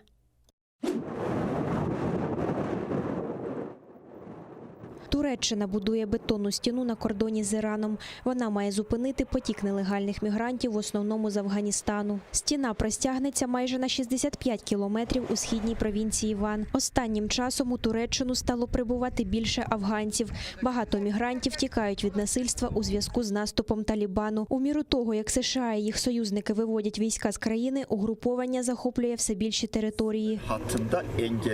В минулому році ми затримали на кордоні 105 тисяч мігрантів. У цьому число біженців, схоплених на кордоні, вже перевищило 55 тисяч. Афганці проникають до Туреччини через Іран багато років. Більшість із них прагнуть потрапити до Європи. І в ЄС вже почали турбуватися з приводу нової хвилі біженців. Так, нещодавно в Егейському морі берегова охорона Туреччини перехопила човен, на борту якого знаходилося більше 200 афганських мігрантів. Вони прямували до Європи. А минулого тижня прикордонна служба Туреччини оголосила, що затримали недалеко від іранського кордону 1500 нелегальних мігрантів. Більшість були афганцями. У Туреччині вже знаходиться майже 4 мільйони сирійських біженців.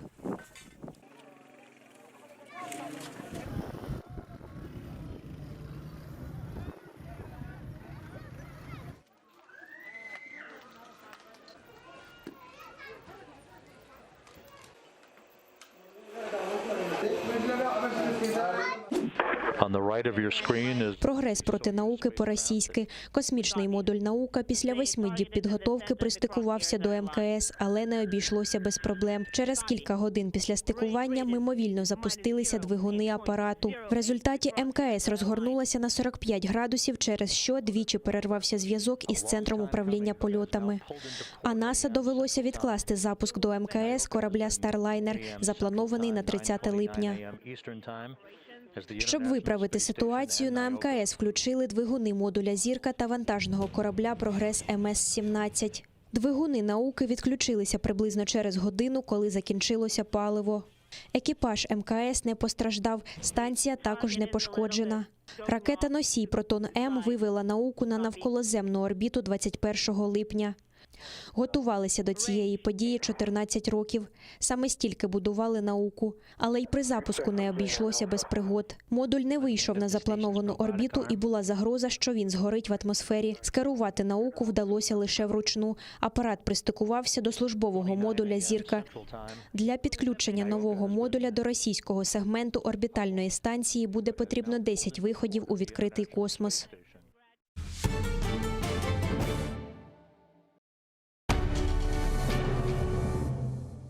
Ізраїльські вчені створили унікальний засіб, що містить природні інгредієнти.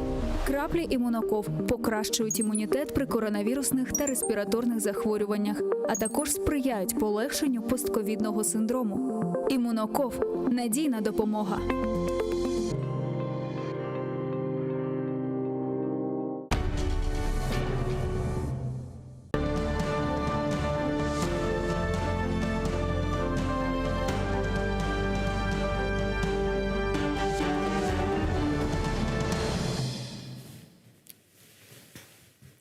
Ассаляму алейкум, хайрлах шамлар, добрый вечер. В эфире телеканала АТР. Вы смотрите информационно-аналитическую программу «Бугунь». В студии для вас работаю я, Гульсум Халилова. И следующие 40 минут в этой студии с гостями, которые подключатся к нам в эфир, мы обсудим основные новости и события сегодняшнего дня. Я напомню, что вы также можете присоединяться к нашему эфиру. На экраны ваших телевизоров режиссеры периодически выводят номер телефона +3 80 67 63 46 130. Звоните к нам абсолютно бесплатно по Вайберу. Можете присоединяться по скайпу atr.tv. Это наш адрес. Нам важен ваш голос. И не забывайте подписываться на наш YouTube-канал. Там мы вещаем как в онлайн-режиме, так и выкладываем самые интересные фрагменты из наших эфиров. Выкладываем практически все наши программы в записи. Поддержать телеканал АТР вы можете, подписавшись на наш Patreon. Сегодня ваша поддержка помогает нам продолжать работу на информационном фронте. А этот эфир я хочу начать со следующей новости. В повестке международного саммита Крымской платформы важное место займет вопрос защиты прав граждан Украины, незаконно арестованных и приговоренных к тюремным срокам в оккупированном Россией Крыму. Об этом заявил постоянный представитель президента Украины в Автономной Республике Крым Антон Корюневич. Безумовно, людський вимір і захист прав людини точно будуть в адженді Кримської платформи. Це зрозуміло. Це завжди топ-питання на будь-якому міжнародному майданчику, де б ми не говорили про Крим. Тому це обговорюватимуть за наявності міжнародної підтримки, міжнародного тиску набагато ефективніше працювати з цього треку. Ми постійно спілкуємося з родичами, адвокатами, дружинами політв'язнів. Безумовно, вони всі очікують повернення любих або додому, або туди, де їм буде безпечно. Государственный секретарь канцелярии президента Польши, руководитель Бюро по международной политике, в разговоре с заместителем руководителя Офиса президента Украины сообщил, что на саммите Крымской платформы Польша будет представлена на самом высоком уровне. Якуб Кумух висловив підтримку ініціатив України, спрямованих на деокупацію Криму, та підтвердив, що на інавгураційному саміті Кримської платформи у серпні в Києві Польща буде представлена на високому рівні. Також відбувся обмін думками щодо важливості та символічності укладеної між Україною та Польщею декларації щодо подальшої підтримки польськими партнерами руху української держави до членства в ЄС. Зараз з нами на прямому зв'язку український громадський діяч, дипломат, надзвичайний повноважний посланник України першого класу Данило Лубківський. Пане Данило, вітаємо вас. Салям алейкум. Салям алейкум. Добрый вечер. Добрый вечер. Пане Данило, Крымская платформа. Есть ли у нас сегодня понимание, какая именно цель инаугурационного саммита Крымской платформы и отыграет ли она свою роль, которую определила?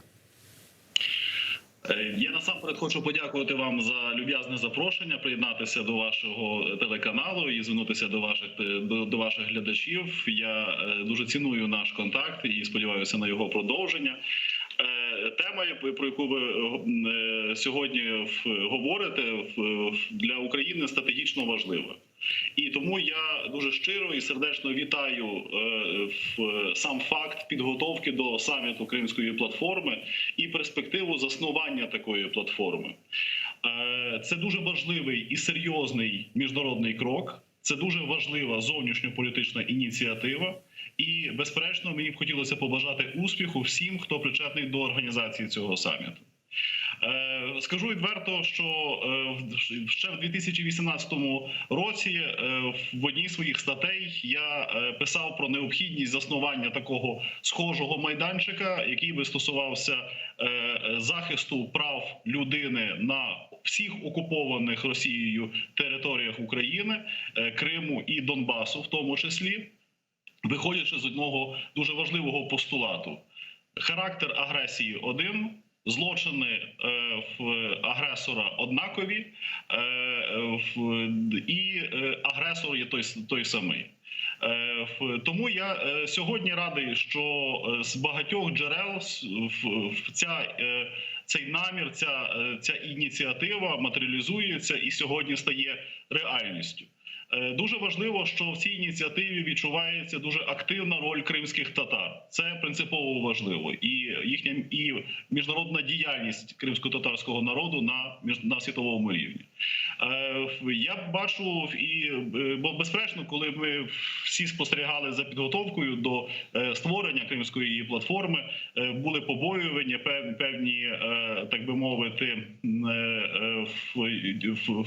виникали певні нюанси щодо того, наскільки якісно буде зроблена ця робота. І для мене дуже важливо, що сьогодні, як мені відомо, цією справою займаються справжні професіонали, зокрема, спеціальний представник з організації саміту Кримської платформи посол Микола Точицький, наш колишній постійний представник України при ЄС. І з тієї інформації, яка мені відома, триває напружена робота, планується дуже серйозний відповідальний захід. І хотілося б очікувати на його змістовні результати. До числа таких змістовних результатів, безперечно, слід віднести і появу декларації, підсумкового документа, в якому було би сформульовано головні завдання цього міжнародного форуму. Безперечно, слід говорити про те, що мала би виникнути певна форма регулярності проведення таких зібрань. Це, безперечно, і дуже важливо, щоб на саміті прозвучала подальша перспектива, яким чином Кримська платформа розвиватиметься, яким чином розвиватиметься вона і в тому числі і інституційно. І насамкінець я хотів би підкреслити, що, як мені відомо, в рамках Кримської платформи обговорюється сьогодні, йде підготовка до обговорення важливих тем, і це тема продовження політики невизнання незаконної анексії Криму з боку Росії. Безперечно, це тема прав людини, безперечно, це питання свободи навігації і в тому ж і безперечно це питання продовження санкційної політики стосовно агресора і ряд інших питань. Кримська платформа, на мій погляд, дуже потрібна. Ця подія має дати сигнал світові, що тема не забута. І більше того, це має бути свого роду сигнал підтримки кримським татарам і всім нашим громадянам, які перебувають під окупацією. Вот в вопросе инаугурационного саммита Крымской платформы многие политические деятели и ряд аналитиков питают скепсис в вопросе того, а что будет дальше. Вот соберется инаугурационный саммит, приедут представители различных стран, поддержат Украину, выразят обеспокоенность и так далее. И что вот будет дальше после инаугурационного саммита? Действительно возникает вопрос, пане Данило, на ваш взгляд, какая может быть создана институциональная модель Крымской платформы? Какой она должна быть в таком же виде, либо в виде ограниченных участников, количества участников, как с нормандским форматом, или же как вам это видится? Те, що існують критики або люди, які висловлюють справедливі сумніви і критичні оцінки, які б мали б стимулювати владу, це, на мій погляд, нормально. Зрештою, це неуникненно. Будь-яка важлива велика справа, вона йде пліч-опліч і супроводжується не лише позитивними відгуками, але й критичними зауваженнями. Якщо ці критичні зауваження є конструктивними, то я думаю, що ті, хто сьогодні організовують цей процес, і вони будуть лише враховувати на користь загальної державної національної нашої справи. Що стосується ефективності і що може бути далі? Сам факт проведення такого саміту – це вже дуже серйозний політичний сигнал. Ясно, що хотілося б, щоб на участь в такому саміті взяло якомога більше держав на найвищому чи високому офіційному рівні, виходячи навіть із того, що у 2014 році зусиллями нашої дипломатичної команди, до якої я мав честь належати, було зроблено багато для того, щоб на засіданні Генеральної асамблеї ООН було схвалено резолюцію організації на підтримку територіальної цілісності України. Це так звана UN 100. 100 членів ООН проголосували на підтримку України, не визнаючи анексії Криму. Оця сотня – це та цифра, вона не магічна, вона практична. Це те, що нам потрібно постійно тримати в полі зору і дбати про те, щоб в світі глобально існувала підтримка України такої великої кількості держав. Тому саміт я би розглядав як правильний початок, але далі принципово важливо, щоб керівництво України не розглядало його як просто інформаційний привід, а наповнило цю роботу змістом, в тому числі апелюючи до наших союзників, в тому числі апелюючи до інших держав світу, аби змусити агресора насамперед до діалогу і, безперечно, до тих кроків, які неминуче, на мій погляд, приведуть до деокупації Криму. Ну, если мы говорим о ужесточении санкций в отношении России. А как вы думаете, какие аргументы Украина должна привести для наших западных партнеров, чтобы те приняли наиболее жесткие решения и согласились на ужесточение санкций? Ведь если посмотреть на последние 7 лет, те санкции, которые были введены за Крым и за Донбасс с 2014 года, они существенно не менялись. Слава богу, что каждые полгода западные партнеры голосуют за пролонгацию существующих санкций. А что вот на этот раз может спровоцировать наших партнеров ввести еще более жорсткі? Насамперед, це дуже важливий факт, що впродовж 7 років продовжується об'єднана санкційна політика щодо агресора, як і в частині Криму, так і стосовно Донбасу. Ми не можемо недооцінювати цього. Коли говорять про те, що ці санкції не працюють, я категорично не погоджуюся з такими висловлюваннями і навпаки вважаю, що інструменти, які задіюються, вони сьогодні завдали значних збитків агресору і вплинули на його зовнішню політичну міжнародну діяльність. Яким чином, які аргументи застосовувати для того, щоб посилювати санкційний тиск? Цих аргументів багато, вони всі на столі. І кожного дня ці аргументи додає агресор. Переслідуваннями людей в Криму, масовим порушенням прав, політичними ув'язненнями, вбивствами українців на Донбасі, боротьбою проти вільного і справедливого повстання людей у Білорусі, спекулюючи і підбурюючи настрої в Молдові проти демократичних змін, атакуючи наших партнерів і друзів в Грузії. Агресор всюди діє однаково. І саме в такому комплексному підході для нас дуже важливо знаходити аргументи, говорячи про те, що лише сприймаючи от в такій комплексності дії Росії і реагуючи на її дії комплексно, можна змусити Росію насамперед до вгамування своїх імперських амбіцій, до деокупації. І насправді це так само ключ до врегулювання, вирішення всіх хронічних кризових, заморожених конфліктів в нашому регіоні, які всі були спровоковані, спричинені або ініційовані Росією. Приднестровье, Грузия. Природно. Пане Данило, на этой неделе стало известно, что Соединенные Штаты Америки на саммите Крымская платформа будет представлять министр транспорта Пит Буттиджич. Известна ли вам эта фигура и серьезное ли это, на ваш взгляд, представительство? Безперечно, що так.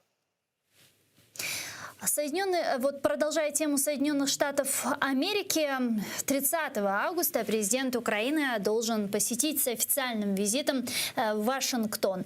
Сейчас очень много ожиданий относительно этого визита. В частности, ожидают получения статуса основного союзника США вне НАТО. Стоит ли на это рассчитывать, на ваш взгляд?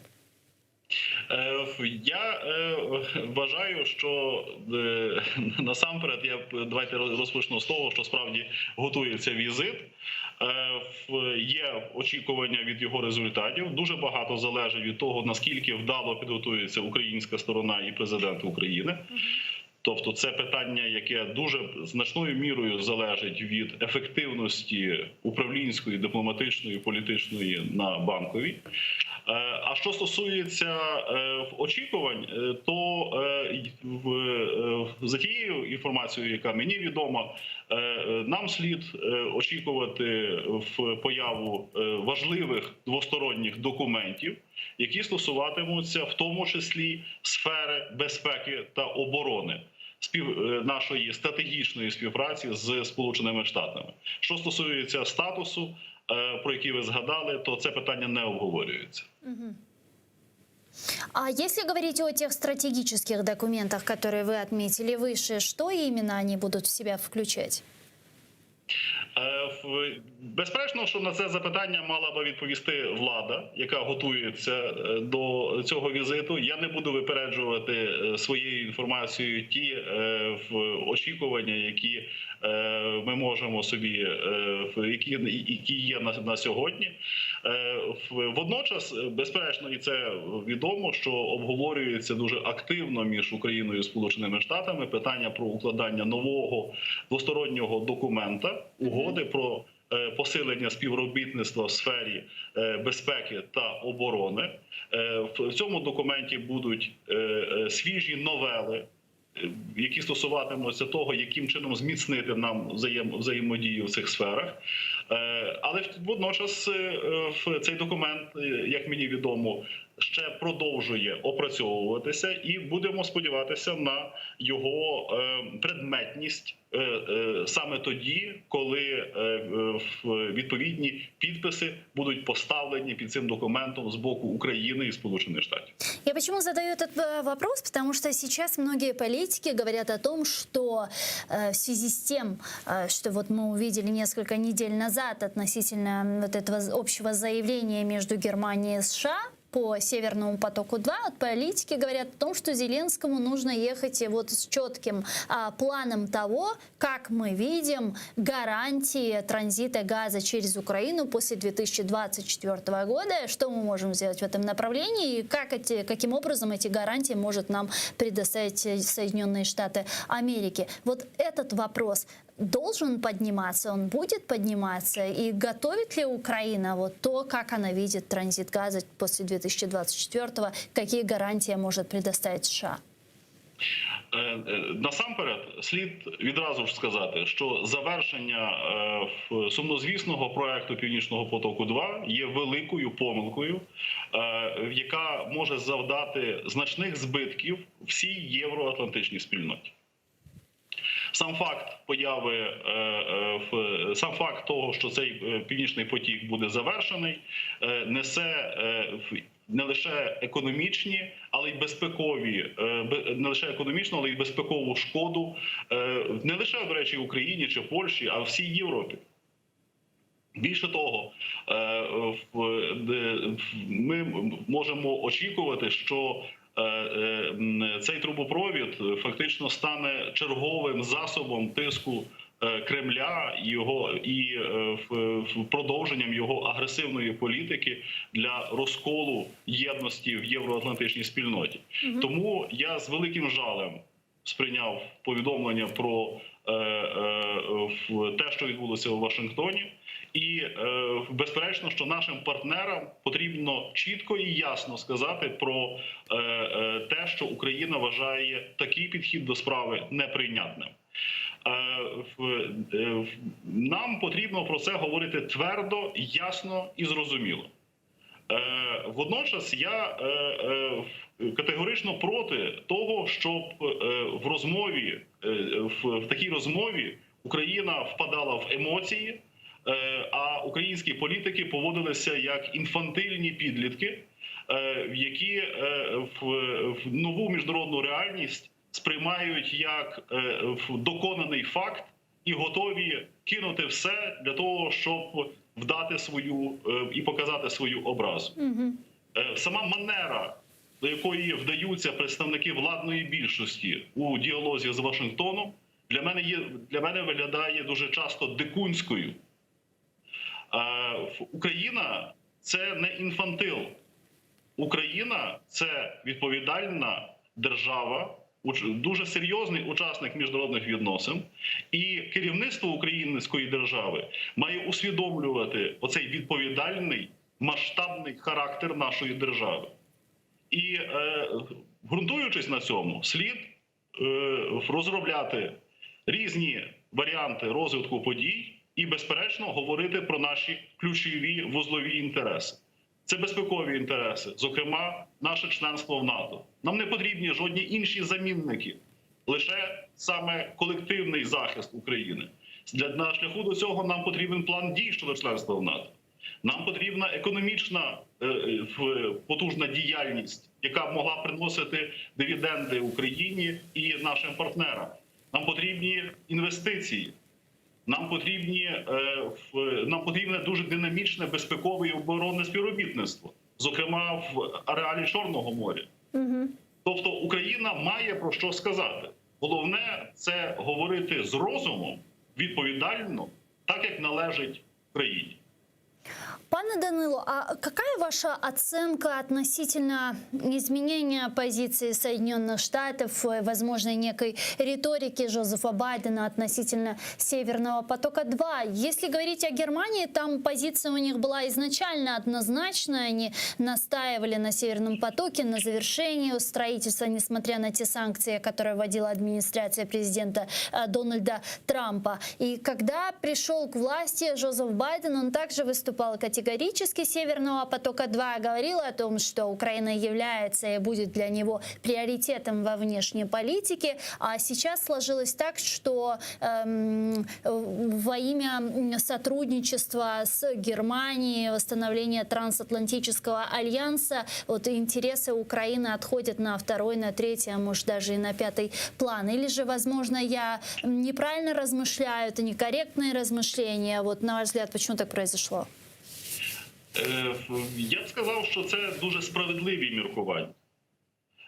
І те, що ми спостерігаємо, безперечно, викликає дуже багато запитань. Я можу сказати про свою версію, що саме сьогодні впливає на зовнішньополітичні інтереси Сполучених Штатів, і що дає поштовху, імпульсу тим діям, які ми сьогодні спостерігаємо. Президент Байден прийшов до влади після президентства, дуже екстравагантного президентства Дональда Трампа. Характерною рисою цього президентства, я маю на увазі президентства Трампа, був, по суті, значний розрив між Америкою та її численними союзниками у світі. Як в Європі, так і в Азії, по всій планеті. На мій погляд, ця політика фактичного ізоляціонізму Сполучених Штатів була абсолютно хибною, і вона сьогодні змушує керівництво Америки рухатися не від, умовно кажучи, якоїсь точки координат, а від мінус точки координат. Тому президент Байден з самого початку свого президентства оголосив про необхідність відновлення крупних глобальних союзів Америки, які власне, і роблять Сполучені Штати глобальною державою номер один. Да, но почему это происходит ценой интересов Украины? Абсолютно справедливе запитання. І саме про це запитання ми говорили нещодавно під час зустрічей у Вашингтоні разом з головою Київського безпекового форуму Арсенієм Яценюком. Буквально тиждень-півтора тому ми повернулися з Сполучених Штатів. У нас була серія дуже важливих розмов і зустрічей з представниками, з найвищими представниками тієї команди, яку б можна було б назвати українською школою в зовнішньополітичній службі, в дипломатичній службі Сполучених Штатів. І це були зустрічі, і неформальні зустрічі із представниками влади, адміністрації, і діалог з Конгресом.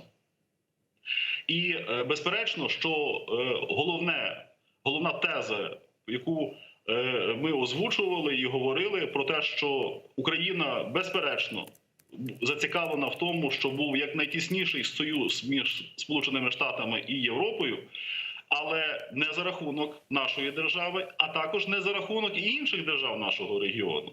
Ані Польщі, ані Білорусі, ані Молдови, ані Грузії і так далі. Тобто ми виступали тут з точки зору з точки зору колективного представництва. Я сподіваюся, що ці тези, які звучать безперечно не лише під час такої поїздки, але і від дуже багатьох інших громадських політичних діячів, які продовжують підтримувати активний діалог з адміністрацією Джозефа Байдена, вони неминуче вплинуть на те, щоб не допустити фатальних помилок, які могли б завдати шкоди нашим інтересам. Дякую вам дуже, пане Данило. Чохсагулно, что нашли время и подключились к нам в ефір. Дякую. Данило Лубківський, український громадський діяч, дипломат, надзвичайний повноважений посланник України першого класу, був з нами на прямому зв'язку. Палата представителей Соединенных Штатов Америки одобрила законопроект о финансировании Госдепартамента в 2022 году с увеличением размера помощи Украине и поправкой на санкции против Северного потока-2, говорится в сообщении посольства Украины в США. Давайте послушаем их цитату. Згідно із законопроєктом, загальна сума коштів, які мають бути виділені на реалізацію програм допомоги Україні по лінії Державного департаменту, Агентства США з міжнародного розвитку і пов'язаних програм, становить не менше ніж $481,5 мільйонів, що на 28,5 мільйонів більше, ніж у поточному році. Із зазначеного кошторису $125 мільйонів будуть виділені на цілі безпекової допомоги Україні за статтею «Міжнародне військове фінансування», що на 10 мільйонів більше, ніж у 2021 році.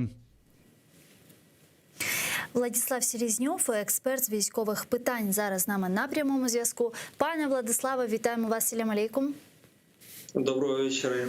Да, пане Владислава, сегодня стало известно, что Палата представителей США одобрила законопроект об увеличении размера помощи Украине на $28,5 миллионов. Куда пойдут деньги? Хорошая ли это новость? Безусловно, любая военно-техническая помощь от наших западных партнеров – это всегда хорошие новости. Если мы говорим о цифрах, буквально на сегодня в ленте новостей я увидел, что в ближайшей перспективе Джо Байден запрашивает помощь для правительства Афганистана, и речь там идет про сумму порядка 3 миллиардов для обеспечения вооруженных сил Афганистана. Понятно, цифры несоизмеримые с теми цифрами, которые выделяются на поддержку военно-украинской армии. Опять же, должны четко понимать, что деньги, которые выделяются правительством США, они не идут кэшем, наличкой на счета или на определенные мероприятия, связанные с непосредственной деятельностью. Да, а куда идут эти все деньги? Вот объясните популярно для наших зрителей. Больше чем $400 миллионов помощи выделяется со стороны Соединенных Штатов и Украины для нас в сфере обороны. Вот куда идут эти деньги, чтобы было понимание? Первая позиция – военно-техническая помощь, в том числе для военно-морских сил Украины. Она же не предоставляется бесплатно. Вот те деньги, которые выделяются правительством США, это как раз те деньги, которые закладываются в бюджет, оборонный бюджет Соединенных Штатов Америки. И фактически за эти деньги из казны Соединенных Штатов Америки покупается техника для военно-морских сил Украины. Вторая позиция – это обеспечение деятельности мониторинговых и экспертных групп по обучению наших специалистов военнослужащими Соединенных Штатов Америки. Точно так же деятельность американских военнослужащих должна соответственным образом обеспечиваться, оплачиваться. Все это происходит за счет бюджета Соединенных Штатов Америки, который, опять же, входит в вот эти вот $400 миллионов. Также эти деньги идут на определенные мероприятия разведывательного характера и иные более такие узкоспециализированные мероприятия. Но, опять же, я подчеркиваю, то есть все эти деньги не являются наличными и не поступает на счета вооруженных сил Украины. Пане Владиславе, вместе с этим сейчас активно обсуждается визит президента Украины Зеленского в Вашингтон. И многие ожидают, что во время этого визита, возможно, Украина получит статус основного союзника Соединенных Штатов Америки вне НАТО. Насколько это реально в нынешних условиях?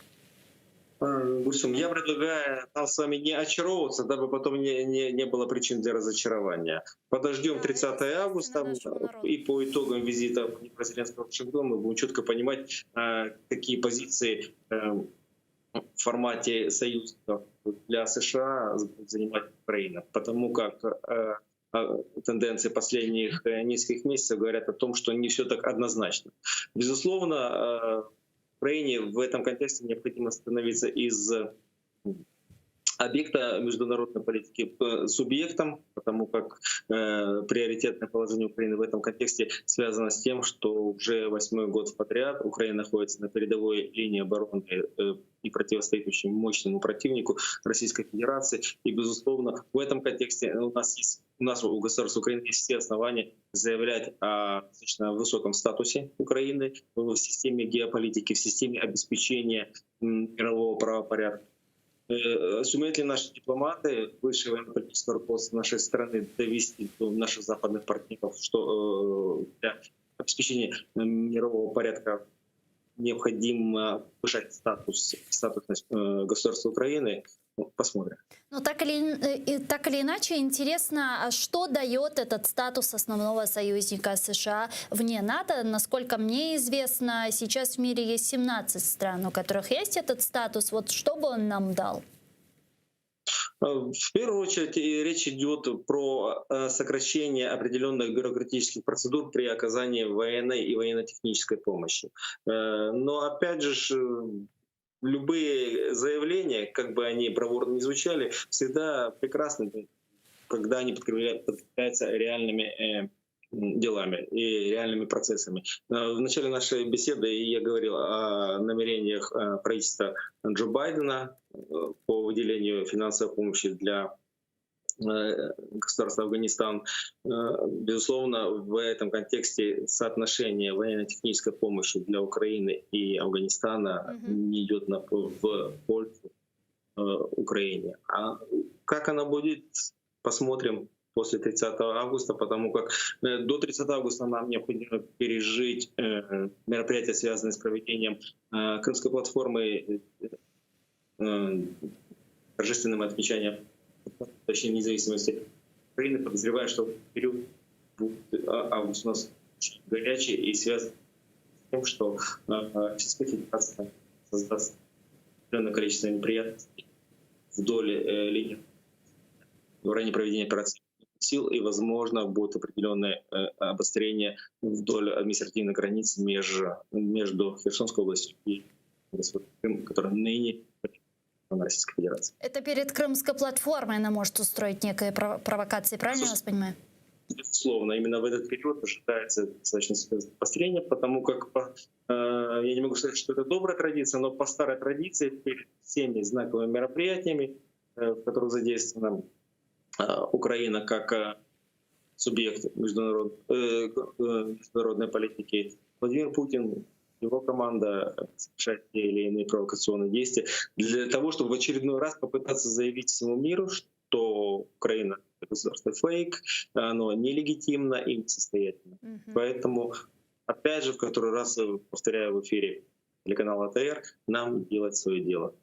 Усилять вооруженные силы, развивать национальное промышленность.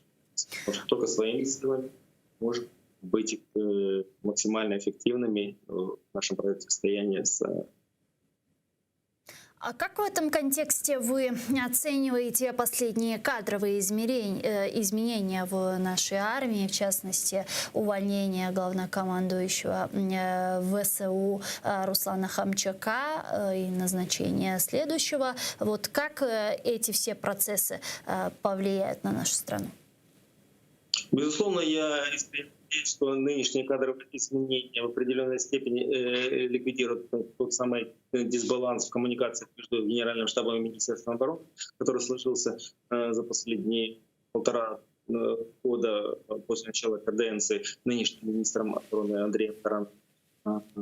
Потому как та ситуация, то состояние дел, которое мы имеем на сегодняшний день, а именно неутвержденный государственный оборонный заказ, конец июля, а вопрос до сих пор еще открытый, ставит под вопрос эффективность обеспечения всех потребностей вооруженных сил Украины. И хотя мы слышим заявление о том, что якобы оборонный бюджет нашей страны выполняется на 100%, я имею определенные сомнения, потому как любые процессы, они должны быть спланированы, они должны быть четко организованы. Когда нет основного документа государственного оборонного заказа, то возникает вопрос, как это все работает. Безусловно, генералы, которые пришли на должности главнокомандующего, на должности начальника генерального штаба, это боевые генералы с огромным опытом российско-украинской войны, полагая, что этот опыт и их авторитет и популярность в армии им сыграет добрую службу. Но опять же, наше ожидание — это дело хорошее. Посмотрим на конкретные результаты, потому как времени на раскачку у армии нет.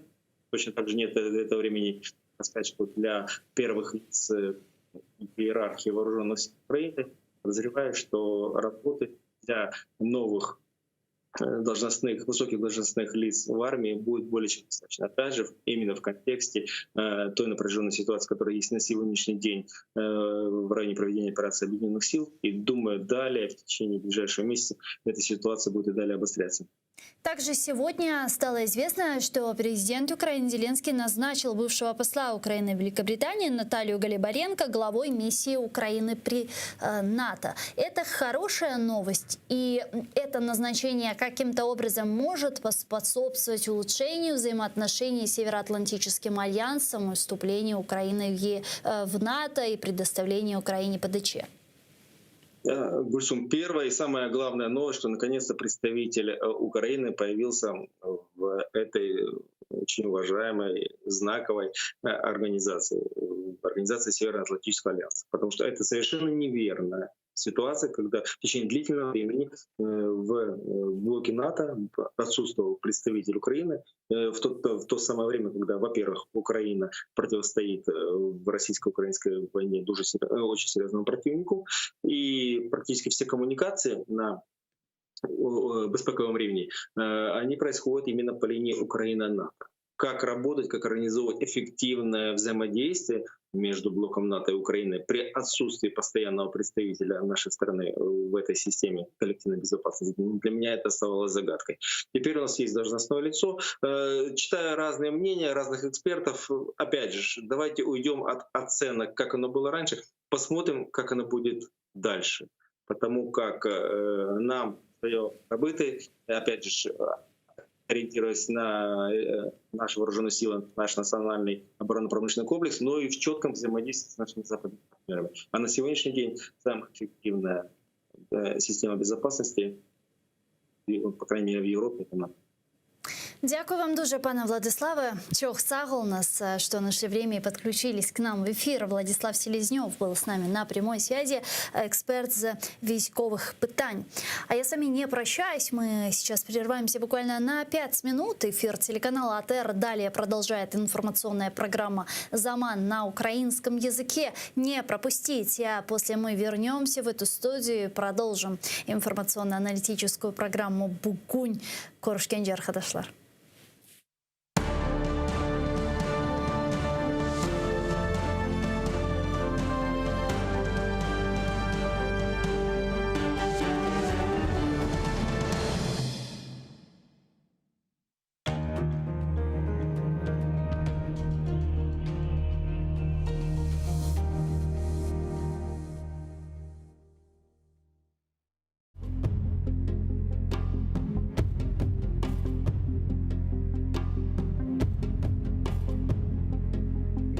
Hasta, gözüm donuq.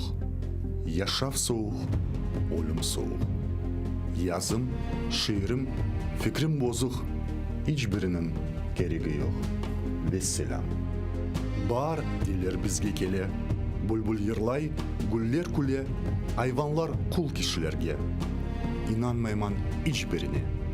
Vesselam. Filan batır, tüvent korkak. Ahmet hırsız, Mehmet'ke bak.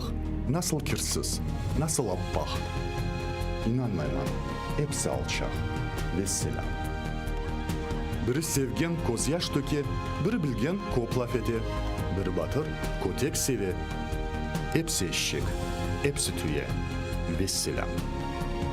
Halka hizmet etkenler var. Halkını iddia etkenler var. Cennetlerge ketkenler var. Biri hırsız, biri tuvar. Vesselam. Gerçek tügül, ne kok, ne cer, ne bulardan tuğhan bizler, Tanrım, yaşaf büyük horluq. Bizge yaxşı bir ölüm ber. Vesselam.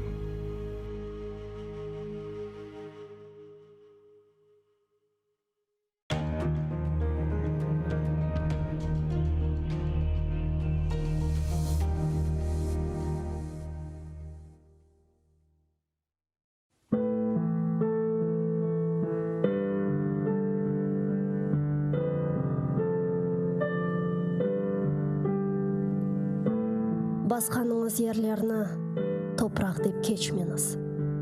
О топырақларда сіздің адыңызды сақламақ үшін ниже құрбанлар берілді.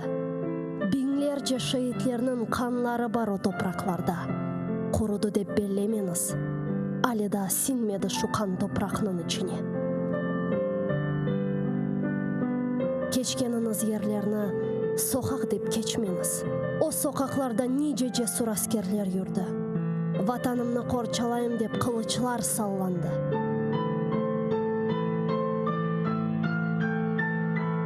Жүргеніңіз аралықларда иханетлер де олды үлбет. Сапланды ханчерлер сыртларға. Көтергеніңіз байрақны тамғалы басма деп кечмеңіз. О байрақның үстінде шерефіңіз, намысыңыз, итибарыңыз бар. Көтеріңіз ең yüksеклерге, ең төпелерге, көк yüzüyle paylaşsın ренкіні. Керек олса оның үшін нишан олыңыз. Бір кеткен жан недір ки? Бин жан кетсе феда олсын ona. Қиямет өлім ма? Бұ му фелекет? Асыл фелекет байрағымыздың ерде саврылмасыdır. Утаныңыз эфенділер, егіңіз башларыңызны. Тітрейдір шымдалымызға бақып еждатларымыздың кеміклері. Кірді евімізге дұшман қуа алмайық. Сесіміз шықмаз олды қорқуға далдық. Утаныңыз эфенділер. Ғай болған рухыңыздан утаныңыз. Байрақны көтеріп оламаған еллеріңізден утаныңыз. Мен утанам.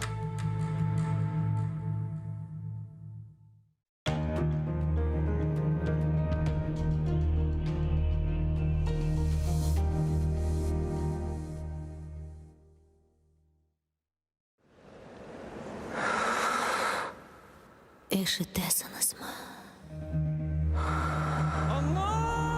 Мен ақта ұмыттыңыз ма?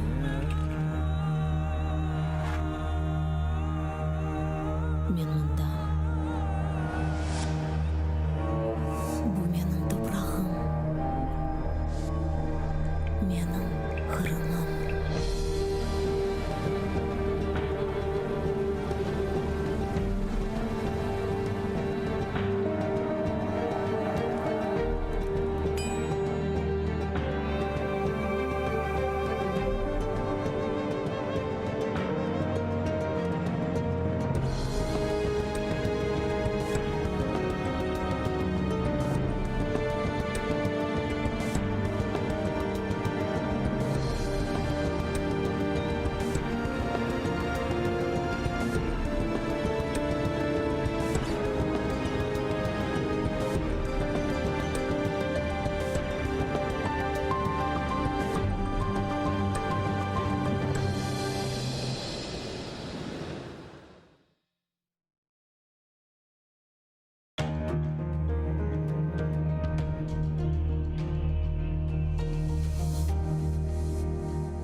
На 84-му році через коронавірусну хворобу пішла з життя відома журналіст та телеведуча Субіє Налбантова. В 90-ті роки, повернувшись з депортації, на місцевому телеканалі створила дитячу телепередачу кримсько-татарською мовою «Мірабаниз Балалар». Для програми все їй доводилося робити самій. Шити ляльки, рухати їх у кадрі, озвучувати фільми, писати казки та вірші, готувати дітей до ефіру. Але результат був того вартий. Величезна популярність, любов глядачів, покоління дітей, які відкрили для себе кримсько-татарську мову та культуру. 17 років свого життя присвятила контенту для дітей. Заслужена діячка культури Криму та України видала свою збірку казок кримсько-татарською мовою. Сьогодні кримсько-татарський народ втратив письменницю, педагога, актрису, співачку, автора і ведучу першої телевізійної дитячої кримсько-татарської програми. Субіє Налбантова в 2012 році зіграла знакову роль у фільмі «Хайтарма», де режисером був її син Ахтем Сейтаблаєв.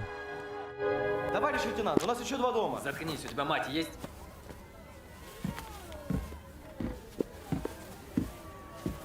Бабушка, вы собрались? И это все? Здесь Бог, память и хлеб. Человеку этого достаточно, чтобы жить. У меня 5 внуков погибли на войне. 6-й внук сражается за нашу землю. Увидишь его, скажи ему, что он предатель.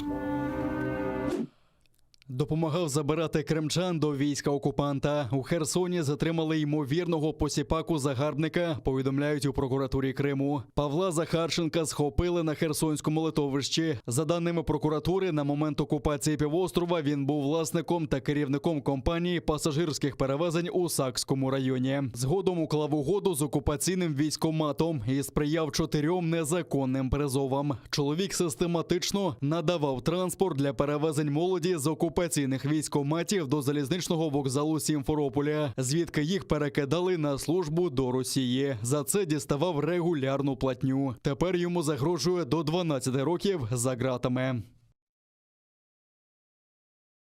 До прикладу, згідно з умовами одного із контрактів, транспортні засоби, що належали підприємству підозрюваного, під час проведення однієї призовної кампанії мають здійснити 496 рейсів, перевізши 3200 осіб. Плата за надані послуги становила понад 1 мільйон російських рублів. Наразі за процесуального керівництва прокуратури автономії вказаному громадянину України повідомлено про підозру у пособництві в порушенні законів та звичаїв війни. На Приазов'ї ворог завзято б'є з важких мінометів. Зокрема, поблизу Широкиного та Водяного гатили 82-м та 120-м калібром. Повідомляють у штабі Об'єднаних сил. Артилерію задіяли також в районі Південного та Шумів. На інших ділянках Східного фронту російські окупанти відкривали вогонь з гранатометів різних систем, кулеметів великого калібру та стрілецької зброї. Крім того, ворог вкотре закидав дистанційні міни. Серед українських захисників без втрат. У районі населеного пункту Зайцеве російські окупанти здійснювали дистанційне мінування території мінами ПОМ-2. Бойових втрат серед військових об'єднаних сил немає. На обстріли російсько-окупаційних військ наші захисники відкривали вогонь у відповідь. Про всі факти порушень з боку російсько-окупаційних військ українська сторона СЦКК повідомила представників місії ОБСЄ. Станом на 7 годину ранку 30 липня порушень режиму припинення вогню не зафіксовано. Російські окупанти цього місяця отримали чимале підкріплення новою зброєю, повідомляють в українській розвідці. Контрольовані ділянки державного кордону України на тимчасово окуповану територію Донецької та Луганських областях з території РФ було завезено 1400 тонн пального, нові партії озброєння і боєприпасів російського виробництва. Серед них варто відзначити протитанкові керовані ракети, снайперські комплекси, протитанкові та протипіхотні міни. Крім того, на тимчасово окуповану територію в Луганській області після проведення ремонту на підприємствах РФ перевезені самохідні артилерійські установки. Уряд поновив обов'язкове ковід-тестування на межі з окупованим Кримом. На пунктах пропуску Чонгар, Чаплинка та Каланчак знову треба здавати експрес-тести на антиген. Про це повідомляють у представництві президента в Криму. При перетині обов'язково тестуватимуться громадяни, які не пройшли повний курс щеплень препаратами, сертифікованими Всесвітньою організацією охорони здоров'я, тобто не спутником. Довідка, яка підтверджує, що людина подала документи на оформлення паспорта, по понеділках не надаватиметься. Про це повідомляють у Херсонському офісі правозахисників Кримсос. В інші дні документ можна отримати у Центрі надання адміністративних послуг на території КПВВ, що на межі з окупованим Кримом. Без цієї довідки, так званої форми номер 5, жителі півострова не можуть повернутися додому, поки паспорт виготовляється. Як розповіли спеціалісти ЦНАПу, нині найпопулярніші послуги, за якими звертаються на адмінмежі, оформлення закордонного паспорта та ID-картки. В основному звертаються про оформлення паспорта громадянина України для виїзду за кордон та первинна ID-картка. Також оренда землі, право власності. І також приступили співробітники пенсійного фонду до своей работы. Один раз на месяц будут приезжать. Выездные у них будет как чергування. Винна медуза та надмірна допитливість туристів. У 10 кілометрах від берегів окупованого Севастополя перевернувся прогулянковий катер і пішов на дно. По собі залишив лише велику пляму. Виявилося, група туристів, що відпочивала на човні, кинулася до правого борту подивитись на величезну медузу. Човен швидко перекинувся, а туристів підібрали зустрічні катери. Постраждалих немає. Потонуле судно згодом відбуксирували до Балаклави. Наймасштабніші пожежі в історії Туреччини. Влада країни кинула всі сили на приборкання десятків лісових пожеж, що вирують на півдні. Задіяли більше 10 тисяч пожежних, десятки гелікоптерів, сотні бульдозерів та пожежний танк. Повідомляється про 4 загиблих у лісистій місцевості. 183 людини звернулися по допомогу, більш як півсотні госпіталізовані, більше сотні приватних осель вигоріли. І держава, і народ мають розуміти, що відбулося. Я не думаю, що це випадковість. Ми вже 3 дні боремося з цим вогнем. Якщо це спланована акція якоїсь групи, хай осліпнуть на обидва ока, хай дістануть від Всевишнього найбільше покарання. Ми терпимо ці труднощі і далі потерпаємо. Ми були змушені покинути свої домівки. Це важко коментувати. Багато людей отруїлися, неможливо навіть говорити. Вдалося врятувати 2 будинки. Все, що нам вдалося зробити. Багато осель згоріли. Мені важко щось сказати через хвилювання. В цій біді залишились самі. Ніхто не допомагає. Згоріло наше селище. Наше село спорожніло, поля наші вигоріли. Людських жертв немає, але згоріло чимало майна. У туристичній провінції Анталія евакуювали 18 сіл і районів, ще 16 у провінціях Адана і Мерсін. Вогонь поширюється швидко, сприяють спека і сильний вітер. Це південне місто Бодрум, відоме своїми мальовничими курортами і готелями. Тут тривають рятувальні операції, в той час як вогонь підбирається до готелів та житлових будинків.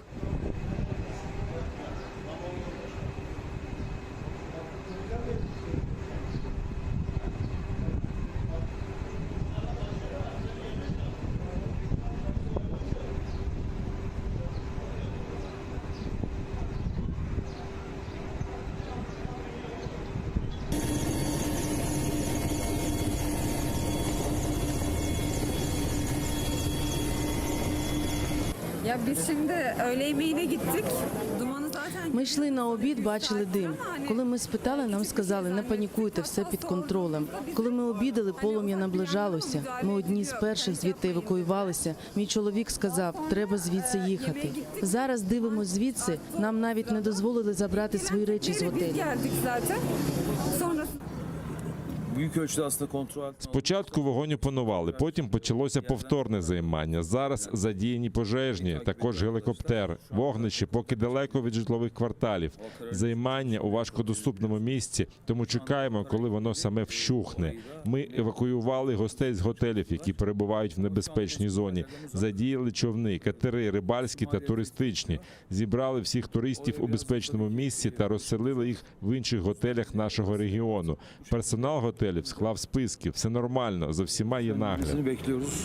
В цілому цього тижня у 17 провінціях на узбережжі Егейського і Середземного морів Туреччини спалахнуло понад 60 лісових пожеж. Президент країни назвав це атаками і пообіцяв притягнути до відповідальності винних. 36 із цих лісових пожеж локалізовані, інші 17 продовжують гасити. На жаль, сьогодні палає багато пожеж, які, як припускається, почалися в різний час, але горіти будуть ще довго. Ми намагаємося взяти їх під контроль, але на це може піти багато часу. В адміністрації президента Реджепа Ердогана вже повідомили про початок розслідування причин займання. Відповідальність за підпал вже взяло на себе молодіжне лівацьке угруповання «Діти вогню». Про це повідомляють місцеві медіа. Ті, в кого згоріли домівки, хто втратив майно, в кого загинули тварини, ми працюємо над оцінкою цих збитків. Ми не залишимо в біді жодного співвітчизника. Після оцінки збитків наше Міністерство довкілля, організація ТОКІ займеться відновленням спалених будинків. Дай Аллах, господарі невдовзі повернуться додому. Для приборкання пожежі необхідні літаки-амфібії. Туреччина чекає на підтримку від сусідніх держав. Володимир Зеленський у своєму твіттері висловив співчуття турецькому колезі на тлі руйнівних пожеж. Президент України написав, що український народ буде разом з дружнім турецьким народом у цей важкий час. Державна служба надзвичайних ситуацій вже спрямувала на допомогу Туреччині 2 екіпажі пожежних літаків із групою забезпечення.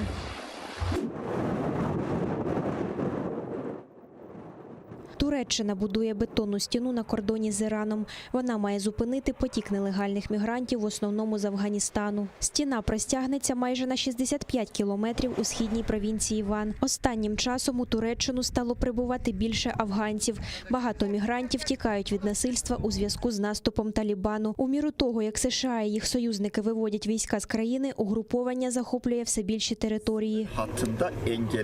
В минулому році ми затримали на кордоні 105 тисяч мігрантів. У цьому число біженців, схоплених на кордоні, вже перевищило 55 тисяч. Афганці проникають до Туреччини через Іран багато років. Більшість із них прагнуть потрапити до Європи. І в ЄС вже почали турбуватися з приводу нової хвилі біженців. Так, нещодавно в Егейському морі берегова охорона Туреччини перехопила човен, на борту якого знаходилося більше 200 афганських мігрантів. Вони прямували до Європи. А минулого тижня прикордонна служба Туреччини оголосила, що затримала недалеко від іранського кордону 1500 нелегальних мігрантів. Більшість були афганцями. У Туреччині вже знаходиться майже 4 мільйони сирійських біженців.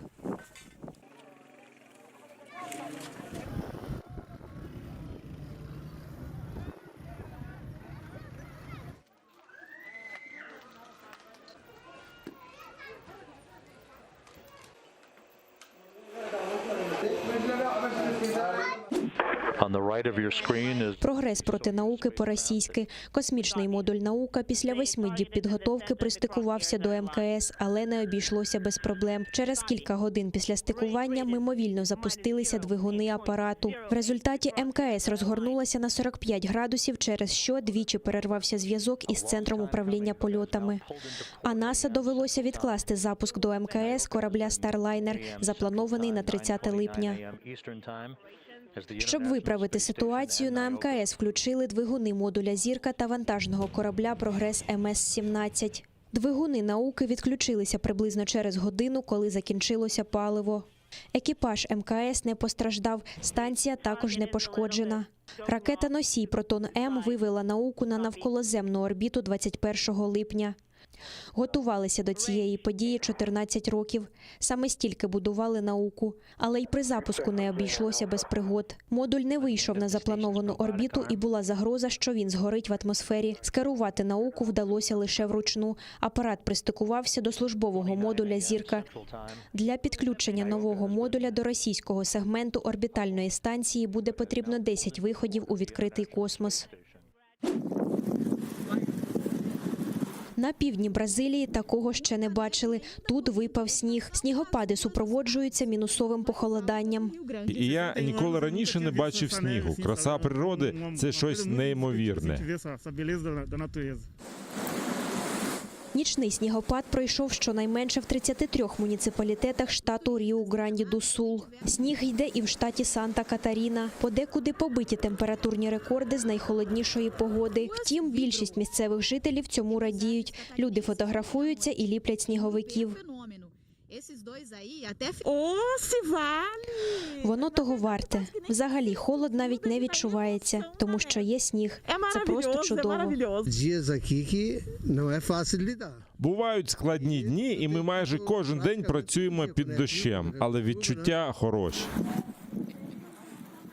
Снігопади на півдні Бразилії супроводжуються і сильними вітрами до 80 км на годину. Для регіону це теж велика рідкість.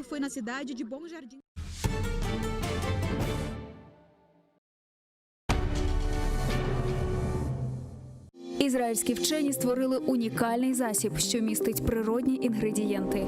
Краплі імуноков покращують імунітет при коронавірусних та респіраторних захворюваннях, а також сприяють полегшенню постковідного синдрому. Імуноков – надійна допомога.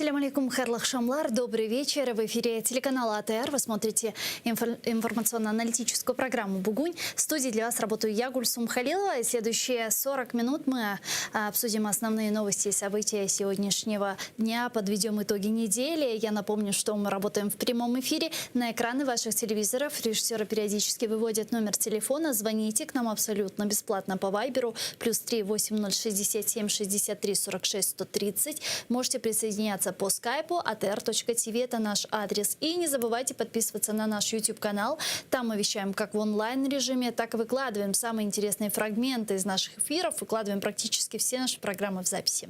Я рада представить гостя нашей студии Олександр Мусієнко, керівник Центру військово-правових досліджень. Витаю вас, пане Олександре. Ассаляму алейкум. Витаю, алейкум салям. Я предлагаю наш эфир начать со следующего информационного сообщения. Приближается саммит Крымской платформы. Естественно, становится понятно, какие вопросы там будут обсуждать и кто именно будет представлять свою страну на саммите. В повестке международного саммита важное место займет вопрос защиты прав граждан Украины, незаконно арестованных и приговоренных к тюремным срокам в оккупированной России Крыму. Об этом сообщил постоянный представитель президента в Автономной Республике Крым Антон Кореневич. Вот его цитата. Безумовно, людський вимір і захист прав людини точно будуть в адженді Кримської платформи. Це зрозуміло. Це завжди топ-питання на будь-якому міжнародному майданчику, де б ми не говорили про Крим. Тому це обговорюватимуть за наявності міжнародної підтримки, міжнародного тиску набагато ефективніше працювати з цього треку. Ми постійно спілкуємося з родичами, адвокатами, дружинами політв'язнів. Безумовно, вони всі очікують повернення любих або додому, або туди, де їм буде безпечно. Как вы считаете, Крымская платформа может отрегулировать вопрос освобождения политических заключенных? Ну, я думаю, що найменше привернути до цього увагу.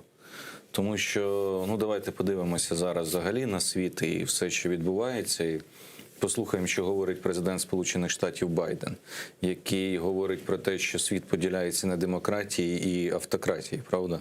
Так от, те, що ознакою демократії є боротьба проти окупації, є боротьба за вільні права, за вільне висловлювання точки зору, за віросповідання, за свободу ЗМІ і багато інших свобод, це є базові цінності демократії. Якщо ми їх відкидаємо, закриваємо на них очі, то це вже точно не демократичні ідеали. Тому людей, які борються за ці цінності в умовах агресії, в умовах окупації, їх, звичайно, потрібно підтримувати і давати зрозуміти, що просто так кидання до в'язниць, несправедливі вироки, тотальне зло, ця несправедливість, яка продукується, вона не може тривати вічно. Тому що я хочу нагадати, що навіть в часи Радянського Союзу, здавалось би, коли там була глуха стіна, все ж таки іноді відбувалися і звільнення певні, і тому подібне. В Росії зараз жорсткіше, насправді. Вони увібрали оце все, що у них взагалі там симбіоз зараз і царизму, і сталінізму, і всього, і це все вони намагаються об'єднати. І це, звичайно, це все проблемне. Але в будь-якому випадку, я думаю, що ми повинні привертати увагу до того, щоб звільняти громадян. Це абсолютно для мене, це здається, це має бути питанням пріоритету.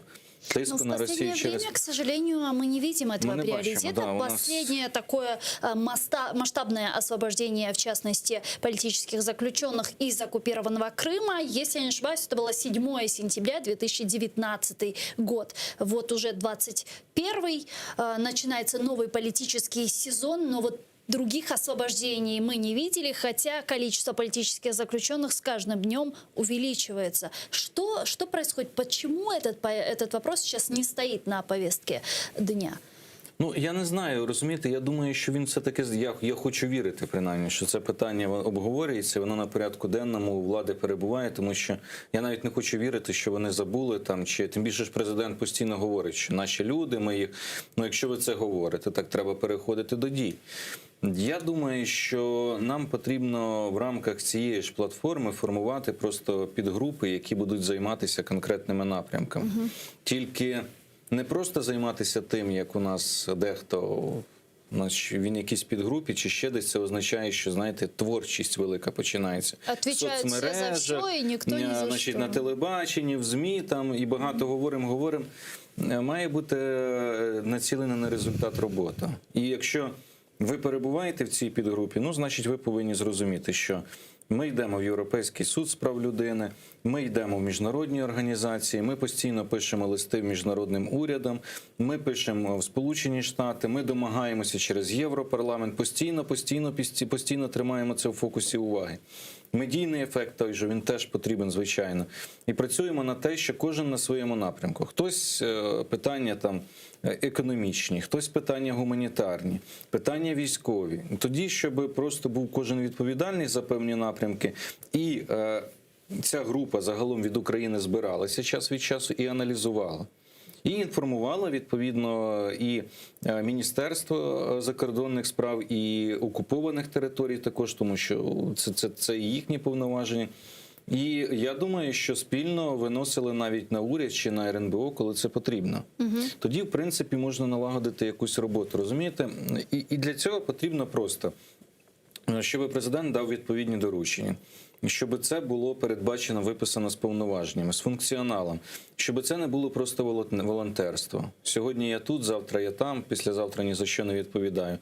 І тоді ми побачимо, що якась робота, я думаю, якісь механізми будуть. Ну, розумієте, чому держава завжди має перемагати якісь недержавні утворення, чи там, я не знаю, дезорганізовані, тому що держава якраз має відрізнятися організацією процесів. Якщо держава не організовує процеси правильно, вони неправильно адмініструються, неправильно керуються, і ми бачимо, що ці процеси дають збій, тоді, значить, державний механізм дає збій. Точніше, скажімо, політики, які намагаються цей державний механізм утримувати. Це треба розуміти і від цього починати будь-яку дію. Тому що у нас зараз дуже багато всього говориться. Ми чуємо про те, що от там той відповідальний, там цей.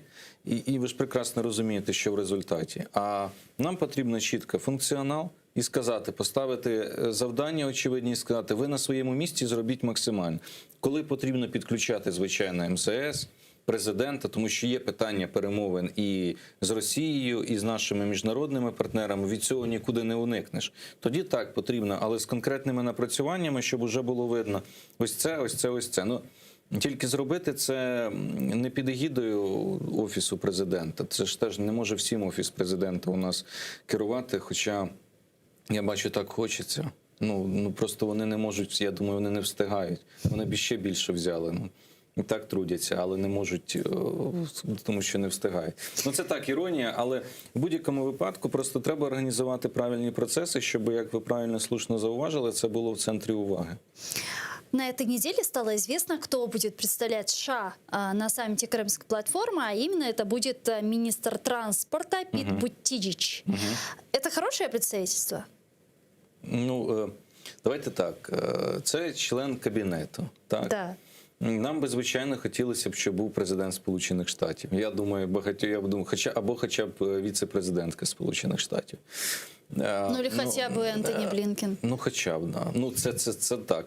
Це три посадові особи, які, в принципі, топ найвищі, хто би міг представляти американську державу.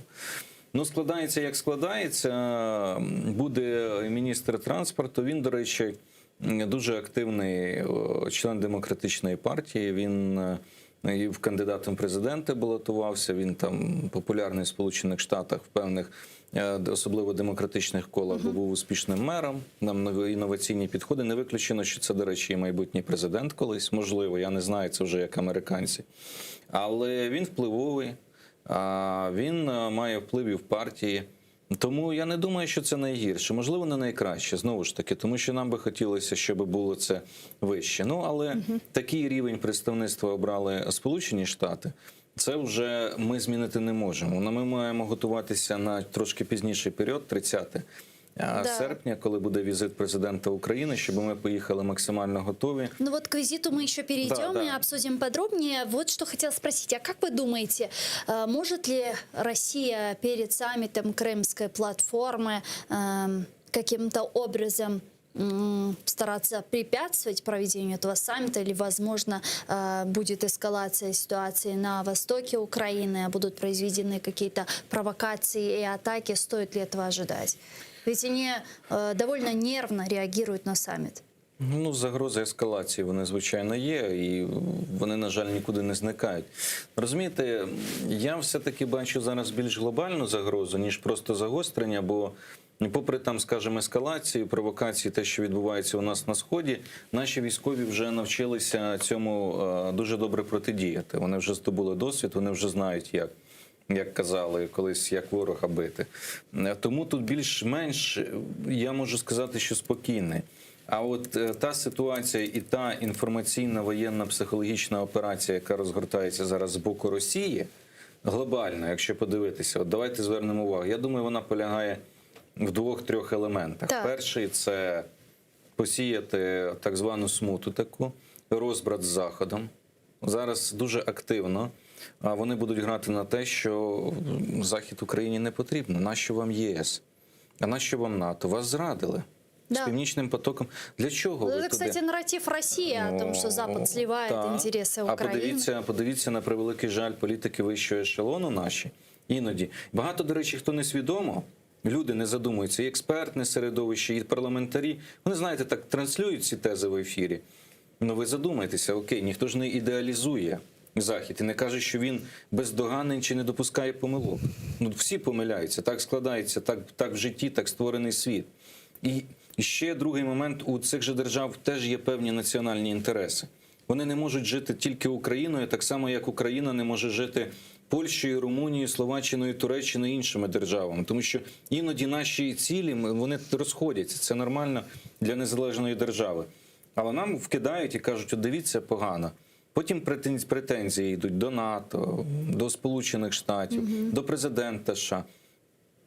А потім виходить Сурков, який от напередодні, в нас це мало пройшло в інформаційному просторі, дав інтерв'ю одному з пропагандистських там російських і каже, від України скоро втомляться, тому що вона нагадує несерйозну, значить, державу, як попрошайку, яка всім незадоволена.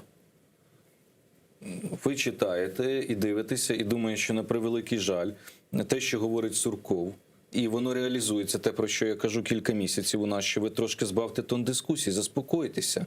Ну, видихніть, знаєте, випийте води, зупиніть свій емоційний фон.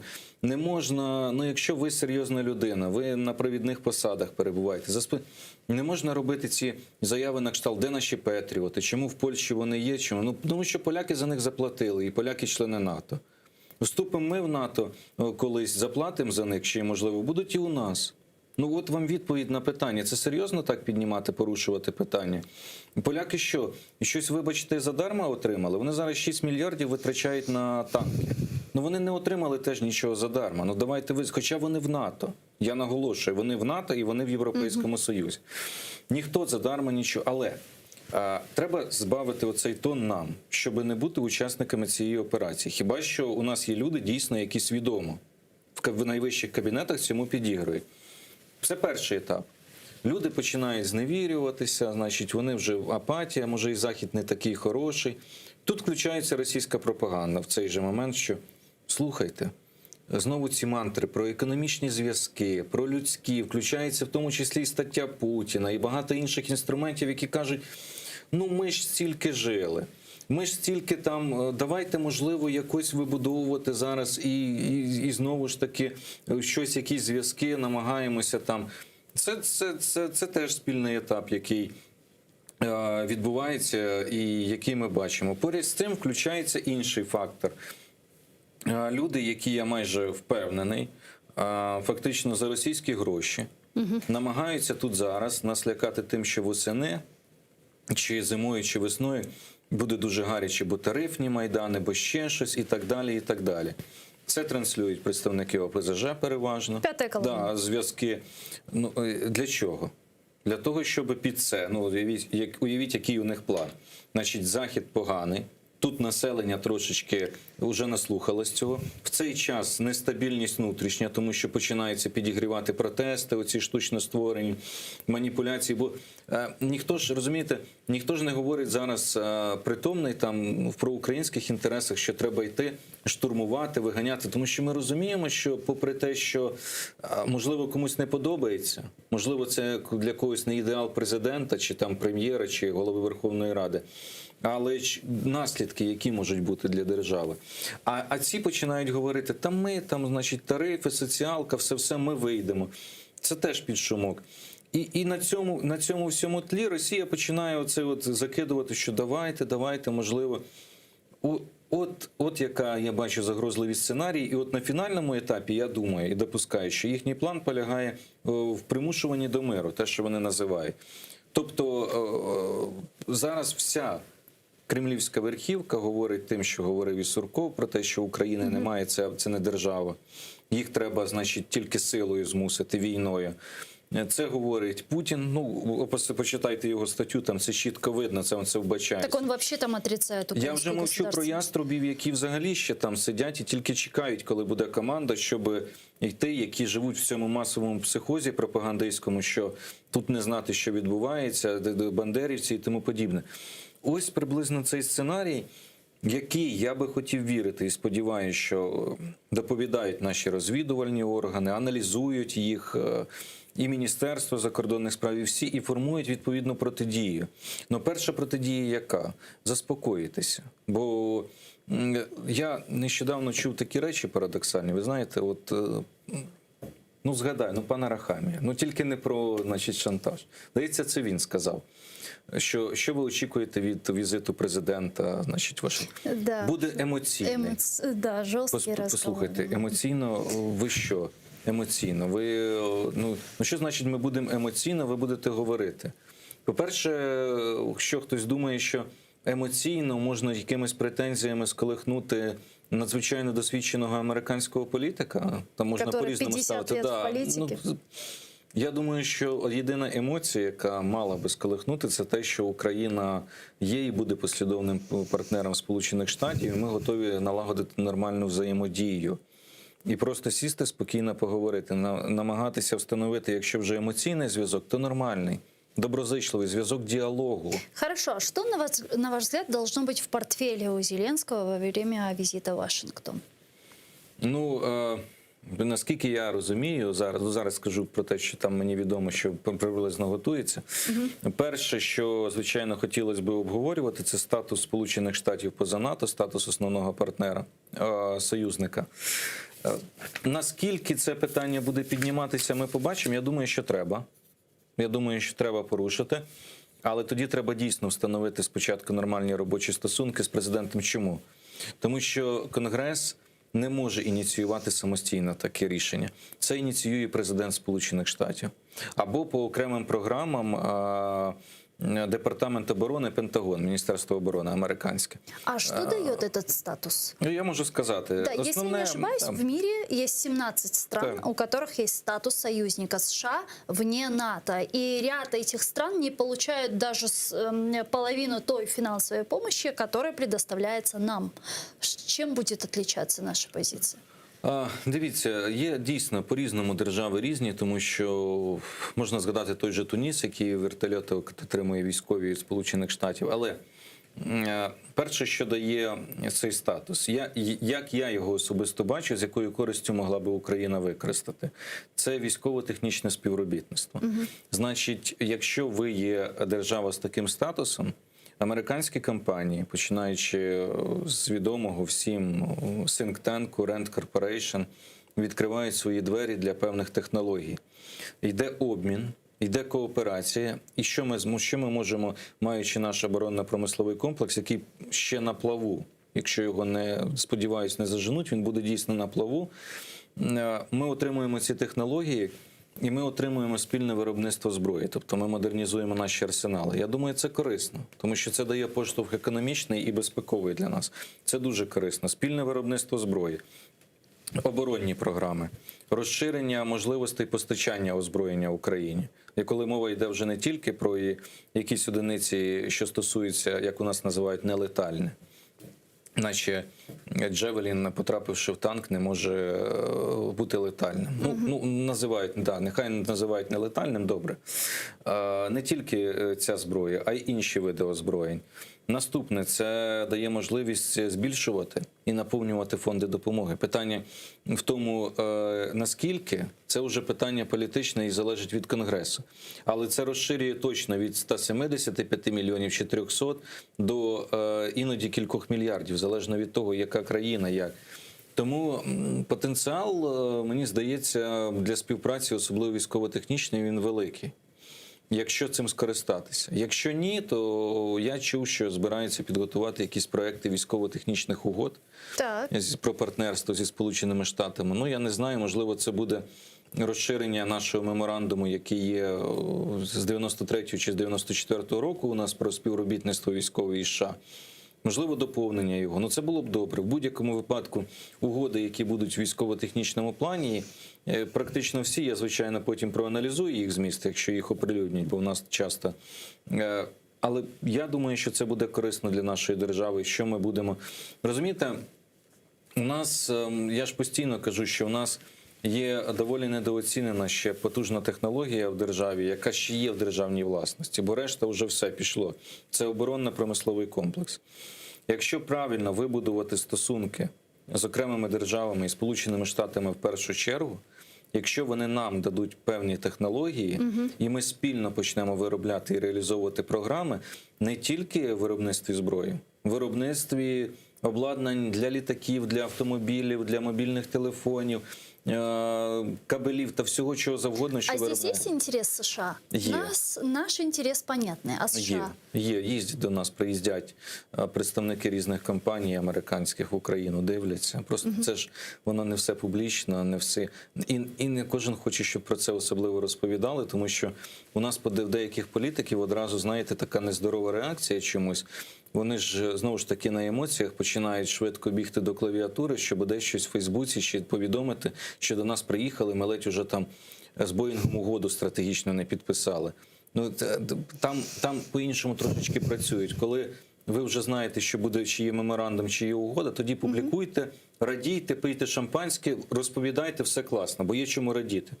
Поки на стадії дивляться, обговорюють краще. А у нас вони приїздять, вони дивляться, вони наголошують на тих же самих проблемах, я вам можу навіть дві назвати, про які говорять. Перше, чи усунені загрози рейдерства? Просте питання.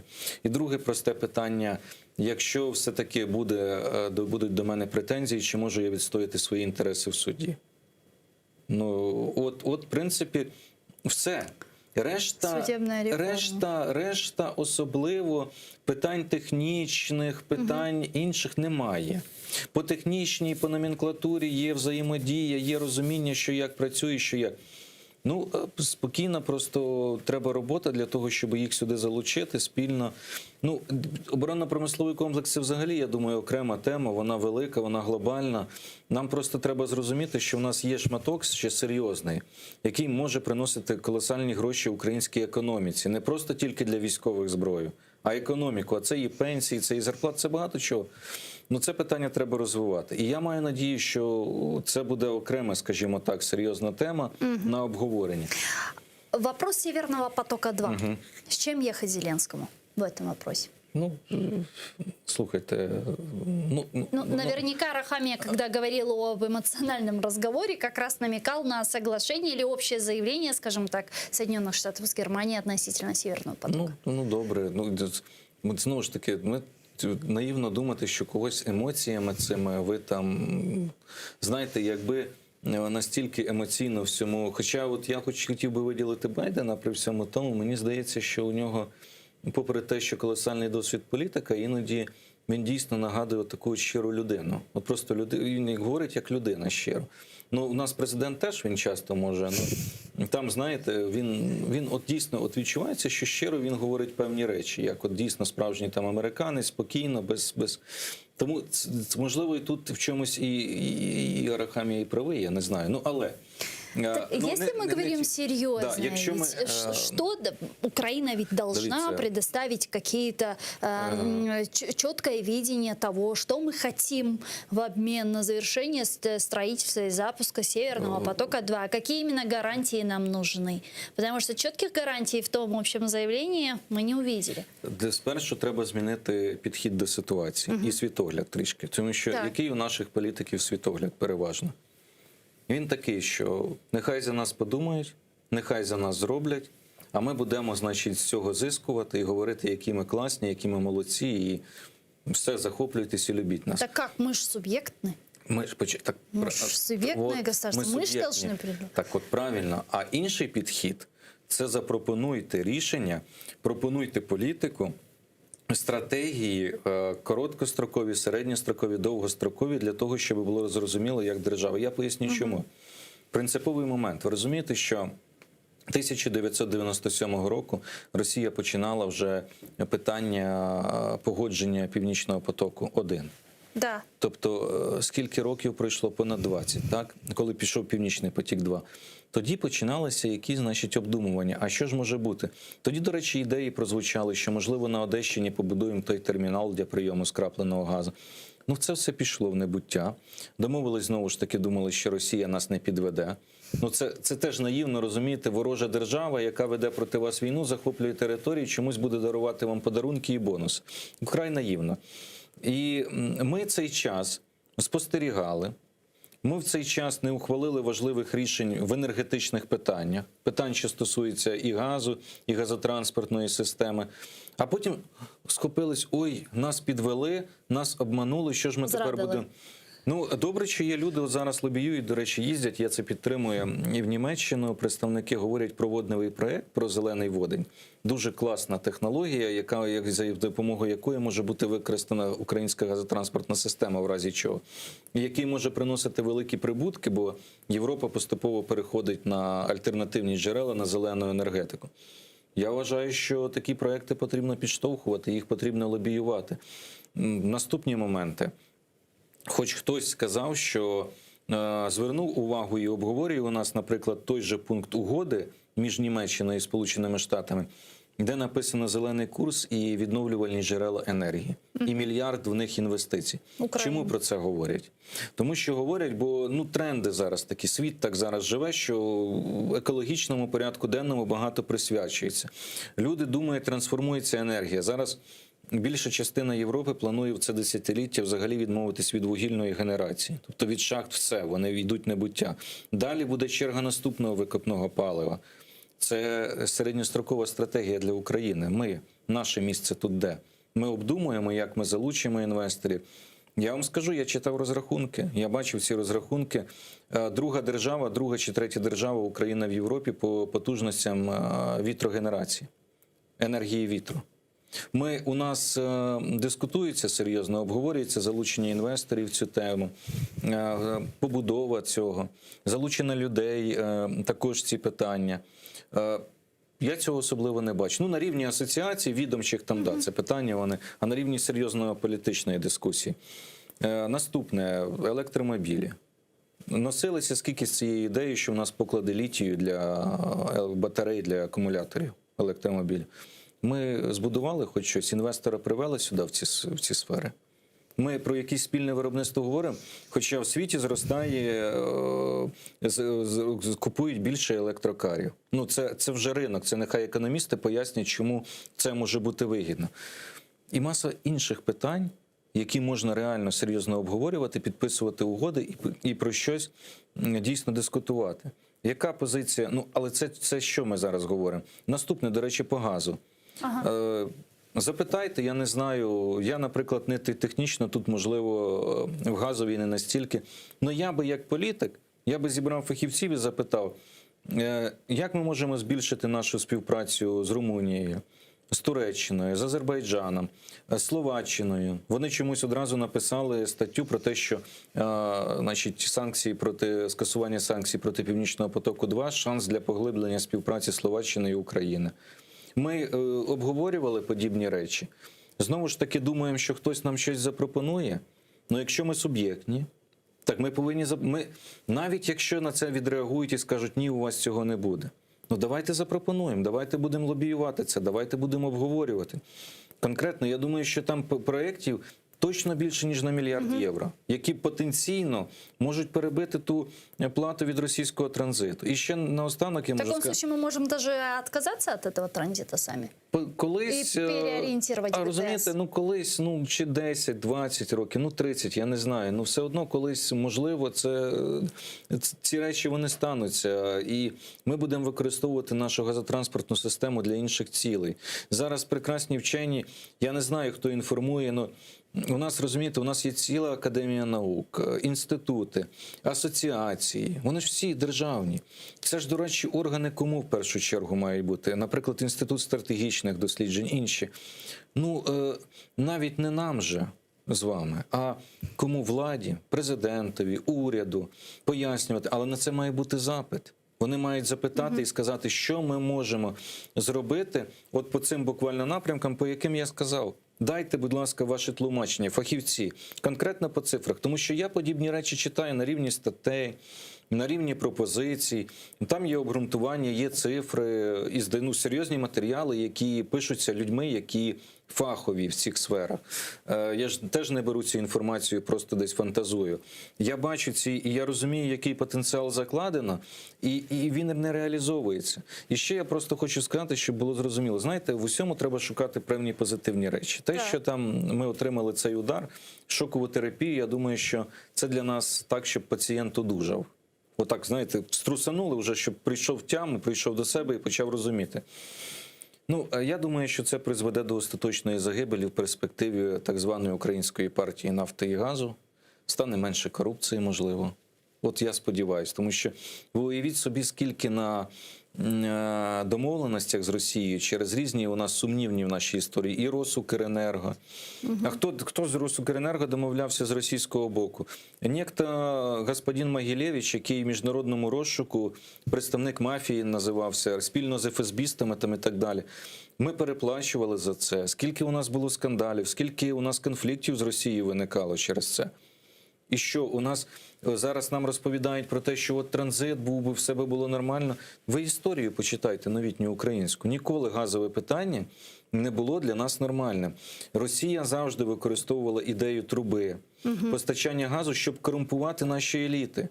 І у нас виросло ціле покоління політичне, цілі політичні групи, фракції, урядовці, які, вибачте, тільки з цієї теми і жили, і експлуатували тільки цю тему, що нам треба дешевий російський газ.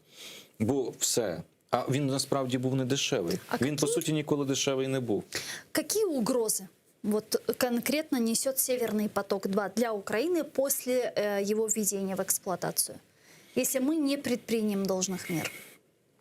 Я думаю, що, ви знаєте, я, до речі, можливо, комусь здамся наївним, але я все-таки думаю, що те, про що домовлялися Сполучені Штати і Німеччина, це не просто обман. І вони не те, що, як зараз кажуть деякі аналітики, обмануть Україну, викинуть і все про нас забудуть. Так, що ви маєте? Угоду про те, що вони підписали про те, що Росія не може використовувати газ як спосіб агресії. І в разі, якщо Росія буде застосовувати ще більшу силу проти України, то Німеччина має право зменшувати обсяги газу, які вони приймають. Да, но тут возникает вопрос, а кто будет решать, Россия ужесточает ситуацию, шантажирует или не шантажирует, и как это будет идентифицироваться, классифицироваться? Вот тут шантажирует, это не шантажирует. Я думаю, это угроза, это не угроза. Кто будет это решать? Я думаю, що якщо наші політики включать достатню емоційність, то їх почують обов'язково. Я майже впевнений. Это поможет? Да, в цій ситуації можливо і так. Ви знаєте, що от є просто моменти, коли навіть такі способи вони можуть допомогти. Це тут може і да. По-друге, все-таки якісь об'єми транзиту вони збережуть. Не можуть вони, тому що Росія ж зараз теж залежна від позиції Німеччини.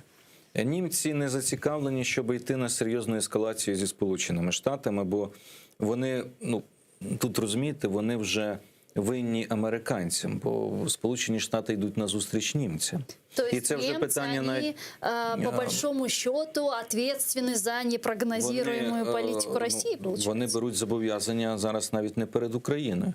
Укладаючи цю угоду, вони так беруть зобов'язання перед Сполученими Штатами. Це трошки інша історія, і це треба розуміти.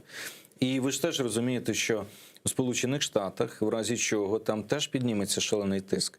Там немає, за виключенням, я не знаю, якихось груп, там, можливо, там, в Америці сильних любителів Росії і Путіна. Там теж є такі люди, які тільки і чекають, що давай, мы будем відповідати. Тому... Вот уже, кстати, вчера вы наверняка увидели новость, что республиканцы, члены Банковского комитета Сената США, сообщили Минфину, что собираются блокировать назначение ведомства 2 кандидатур, пока администрация не ведет санкции против Северного потока. Ну, це теж внутрішні. І вони мають шукати компроміси тепер. Що вони мають зробити? Компенсувати якось тепер Україні в сенсі інвестицій, угод спільних, про військову співпрацю, збільшення військової допомоги. Ну, це має бути, я думаю, що і у республіканців теж десь є приблизне розуміння, чому, як вони мають це балансувати і компенсувати. Тому це, в принципі, непогано для нас, для нашої держави, коли у них внутрішньо там йдуть. Ну, розумієте, у Сполучених Штатах ще внутрішні історії, це ж кардинально різні політики. У Байдена політика, що треба поступово зупиняти історію нафти і газу. Ну, поступово від цього десь іти, відмовлятися інші технології, той же зелений курс. У Трампа чи у республіканців у них інший підхід, що нафтовики, які традиційно підтримують республіканців, і, в принципі, зрозуміло, що республіканці завжди виступали за Америку як потужнішого, навіть експортера того ж газу скрапленого, ну, у них інші підходи. І вони ще на тлі цього. Ну, в будь-якому випадку, те, що вони внутрішньо, це їхнє. Головне, щоб ми виходимо на те, що і в наших інтересах. А в наших інтересах, що чим більше буде і внутрішній такий спротив президентові Байдену, чим більше буде оця ситуація, тим більше буде розуміння, що треба Україні компенсувати якимось чином. У нас, правда, кажуть, що ми не хочемо ні компенсації, нічого. Ну, теж така не зовсім правильна позиция. Помимо всего прочего, вряд ли вопрос урегулирования войны на востоке Украины и оккупации Крыма останется в периферии переговоров Байдена и Зеленского. В этом вопросе могут быть какие-то продвижения, ну или хотя бы по Донбассу, как говорят многие, может ли быть восстановлен формат Сурков-Волкер? Теоретично так. Я не бачу поки що для цього перешкод. Я так розумію, що ну, взагалі ми бачимо, що зараз така позиція Сполучених Штатів, вони дещо зволікають із призначенням посла постійного в Україні. Це теж питання викликає. І спеціального представника, я думаю, що так. Ну, мабуть, це тепер уже з боку Росії це буде Козак, ну, скоріш за все. Хто може бути з боку Сполучених Штатів, це питання. Чи міг би цей формат бути ефективний? Я думаю, так. Вони би могли обговорювати ряд питань, які стосуються безпеки взагалі в регіоні. І чи було б нам від цього користь? Я теж думаю, що так. Тому це питання можна порушити. І можна порушити, ну, знаєте, я ж продовжую повторювати, що сказав державний секретар, він приблизно Блінкен, коли був в травні, він приблизно сказав так, що треба тиснути на Росію з метою виконання мінських домовленостей. Тиснути на Росію. Для нас принципово важливий момент, щоб нас не звинувачували в тому, що ми займаємося саботажем в рамках Мінської тристоронньої контактної групи чи нормандського формату, а що саме Росія веде себе деструктивно, продовжує бойові дії, і саме їх треба зупиняти і стримувати. От вектор сюди теж треба повертати, вести цю гру, бо у нас зараз теж такий підхід, він дещо спрощений, в чому він полягає. От німці сказали формула Штайнмаєра, американці теж скажуть і все. Да. І що? Ну сказали, і що? Ну, ми можемо не виконувати? Послухайте, я розіб'ю зараз, і в мене от за 30 секунд наведу аргументи, що ми не можемо. Шановні друзі, ви нам радите будувати яку країну? Демократично? Демократично. З розподілом влад? Влад. Парламентська, виконавча, судова. У нас парламент – незалежна гілка влади, навіть фракція президента. Яким чином президент може гарантувати, що Верховна Рада проголосує? Хтось каже, це не договороздатна країна, а я скажу, це країна, де є розподіл влади, де є демократія, де є дискусія. І все. І сказати президентові Байдену: ви ж за це, ви ж за демократію, ви проти автократів. Так ми хочемо бути демократів, підтримайте нас в цьому. Просто це не є якимось... Не можна жити мантрами, не можна самих себе заганяти в безвихідну ситуацію і говорити «все пропало, нема виходу». Треба шукати виходи і пропонувати рішення, бо вихід є завжди. Просто потрібно подивитися, подумати і все. І немає... І американці це розуміють. Ви думаєте, Меркель не розуміє цього? Вони що, не бачать реально, чи вони не знають внутрішньополітичну ситуацію в Україні? Да, но с другой стороны, действительно, зачем бы ей это говорить прямо перед уходом? Я скажу чому. Справа в тому, що вона процитувала фактично Паризьке комюніке грудня 2019 року, коли була зустріч Нормандської четвірки. Вона ж перед тим, як сказати про формулу Штайнмаєра, сказала про режим припинення вогню. Далі сказала, що стоїть обмін полоненими. Сказала, що Україна відкрила КПВВ, а російська сторона блокує рух по цьому КПВВ. І дійшла до формули Штайнмаєра. А ми відкриваємо Паризьке комюніке, а там інкорпорувати... Так, вона просто процитувала те, про що домовлялись. Ми і тут можемо аргументувати. Ми можемо сказати стоп. Поки не будуть виконані пункти до формули Штайнмаєра, поки не буде вогонь припинено, поки не буде відведення озброєння, передача над кордоном, контроль. І гуманітарні. Це відкриття КПВВ, розмінування. Це теж важливі історії. Ми не можемо цього робити і говорити, і вести дискусії про це. От і все. І що? І що скаже? Що Німеччина, Сполучені Штати завтра скажуть, що ми скасовуємо санкції проти Росії і вводимо їх проти України? Звичайно, ні. Чи вони пробачать таким чином, чи хтось думає, що американці, німці чи інші, вони не знають і не розуміють загрози, які є зараз з боку Росії для України, для Європи в цілому? Звичайно, розуміють. Дякую вам дуже, пане Олександре. Дякую. Чохсагл, у нас Олександр Мусієнко, керівник Центру військово-правових досліджень, був гостем нашей студии. А я с вами, к сожалению, вынуждена прощаться. Но вы оставайтесь первым крымско-татарским телеканалом АТР. Буквально через 3 минуты эфир продолжает информационная программа «Заман» на крымско-татарском языке. А далее в этой студии вас поприветствует мой коллега Юрий Мацарский в программе «Прайм Мацарский». Не пропустите. Корушкенджи дослар.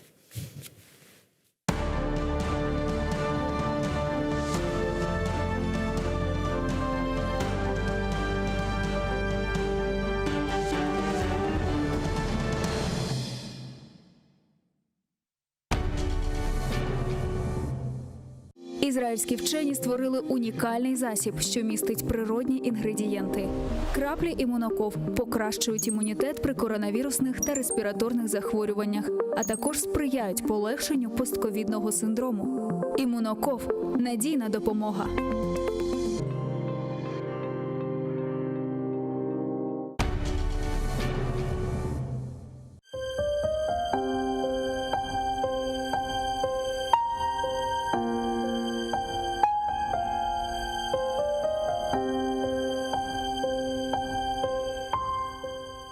Ай, мұнарың сіл yüzünden, менден ұшы қызғанма. Мен бір ғарип yolcu едім, қалдым қарадағыларда. Yol шашырдым, күн ашырдым, сана бақып ағларда, ақ чекерім. Ач yüzіңні, мені яман көз санма. Ач yüzіңні, сач нұрыңны, учырымлар, қаялар, ышық алсын, айдынлансын, көлгелер ысылынсын. Топрақ топман, қардаш сен, көксүндегі шу ташлар, гранитлер, қара ерге, айна кебі көрінсін. Юрегіме сырдаш сен, көзімдегі шу яшлар, чечеклерге төкежегім, очықларға қарышсын. Таң йылдызы доғар екен, әлбет мені обеклер. Сач нұрыңны, елжу ғарип асыретіне қавушсын.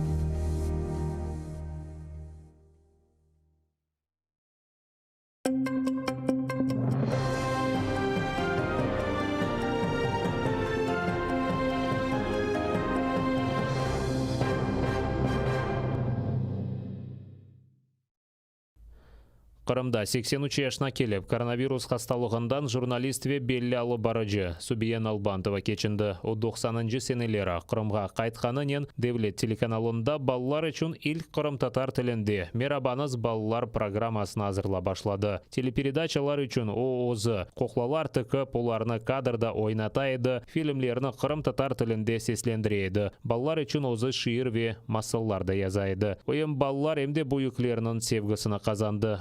Таки несілге телевизор вастасынен ана тіліні ешіттіріп, огретмеге имканлар яратты. Уммен 17 ел телевидениеда чалышты. Біраз соныра Қырым ве Украинадан ам қазанған медениетер бабы өз масаллар жиынтығыны да бастырған еді. Бүгін Қырым татар халқы языжы, ожа, актриса, ержі, алыбарыжы олған Субие ханымны ғайып етті. Субиен Албантова 2012 сенесі Оғлақ Темсидаблаев Фиатыр телеканалы тарафындан шығарылған қайтарма фильмінде мұйым роллерден біріні ижра еткен еді. Товарищ лейтенант, у нас еще 2 дома. Заткнись, у тебя мать есть?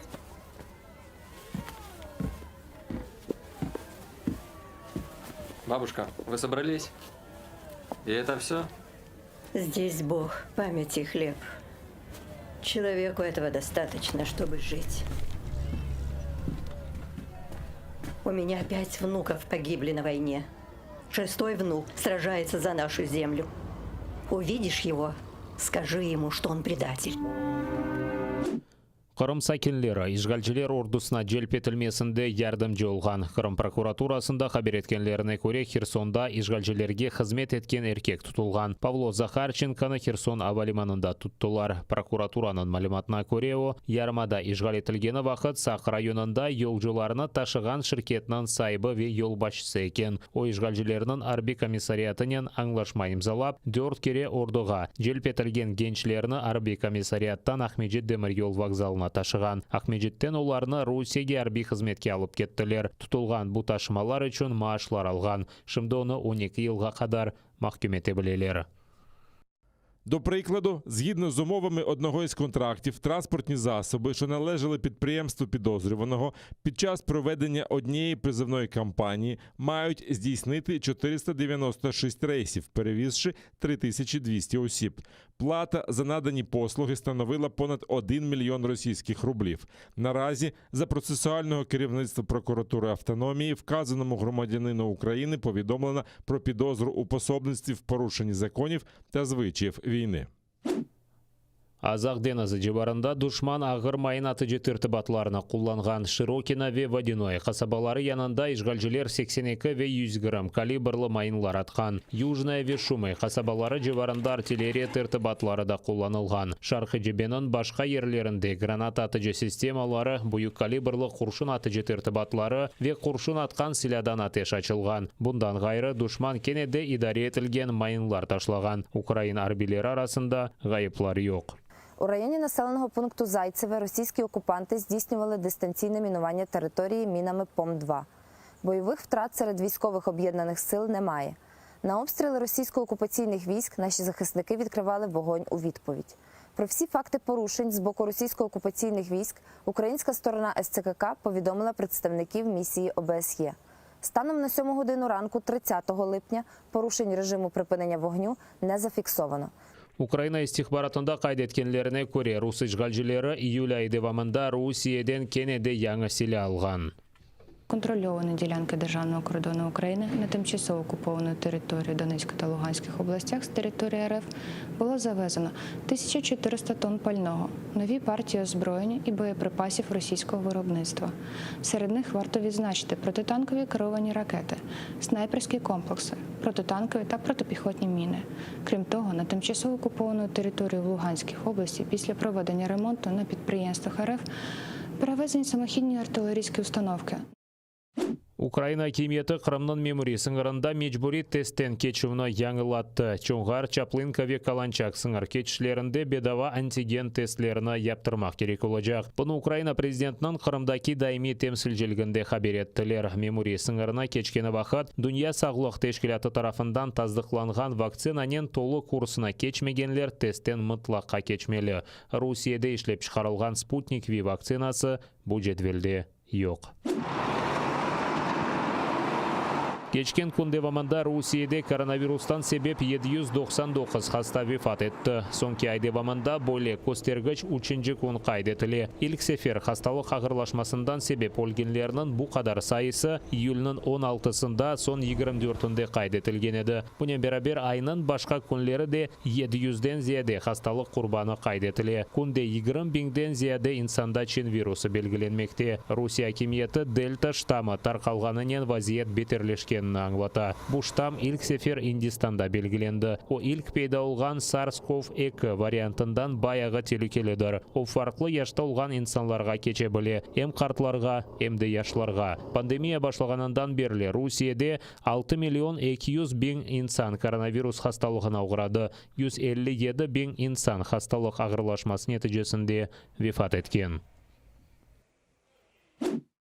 Qrim sakinlerine pasport almak için vesikalarını tapşırganını tasdiqlagan malumatname bazar ertesi kunu berilmeyecek. Bunu Krimsos Akkordçalaycı Teşkilatının Kherson ofisinde bildirdiler. Başka kunlerde vesikаны işgal etilgen Kırım'nın memuri sınırında memuri hizmetler berilmesi merkezinde almak mümkün. 5 sanlı forma kıp adlandırılgan malumatnamesiz pasport yapılganı vaqt yarımada sakinleri evge qaytıp olamaz. Merkezinin mutaxassislar aytganına göre şimdi en popüler çetellik pasportu ve ID-карта yapılmasıdır.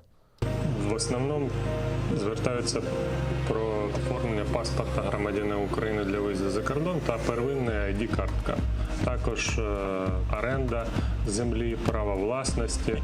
І також приступили співробітники пенсійного фонду до своєї роботи. Один раз на місяць будуть приїжджати, виїзне у них буде як чергування. Türkiye tarixında en büyük orman yangınları. Türkiye hakimiyeti memleketinin cünübünde yüz bergen ormanlar yangını söndürülmesine bar kuchini sarf etti. 10 binden ziyade yangın söndürücü, 40'tan ziyade vertolyot, buldozerlar ve hatta yangın söndürücü tank celp etilgen. 4 insan elak olgan hakkında belli. 183 insan zarar ko'rgan, 50'den ziyade kişi hastahanege tushdi. 100'den ziyade mesken ev yangın ve zarar ko'rgan. Devlette, millette neyin ne olduğunu iyi görmesi lazım. Yani bu işlerin kesinlikle bir yani kaza veyahut da herhangi bir şey olduğunu ben düşünmüyorum. Biz 3 gündür burada bu yangın içinde savaşıyoruz. Yani bir grup planın yapılmış olabileceğini düşünerekten bunu söylüyorum. Yapan varsa da iki gözü kör olsun, sürüne sürpüne kalsın. Cenab-ı Allah'ım ona en büyük musibeti versin. Biz bu musibeti çektik, çekiyoruz da. Şu anda evlerimizi hep boşalttık. Çok insanlar zehirlendi. Siz de zehirlendiniz. Dikkat edin. Konuşamıyoruz bile şu an koşturmaktan şeyden. 2 tane ev kurtarabildik. Yapabildiğimiz bu. Şu anda bayağı bir yandı. Şu anda bayağı bir yandı. Hani şu anda heyecanın aklıma da bir şey gelmiyor. Yandı zaten de her tarafımız yandı. Şükredeceğiz. Sabotaj ihtimali düşünüyor musunuz? %90. Kimse yakmaz ormanına. Mümkün değil. Köy boşaltılmış durumda. Boşaltılmış durumda. Tarlalarımız yandı. Buralarda bir şey yok ki. Can kaybı var mı? Can kaybımız yok ama mal kaybımız çok.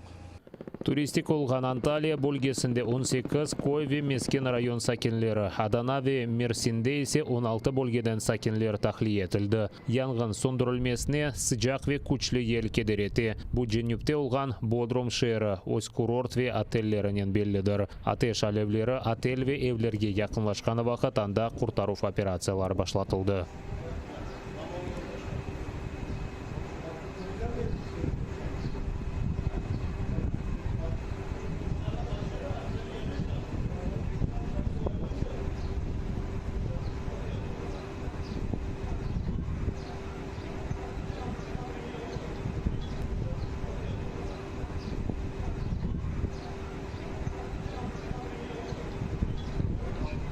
Öğle yemeğine gittik. Dumanı zaten görüyorduk son 2-3 saattir ama hani küçük bir şey zannettik. Hatta sorduğumuzda bize hani ufak bir yangın ama müdahale ediliyor. Panik yapmayın dediler. Daha sonra yemeğe gittik ve duman arttı o sırada. İlk gelen tekneyle biz geldik zaten. Sonrasında zaten buradan izledik. Yani eşim biz hemen buradan uzaklaşmak istiyoruz dedi. Eşyaları almamıza da izin vermediler odadan. Oteldeki misafirleri özellikle bu güvercinteki balıkçı teknelerinde yardımıyla otellerden tahliye ettik. Onları güvercinlik meydanda topladık ve yine organize ettiğimiz diğer bölgedeki güvenli otellere kendi araçlarımızla ve TÜRSAB'ın araçlarıyla taşıdık. Tekrar bir yerden tekrar bir alevlendi. Şimdi orayı takip ediyor arkadaşlar. Şu anda helikopter de çekildi. Hava kararınca çünkü çalışamıyor helikopterimiz biliyorsunuz. Şu anda kara ekipleri orayı da yine kontrol altında tutmaya çalışıyorlar. Ama şu anda meskun mahallelerden uzak. Meskun mahalleleri tehdit etmiyor. Oraya biraz da tabii ki ulaşım da zor. O yüzden orası artık bu şekilde yanacak ve sönmesini bekliyoruz. Bu hafta devamında Ege ve Akdeniz yalısında yerleşken 16 vilayette 60'tan ziyade orman yangını kaydetildi. Prezident bu esalet yapılgan ucumlerde qabatlı insanlar mesuliyetlikке celp etilecek dedi. Endi birkaç qabatlı olganda tutulgan. 36 yangın söndürülgen, 17 yangının kureş alada devam etmekte. Maalesef bugün itibariyle uzun zamana yayılması gereken veya uzun zamanda çıkması beklenen birçok yangının 1 veya 2 gün içerisinde çıkmış olduğu bir günü yaşıyoruz hep birlikte. Prezident Recep Tayyip Erdoğan'ın memuriyetinde yangınlar boyunca takık başlatılganını bildirdiler. Türkiye matbuat vasıtaları bildirgenine göre yangınlar için mesuliyetlikni o'z boyuna Ateş Balları adlı solcu gruppalarının tarafdarı olgan Yaşlar Birleşmesi algan. Evi yananlar, hayvanları maalesef telef olanlar, onlarla ilgili de bütün hasar tespit çalışmaları yapılmak suretiyle biz hiçbir vatandaşımızı mağdur etmeyeceğiz. Bu hasar tespitlerinden sonra da gerek telef olan hayvanların sahipleri mağdur edilmeyecektir.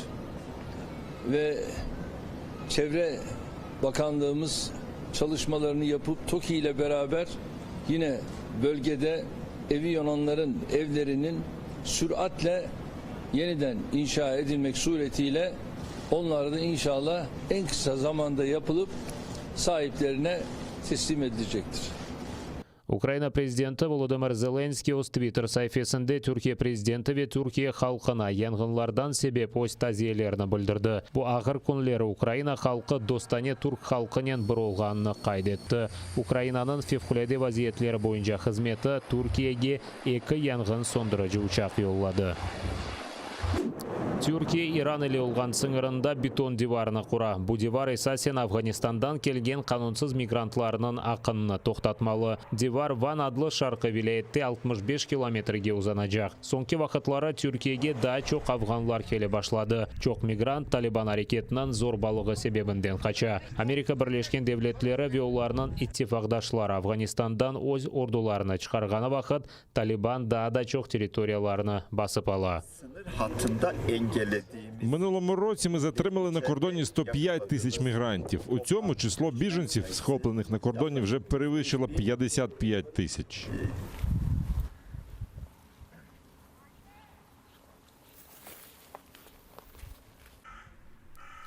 Afganlar çok yıllar devamında İran territoriyasından keçip Türkiye'ye kirediler. Onlardan çoğusu Avrupa'ga ketmege istey. Avrupa Birliği kaçaklarının yanı dalgası peyda olganından telaşlana. Geçenleri Egey denizinde Türkiye yalı müdafası 200'den ziyade Afgan migrantı bulungan gemini tuttu. Migrantlar Avrupa'ga yol alaydı. Geçken hafta Türkiye sınır hizmeti İran sınırı yanında 1500 kanunsuz migrantlarını tutkanını ilan etti. Onların çoğusu Afgan edi. Türkiye'de 4 milyonga yakın Suriye'den kaçaklar da buluna.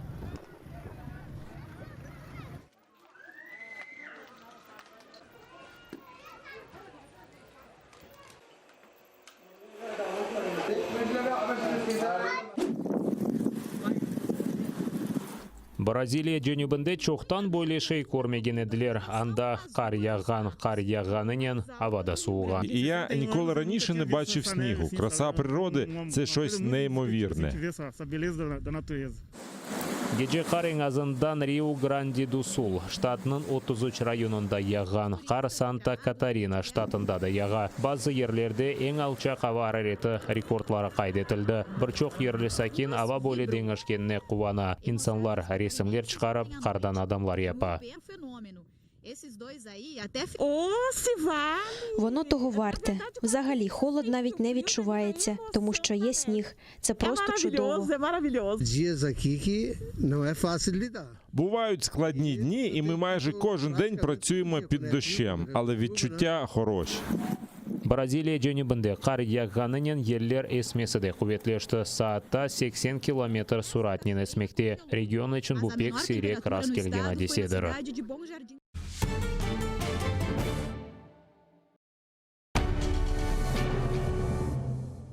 Ізраїльські вчені створили унікальний засіб, що містить природні інгредієнти. Краплі імуноков покращують імунітет при коронавірусних та респіраторних захворюваннях, а також сприяють полегшенню постковідного синдрому. Імуноков – надійна допомога.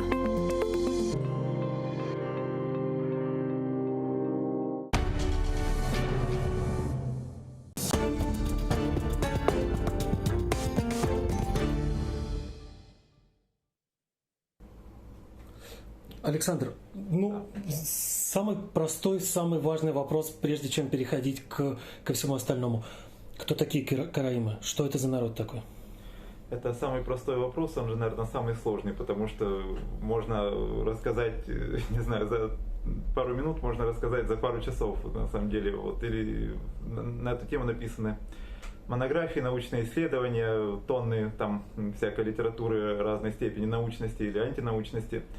Вот. Ну, что важно, что караимы – понятие, как минимум, имеющее два таких измерения. Во-первых, это у нас, если говорить применительно к Украине, это коренной народ Украины, этногенез, который происходил на территории Крымского полуострова и тех областей Украины, где, и не только Украины, а вообще Восточной Европы, где традиционно караимы проживали.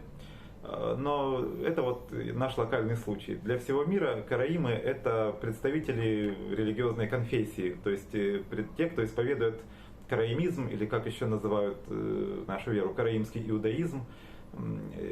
Так получилось, что только вот именно на территории Крымского полуострова и Восточной Европы караимы, в общем-то, стали отдельным народом. Как это произошло? Тут... А откуда они попали на территорию Крыма, на территорию Восточной Европы, вообще в наши края? Историки тоже на этот вопрос не могут ответить однозначно. Очевидно, было несколько волн миграции, потому что последняя из этих волн зафиксированы историками и так далее. Есть несколько версий. Есть версия, что попали с территории Византии. Есть версия, что попали с территории Кавказа. Есть версия, что попали вообще вот с территории Вавилонской империи, чуть ли не при царе Кире, который вот завоевывал окрестные земли и дал караимам. Ну, такая самая, может быть, фантастическая, но в то же время, которая многим караимским, ну, скажем так, деятелям больше всего нравилась, потому что аж к VI веку до нашей эры относится. Вот. Если я не путаю, вы поправьте меня. По-моему, Кир единственный неизраильтянин, который в положительном контексте упоминается в Ветхом Завете. Более того, это единственный неизраильтянин, который Машехом называется, то есть Мессией, который, потому что он сыграл определенную роль в восстановлении храма, он дал разрешение, да, восстановить, и вот этот царь Кореш или Кир, вот он большим уважением пользуется. Вот. И некоторые версии говорят, что в 1 веке, да, ну, опять-таки, если посмотреть на археологические находки, то прослеживается присутствие, ну, скажем, иудейское присутствие в Крыму 1 и 2 века нашей эры. То есть, вот, например, на кладбище Чухуткале, которое Иосафатова долина называется, или Балта-Тимес, караимское вот народное название, самое древнее надгробие относится к 6 году 1 века, ну если по нашему летоисчислению, то есть человек, очевидно, большую часть своей жизни прожил все-таки до нашей эры, если умер в 6 году. Но это совершенно точно караим, или это все-таки мог быть представитель какой-нибудь другой ветви иудейской религии? Или если мы говорим о иудеях в Крыму, то мы там чаще всего или вообще всегда говорим именно о караимах? Вы знаете, наверное, некорректно говорить о том, какой именно конфессии он принадлежал, потому что тогда не было, ну, как бы народ Израиля тогда был не делен, ну, хотя, опять-таки, конфессиональный подел, вот это конфессиональное деление уже существовало, но как такового ярко выраженного. То есть люди говорили, что они вот Бне Исраэль, да, что они народ Израиля, они там, мы там такие, мы там. То есть и так стали говорить уже после вот эпохи Анана бен Давида. Вот это 8 век, то есть и тогда уже, да, более как-то, ну и то были межконфессиональные браки, были там учителя, допустим, караима учились у раввинистов, раввинисты у караимов, это считалось нормально, все сидели в одной ешиве, все учили Тору, вот, а их убеждения уже как бы не так сильно сказывались. А когда разошлись? Постепенно расходились, ну, опять-таки тут существует несколько у историков мнений. Одно из самых древних, и что самое интересное, это раввинистическая традиция, так говорит, что во II веке до нашей эры появились при царе Геркане, вот разделение пошло на караимов и перушим, да, вот фарисеев, там, раввинистов. Вот, и кто-то говорит, что при Анане бен Давиде только, да, вот кто-то, причем сами караимы, как ни парадоксально, сторонники более поздней версии, не II век, а 7 век. Вот. Ну, почему это произошло, тут много всяких догадок, но так или иначе, были люди, которые не были согласны с тем, что к Торе прибавляются какие-то комментарии, но комментарии-то ладно, но когда они становятся обязательными, когда они ставятся на одну доску с Торой, и вот эта вот устная Тора, и она такая же Тора, как письменная Тора, вот тут были люди, которые не согласны, они были действительно во все века, они были во II веке до нашей эры, но когда они именно караимами назвались, это, ну, опять-таки, от глагола такой ликро есть в иврите, да, читать. Вот караим это читающие или провозглашающие, да, вот. И отказывающиеся воспринимать вот эту самую устную Тору. Ну тут тоже, понимаете, не сказать, что караимы не признают, как часто говорят, караимы не признают уст. Но то, что такие тексты иудейской традиции есть, караимы признают. Они не признают, что устная Тора была дана вместе с письменной на горе Синай, вот что вот в том виде, в котором она сейчас есть. Ну, для этого достаточно привести такой пример. За годы вот Вавилонского плена, Вавилонского изгнания, когда иудеи вернулись, то выяснилось, что они даже не праздновали праздники, заповеданные письменной Торой. Что уж говорить о том, ну как могла устная традиция, если они письменную свиток Торы нашли в руинах храма, прочитали, ну, порвали на себе одежды, потому что они не соблюдали даже вот азы, вот эти основы основ. Вот, если, ну, как бы не соблюдали основную часть, как могли там вот то, что устную традицию, которая еще не была записана к тому же, соблюдать. Вот. Ну, тут много аргументов, может быть, это такое больше... Давайте про то, что общее. Значит, день субботний чтят и караимы, и иудеи. Конечно. Тору чтят и караимы, и иудеи. Праздники какие отмечают. И еще, мне кажется, самый важный вопрос. Отношение к храму. Где храмовая гора? Это та храмовая гора... Та же самая, что и у иудеев в Иерусалиме, или это может быть та, которая у самаритян под Наблусом, или может быть это какая-нибудь третья? Где центр притяжения караимов мира? Центр притяжения — это Иерусалим, и вот тот храм, руины которого остались в Иерусалиме, караимы туда, вот, например, все караимские кинасы обращены к югу, да, вот в нашей ситуации к югу, то есть в сторону Иерусалима, потому что у нас как раз Украина — это вот к северу от земли Израиля.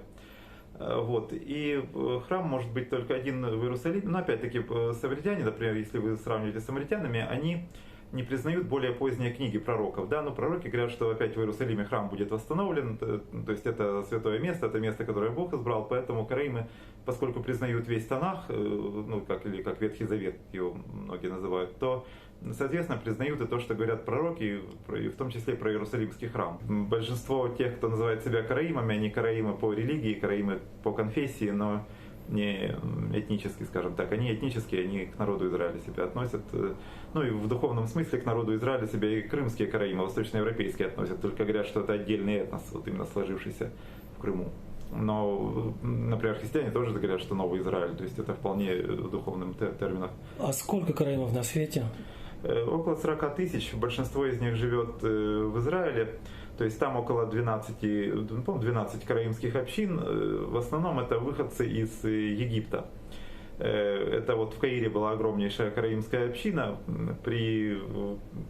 после египетской революции 50-х годов караимы стали изгоняться оттуда и вместе с остальными иудеями и осели, в общем-то, в основном на юге Израиля, то есть это Иерусалим и южнее, да, вот это Ашкелон, это сам Ашдод, это Бат-Ям, это, ну, вот многие такие вот города, которые на юге и в центре Израиля.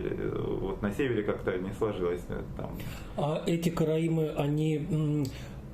Я понимаю, что они по религии родственники, близки тем караимам, которые живут и продолжают жить в Крыму и в других областях, частях Украины. А генетически по крови это тоже родственники караимов украинских или это все-таки какая-то другая ветвь?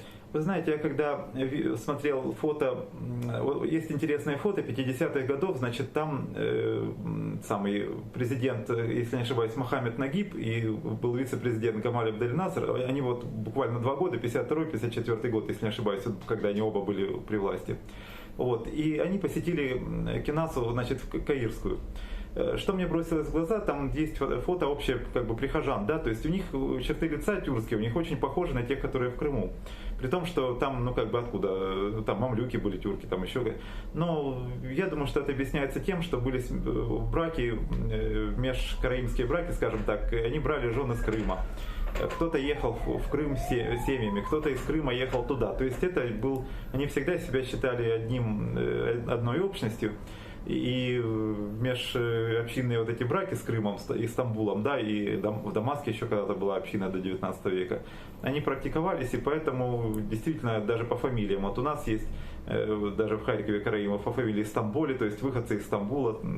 Вот. Есть, были Еру, то есть из Иерусалима, там, или, скорее даже те, кто паломничество совершил, у них тоже могла быть фамилия Еру, сокращенная от Ярушалми. То есть тот, кто побывал в Иерусалиме, или тот, кто был вообще не Иерусалима, а потом приехал вот сюда, например.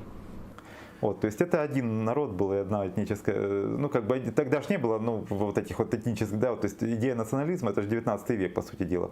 А тогда себя больше позиционировали как единоверцы и представители одной конфессии, поэтому заключали между собой браки, переезжали с места на место и считали это одним караимским пространством. Как сейчас живет караимская община? Где сейчас центр караимской мысли? Там же, где и центр караимской религии в Иерусалиме, в Израиле, или нет такого единого центра караимской мысли? В Израиле, конечно, потому что там большинство живет караимов, и понятно, что, собственно говоря, где больше всего людей, там больше всего школ духовных, мудрецов и так далее, тех, кто сведущих в религии, даже статистически, как бы, да, чем больше община, тем больше из нее выходцев, которые вот занимаются этими вопросами. Поэтому это в Израиле, центр в Рамле сейчас караимской религии. Вот, там Кенаса есть, там большая, или как они, Бет-Кнесет говорят, то есть по-нашему синагога. Но это греческое слово, там же в Израиле никто не называет синагоги, там говорят Бет-Кнесет, то есть дом собрания. Вот главный караимский дом собрания, это вот в Рамле. Ну, опять-таки 12 кенас существует в Израиле. Там больше всего. У нас мы немножко за бортом оказались после известных событий 1917 года, когда фактически религия была разгромлена. 1917. Да, 1917. Вот, многие, кто-то эмигрировал, кто-то уехал. Некоторые, опять-таки, мудрецы оказались даже вот среди египетских караимов. Например, Товия Леви Бабович, Газан в Севастополе был. Его сделали лишенцем. Ну, что такое лишенец? Это человек, который не отказался от религиозного сана, и он, как изгоем в обществе, да, в советском оказался. Но он сумел вот уехать туда, в Израиль в 30-е годы. Его пригласили на пост. Он возглавил это, то есть не в Израиль, а в Египет, в Каир, да. Он стал главой каирской вот этой огромной общины. То есть можно себе представить, каким авторитетом пользовались наши вот караимы там. Человек, когда закрыли советская власть Кенасу в Севастополе, его пригласили в Каир, и он там стал вот главой этой огромной каирской общины. Стал главой каирской общины человек, который вырос и был обучен вообще не в традиции египетских караимов? Или это одна и та же традиция? Это одна и та же традиция. Он в Крыму, конечно, был обучен, но они, во-первых, говорили на одном и том же, они знали иврит, да, язык Торы, то есть, как караимы говорят, лашон кода, что есть святой язык. Вот. Они те же молитвы, те же традиции. Как к нам приехали израильские караимы, они ну, по сути дела, то же самое читают, да, и те же молитвы, тоже все. Вот, там отличий нету, практически вот один в один. Мы сравнивали просто два молитвенника, вот, ну, это идентичные, вот, собственно говоря. Только мы читаем на языке том, который близок к нашим прихожанам, ну, опять-таки, тоже в силу нашего невигластва, да, потому что вот годы советской власти дали о себе знать. А вот, а там читают все-таки на лашон кодеш, на святом языке, как и у нас читали до 17 года. До 17 года главным языком, до 1917 года, главным языком общения караимов был какой язык? Это был идиш, это был иврит, это, может быть, был украинский, русские языки? У караимов есть два языка, то есть язык лашон кодеш, язык службы, да, вот язык религиозного служения, язык религиозной литературы, высокой поэзии, такой вот высокая литература, это древнееврейский, да, лашон кодеш, вот, ну, близок к современному ивриту. Вот. И между собой общались на языке, караимском тюркском языке, или как его иногда лашон кедар называют, дословно язык кочевников. Вот. И это был вот традиционный такой язык для общения между собой крымских караимов. Он близок к крымско-татарскому. Это очень близкие между собой языки, и опять-таки языки коренных народов Крыма. Это крымско-татарский, крымско-караимский и крымчакский, вот, чагатай или джагатай, как они его называют. И эти три языка, в общем-то, относятся к тюркским языкам, и это языки, на которых, в общем-то, общалось коренное население Крыма, и они друг друга прекрасно понимали. Ну, не только караимы. К нам как-то пришел представитель вот азербайджанского землячества, он посмотрел книги, написанные на караимском языке, говорит, так я тут все понимаю, это практически тот же самый язык, на котором и мы. То есть тюркские языки между собой ближе, чем даже вот славянские языки, там, например, украинский и белорусский, там, украинский русский, украинский польский.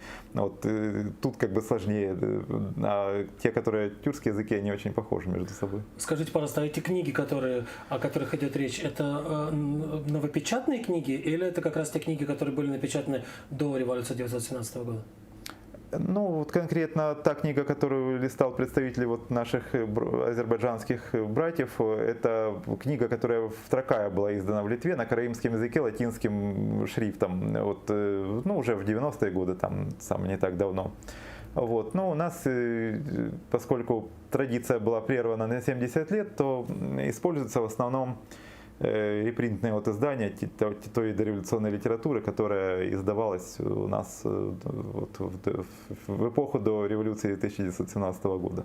Давайте разберемся с тем, как формировалась караимская община в Крыму и как вышло так, что тюркский язык стал для караимской общины языком родным, языком ежедневного общения. То есть так или иначе во II ли веке, в VII ли веке какие-то люди, которые исповедовали иудаизм, попали с Ближнего Востока в Крым.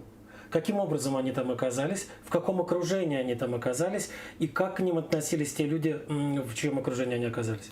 Ну, это, наверное, часть общих процессов, которые, ну, то, что называется эпоха Галута, да, в иудейской традиции. Галут — это изгнание, как бы, да, вот, то есть в разных направлениях шли вот изгнанники. Кстати говоря, сегодня у нас такой скорбный день, мы, в общем-то, вспоминаем о разрушенном Иерусалимском храме, который был в 686 году до нашей эры, 586, прошу прощения, до нашей эры разрушен, 6 век до нашей эры. Вот, и после этого, в общем-то, первый Галут начался, изгнание, вот Галут Бавель, вавилонское изгнание.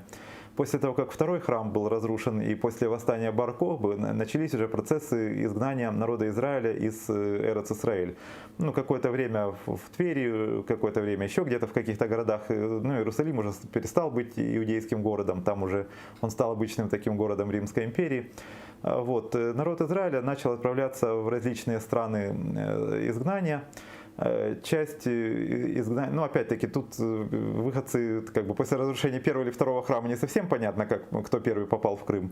Но так или иначе в Крыму оказались представители народа Израиля. как получилось, что они стали там отдельной этнической общностью? Дело в том, что прозелитизм практиковался активно, еще иудейский прозелитизм, не только в Крыму, но вообще обращение в иудейскую веру активно практиковалось, то есть в древности оно очень активное было.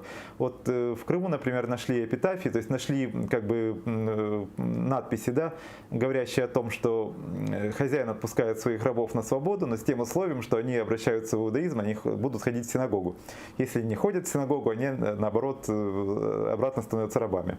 И причем самое интересное, что и имя хозяина, и имя вот этих вольноотпущенников, это были греческие имена, текст на греческом языке написан. То есть там очень активный такой этнический микс, он происходил с древних времен в Крыму, и, не только в Крыму. Особенность Крыма в том, что там каждая, допустим, пришли изгнанники из Израиля, не будем говорить в каком веке, там это может быть большое пространство для маневра, мы точно этого не знаем. Очевидно, шли процессы прозелитизма, они проповедовали свою веру другим местным племенам, которые языческие тогда были. То есть, если это первый век, то это еще и христианство не проникло, да, оно только-только формировалось в Эрец-Исраэль, еще не проникло туда, в Крым тем более. Оно в 3 веке в Крым проникает. То есть, пионеры монотеизма в Крыму, да, это были народ Израиля. То есть, первые те, кто принес Библию в Крым, Пятикнижие, да, Тору, это был народ Израиля, потому что христианства тогда не было, ислама тогда не было.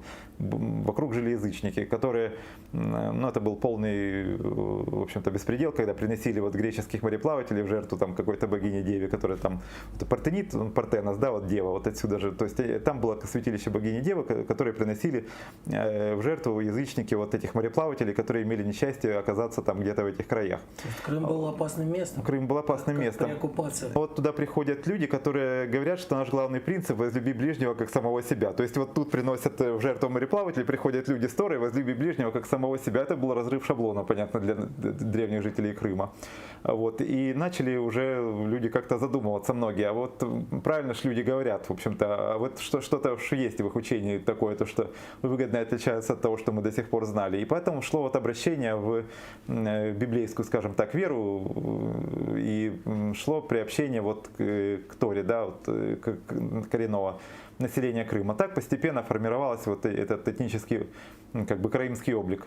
Но почему тюркский язык? Потому что с 3 века там гуны жили, носители тюркского языка, и в какой-то момент тюркский язык в Крыму, по крайней мере, один из хотя бы диалектов, один из языков тюркских, он стал то, что называется лингва франка, то есть языком, который межнационального общения, да, как сейчас английский по всему миру, то есть все на нем говорят. И он стал, поскольку он был главным таким крымским языком, то, соответственно, те, кто там жил, они стали его носителями.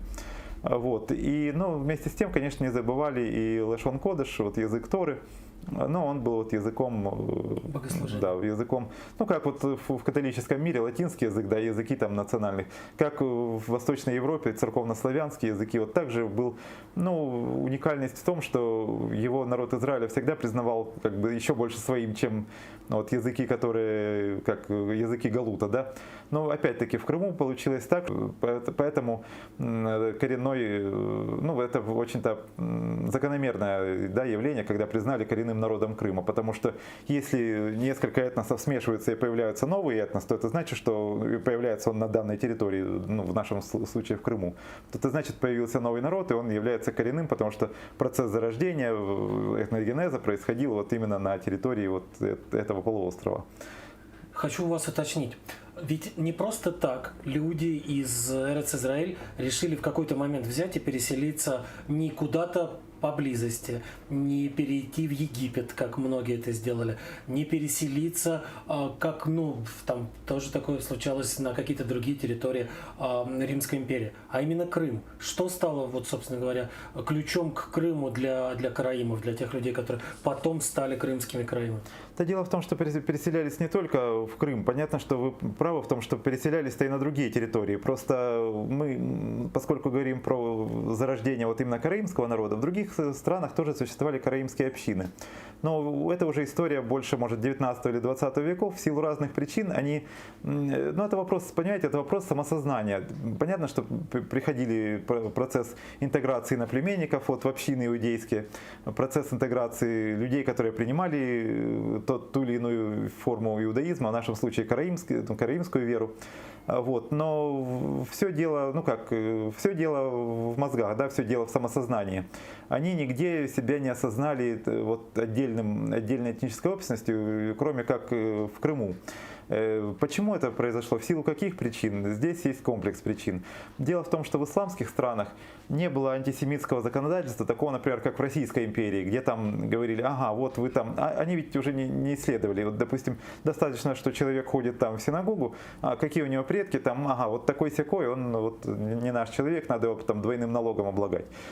Такого в исламских странах, да, иноверцы платили джизью, да, вот этот налог, но они жили себе спокойно. Вот особенность Крыма и вообще вот Османской, наверное, империи, не только Крыма, в том, что там иудеи достаточно комфортно себя чувствовали. Их не громили, как в Западной Европе, да, вот эти все инквизиции, там все вот эти вот принуждения к вере и так далее. Там такого не было.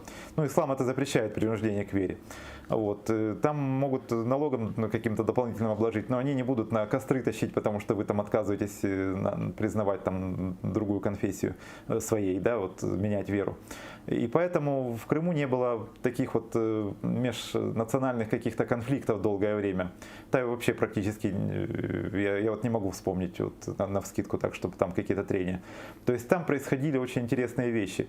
На узком пространстве, вот, например, в Бахчисарае, Чахоткале, это ж вот на горе и под горой, по сути дела. Все рядом. Там рядом, значит, караимский город Чахоткале, там рядом Бахчисарай, мусульманский город, и там рядом пещерный монастырь христианский, по-моему, Успенский он называется. Вот. Как происходили праздники? Например, празднуют что-то караимы, празднуют, допустим, Песах. Идут к ним поздравлять христиане и мусульмане, причем духовенство, это все так торжественно обставлено. Идут поздравлять, празднуют. Например, наступает христианский праздник. Идут к христианам, их поздравляют караимское и мусульманское духовенство. У мусульман, например, там Курбан-Байрам наступает. Да, идут, поздравляют их караимы, крымчаки, христиане. То есть очень толерантно было на самом деле. Хан, например, вот кто-то из путешественников говорил, что перед отправлением в поход хан еще и свечку ставил в православном монастыре. То есть там, ну вот эта толерантность была какая-то. Это вот то, что, к чему пришла Европа в 21 веке. В Крыму это было там в 17-16 веке. Вот, а у нас говорят, что темное время и так далее, и так далее. Да, были какие-то там походы, но это не, опять-таки, это не религиозные. Те же вот, когда Ясырь брали там в Украине, да, это, ну, мы все знаем вот эти думы там казацкие и так далее, но тут скорее не религиозная подоплека была, экономическая, а там вот, где мирно жили, в Крыму, в самом, собственно говоря, Крыму, там таких проблем не было, там все жили мирно. Вы еще спрашивали о праздниках. Да. Караимские праздники, те, которые записаны в Торе, кроме одного, кроме праздника Пурим, он как бы не в самой Торе, он в Пурим, он в книге Эстер написано, это вот в Танах входит. Вот. А так, в принципе, те же самые праздники, что ну, вообще как бы в иудаизме. То есть Песах идет через 50 дней, Шавот, Пятидесятница, осенью Рош га-Шана или Йом Теруа, да, вот, то есть праздник новолетия или праздник трубления в трубы, как он, ну, вот это библейский. Мне нравится, как он в украинском переводе Библии Свято-Гучных Суров называется. Вот. То есть на любом языке Библию можно взять, там все эти праздники описаны. Вот. И Суккот, я говорил уже, и между Йом Теруа и Суккот праздник пост, Йом Кипур, день отпущения грехов. Вот. И Пурим, он идет несколько особняком, потому что это более поздний праздник, он не история, он из книги Эстер, когда народу Израиля грозило уничтожение. И вот благодаря царице Эстер и ее родственнику Мордехаю, вот народ Израиля избежал от уничтожения. Но опять-таки, тогда народ Израиля, это, ну, по сути дела, единственный монотеист. Ни христианства, ни ислама не было. То есть, если бы тогда был уничтожен народ Израиля, то, собственно, не возник бы ни христианство, ни ислам. Вот, потому что, собственно говоря, это три монотеистические религии с корня одного. Это вера сынов Авраама. Поэтому вот если это осознать, что это вера сынов Авраама, мы поймем, что все конфессиональные деления не очень и очень условны на самом деле. Хочу про Крым еще вас спрашивать. Я понимаю, что мы сейчас находимся в области уже той истории, свидетелей, которые не сохранилось. Но тем не менее, может быть, есть какие-то документы, может быть, есть какие-то свидетельства того, как жили караимы со своими соседями. Что я имею в виду? Селились ли караимы отдельно от крымских татар, от других представителей других национальностей в Крыму, в отдельных селах или в каких-то отдельных кварталах, махалях жили в городах в крымских? Или все-таки как-то это было вот такой вот большой общиной и религиозные какие-то разногласия, религиозные какие-то различия были второстепенны? Ну, по-разному было, но в основном, опять-таки, все были друг другу соседями. Да, было Чухуткале, где караимы жили отдельно, но опять-таки в какое-то время до того, как город стал исключительно караимским, ну, в силу разных причин, то там же жили и мусульмане, и есть сведения, что и христиане там жили. Вот. И там развалины мечети, например, есть на Чухуткале. То есть мусульмане там жили, это значит, что на территории одного города жили представители разных религий. Если говорить о других городах, ну вот, например, взять Феодосия, кафе, как вот коренные народы называют, мы же не говорим Феодосия, мы говорим кафе, вот даже караимская фамилия есть Кефели, то есть выходец из Кафы. Так вот, в городе Кафе были, да, махаля, были вот эти вот национальные кварталы, но они, в принципе, во-первых, не рядом, во-вторых, это не догма, то есть могли где-то поселиться рядом соседи, допустим, мусульмане и караимы или христиане, то есть, ну, в целом были вот христианские кварталы, мусульманские, иудейские, вот, и тем не менее все друг другу были соседями, все видели, ну, это в одном городе было, по сути дела, вот, и мне нравится очень хорошая караимская, ну, вообще, как бы крымская традиция, не караимская, вообще от коренных народов Крыма. Вот, например, наступает пятница для мусульман, день молитвы. Вот ближе к полудню, к Джума-намазу пятничному, закрываются лавочки и караимские, и мусульманские, и христианские, потому что, ну, считается, что не нужно обижать соседей тем, что вот, например, пятница или суббота, а ты там ковер трясешь где-нибудь, а соседи другие не работают, для них это святой день.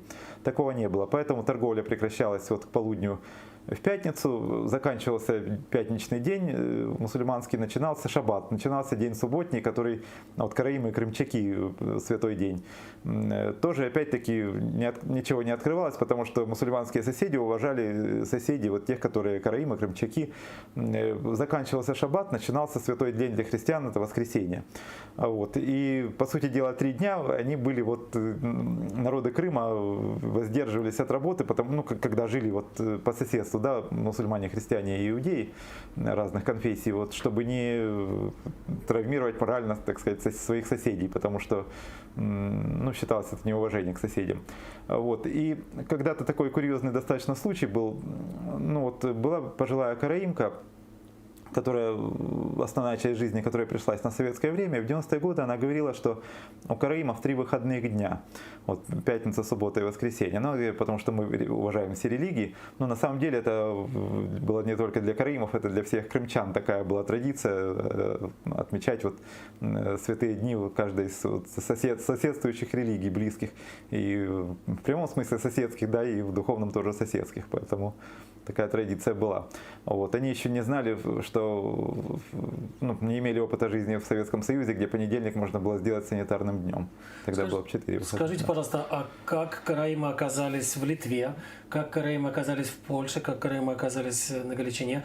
Это выходцы из Крыма, это те люди, которые, не знаю, предположу, вместе с крымскими татарами ходили в какие-то военные походы и, собственно говоря, и остались там? Или как все происходило? Тоже есть несколько мнений, но я расскажу то мнение, которое среди караимов наиболее распространено, среди караимских историков. То есть был такой князь Данила Галицкий, да, вот он пригласил караимских... Основатель города Львова. Да, он пригласил, ну правда не в Львов, а в Галич в основном. Вот, видно, это еще было до того, как Львов он в честь своего сына назвал, да. Вот, и караимы переселились в город Галич. Об этом повествует запись, сделанная на полях одной из книг караимской религиозной традиции. Она до 19 века, по-моему, до 30-х годов 19 века хранилась в Кенасе Галича. Но потом там случился пожар, и книга была уничтожена, но списки, ну как бы вот эту запись ее воспроизводили, потому что историки там эпохи просвещения, и более они интересовались историей караимов, и специально для них караимы выписки делали, в том числе из этой книги. И благодаря этому, даже когда оригинал погиб в пожаре, то вот эти вот записи, они сохранились о том, что караимы переселились вот в эпоху князя Данила Галицкого. Его еще первым королем Украины называют. Вот. И так караимы оказались в Галиче и в Галичине. А он их с какой целью переселял? У него были какие-то планы? Он их переселял, очевидно, ну, с целью развития экономики, торговли. И... Мы должны понимать, да, с целью развития экономики. Значит, что у караимов уже было какое-то реноме успешных банкиров, успешных купцов. Но не просто так он решил, позову из далекого Крыма людей, которые, наверное, даже на чуждом мне языке говорят. То есть какие-то должны были быть причины, побудившие его к такого рода поступкам. Конечно. Дело в том, что Галичина торговала с Крымом. Ведь мы сейчас говорим о глобализации, мы забываем о том, что глобализация, она и тогда была, в те века, которые мы там темными, средними и так далее, какими только не называем. А ведь международная торговля уже тогда была. И через Галич, потом через Львов проходили торговые пути в Западную Европу, дальше на восток, из Крыма там Великий Шелковый путь вел. То есть товары, которые проходили по Великому Шелковому пути, последняя остановка, которая была как раз тот город-кафе, о котором мы говорили, они же потом шли дальше в Западную Европу, опять-таки караимские купцы и торговцы, в том числе, их помогали туда доставлять. Ну, опять-таки, они не только торговлей занимались, уже в Галиче люди и садоводством занимались, и ремеслом, и теми занятиями, по сути дела, что и местное население, поэтому здесь... Дальше Литва. Вот второй вопрос, это Литва. Пришла эпоха князя Витовта или Витаутаса, как его в Литве называют. Вот, и он уже не купцов, он уже воинов стал звать. Дело в том, что он переселял в Литву переселял крымских татар и крымских караимов. Считается, что это были воины, которые охраняли крепость, вот эту Втракая, крепость, где жил вот этот князь, замок его. Вот. Почему? Потому что улица Караимская, она ведет как раз к вот этому озеру, которое окружает вот этот остров, где этот замок Тракайский стоит. Вот. И караимы были, и крымские татары, в общем-то, были, если посмотреть, где они расселялись, то там, где грозила опасность либо от Тевтонского ордена, ну, с Польшей более теплые отношения были, ну, так или иначе, или княжеская резиденция, или приграничные земли, и, ну, это вот дает основание говорить, что это вот именно были воины. Кроме того, оружие знаменитое, вот это я даже видел в Крыму, когда мы еще туда свободно ездили, оружие в виде вот этого двурогого копья, которое на гербе караимов, в общем-то, фигурирует. Вот. У караимов герб тамга, значит, калкан и тамга сенек, то есть это щит и вот это копье двурогое. Вот. И в Евпаторийском музее прямо это копье вот там стоит. И на монете, которую отчеканили к 600-летию переселения караимов и крымских татар в Литву, караимский воин тоже вот это двурогое копье держит там. Вот. И караимы распространились не только в Тракай, но и другие города. Вот в начале 20 века была община в Поневежесе, или Поневеж, как его еще называют. В Вильнюсе была община. И ну, в некоторых других городах, более мелких. И в Поневежесе Кенасу разрушили в советское время, в 70-е годы. А в Тракае и Вильнюсе до сих пор стоят караимские кенасы, и в них происходят службы. Государство вернуло, в общем-то, эту... И тоже считаются, кстати говоря, там, ну, я не знаю, может, там не коренными, ну, по-нашему, да, наверное, коренными народами, потому что там даже герб одной из вот этих вот земель литовских, там он вот это вот двурогое копье включает, то есть как бы память о караимском присутствии из древности там существует, поэтому...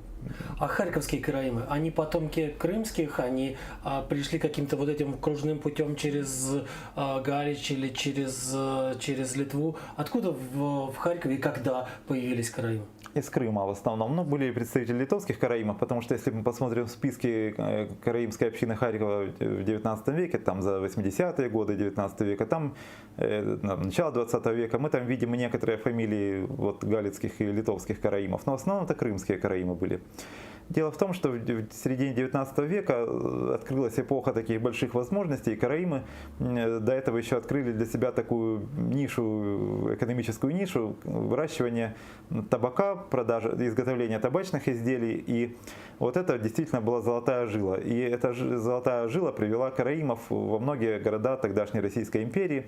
Киев, Харьков, Днепр, тогда Екатеринослав назывался, Одесса,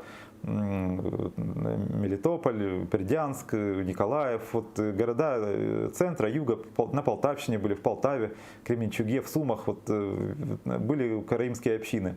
Даже в Славянске, вот тогда тоже к Харьковской губернии относился, тоже община небольшая была. Это выходцы из Крыма, фамилии известны.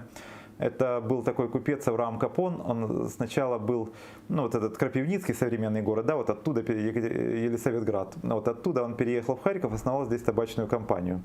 Приехали к середине 19 века, еще началась Крымская война, то есть она дала толчок новому потоку, скажем, беженцев, мигрантов и так далее. Они тоже осели в Харькове, вот, и постепенно образовался здесь вот такая караимская община. Вот. Ну, число никогда не было большим. То есть в самые лучшие годы это 500 человек, но в основном это 250-300 человек. Вот если посмотреть на списки. Все известны по фамилиям, кто жил, потомки их до сих пор, многих из этих семей в нашей общине есть.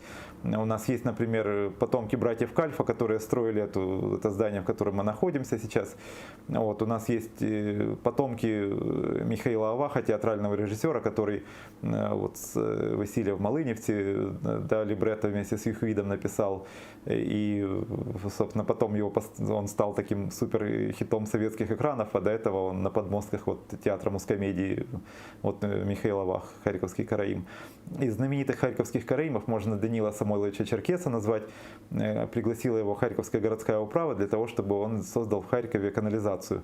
Он это создал 19 столетие. Начало 20-го, он сначала в Крыму создал канализационные системы в некоторых городах, в Евпатории он еще электростанцию первую там в городе, вот, а в Харькове он создал систему, значит, канализационную для города и построил несколько мостов железобетонных.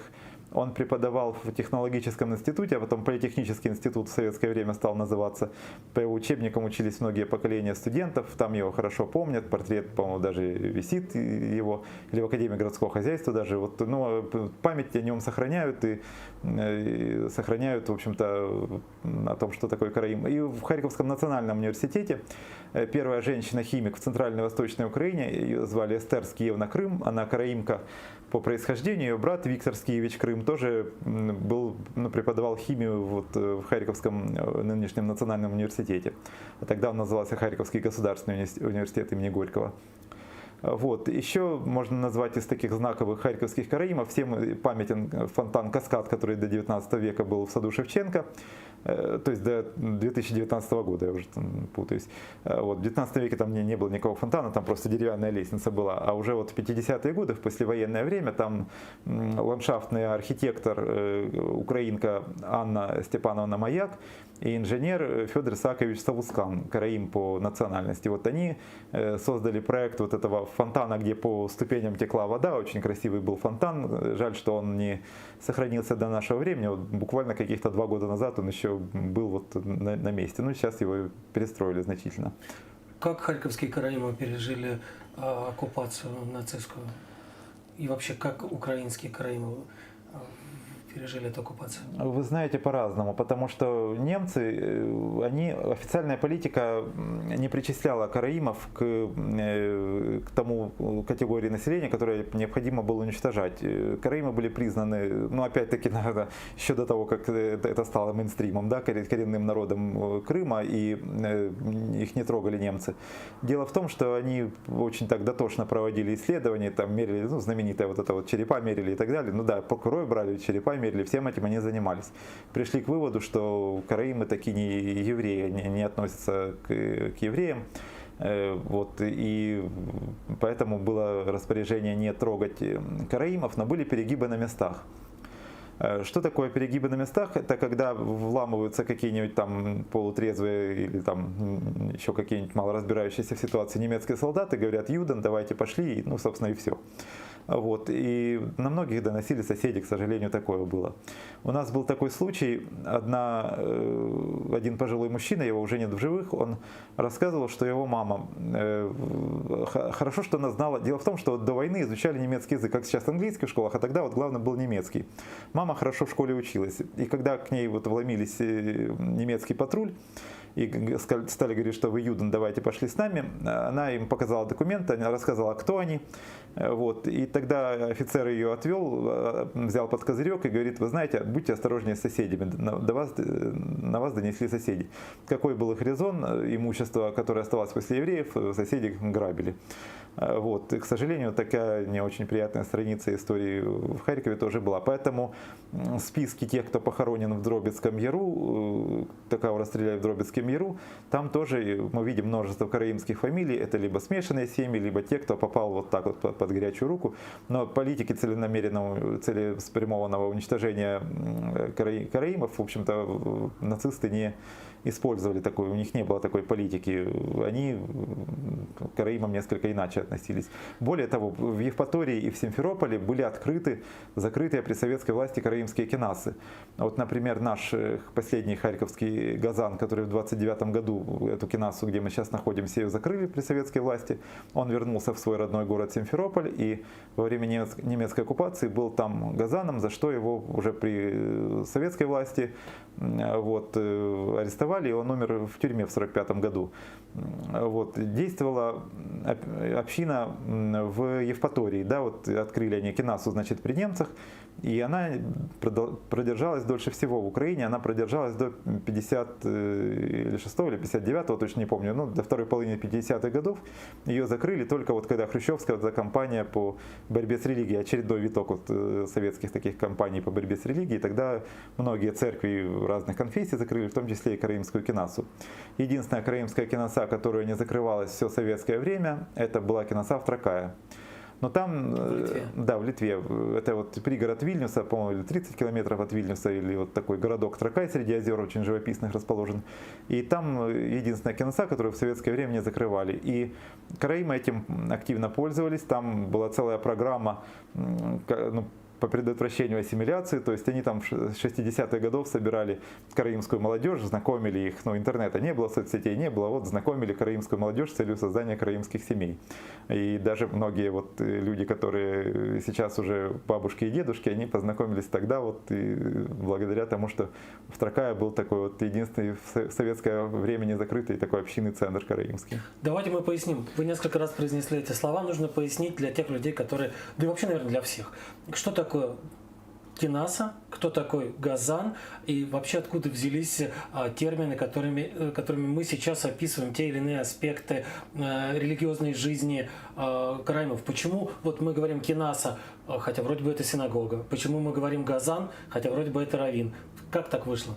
Я так немножко затронул эту тему уже, потому что в самом Израиле тоже как бы люди не говорят синагога. Это греческое слово, означает дом собрания. Вот на лашон кодеш это бет кнесет. Ну а кенаса, соответственно, производная от этого слова. То есть даже парламент Израиля, он кнесет называется, собрание. То есть отсюда же... То есть мы фактически в кнесете сейчас. Мы сейчас в кнесете сидим, с чем я могу вас поздравить, да. Вот. А газан, тут интереснее, так сказать, происхождение этого слова. Это слово из Талмуда, как ни парадоксально, да, вот это то, о чем мы говорили, караимы не признают, да, караимы не признают, как бы, что это имеет божественное происхождение, то, что такая литература есть, это даже вполне. Кто такой газан? В синагоге, по-моему, Александрии или какого-то города вот в том регионе, значит, была такая должность, поскольку синагога была очень большая, там было многолюдно, и, ну, вот такой аппаратуры звукозаписывающей, звуковыделяющей не было. Вот. И был такой специально обученный человек, который махал флагом, когда нужно было амен говорить, да, в конце молитвы. И вот его звали Газан. Вот. И с тех пор так называют, ну, опять-таки, это слово пережило трансформацию своих смыслов. А да, их звали Газан, это слово... Должность Газан. А слово, сам происхождение какое? Это иврит или... Иврит, да, иврит. Вот. И вот человек, который тогда вот махал флагом этой синагоги, ну, потом стали так называть тех, кто ведет службу, соответственно.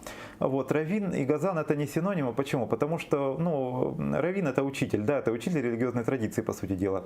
Вот каждый мальчик, который заканчивал вот рядом с Кинацией, и у нас тоже не исключение, был бет-мидраш, то есть школа религиозная, где обучали религиозной традиции, языку, Торы.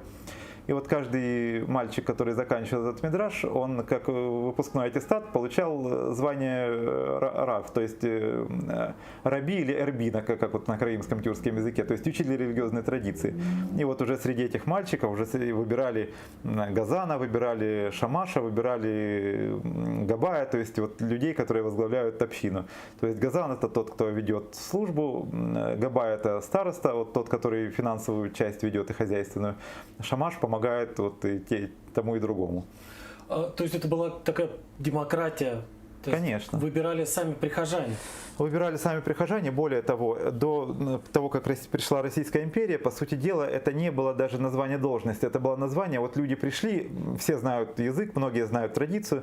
Вот, допустим, сегодня ведешь ты, завтра ведет вот он, послезавтра. И вот, то есть это даже как бы должность не было. Это просто человек, который ведет молитву. А уже когда пришла Российская империя с тягой к унификации, к титулам и чинам и так далее, уже это стало вот глава общины, так стал называться, который утверждали его или полицмейстер, или губернатор, точно не помню, в Российской империи. Вот, а до этого все было проще, и мы к этому опять стремимся, что это не такая уж супер должность какая-то, просто человек, который знающий традицию, который ведет молитву. Вот и все, это как бы изначально. Вот сейчас Российская империя опять пришла в виде оккупационных сил Российской Федерации в Крыму. Разорваны связи между караимами крымскими и караимами, живущими на свободной, неоккупированной территории? Никакая империя этого не дождется. На самом деле мы как община, ну, единственное, что мы, конечно, не можем общаться вживую, да, вот приехать туда, встретиться вместе, пойти в Кинасу, помолиться и так далее. К сожалению, этого сейчас нет, этой возможности. Вот. Но есть средства связи, есть средства интернет, телефон, там, приложения и так далее, благодаря которым мы, в общем-то, поддерживаем общение, как и с караимами во всем мире. Насколько важно поддерживать это общение для сохранения религиозной мысли, для сохранения культурной мысли? Или эти мысли могут развиваться параллельно, ну, в ожидании того момента, когда произойдет деоккупация?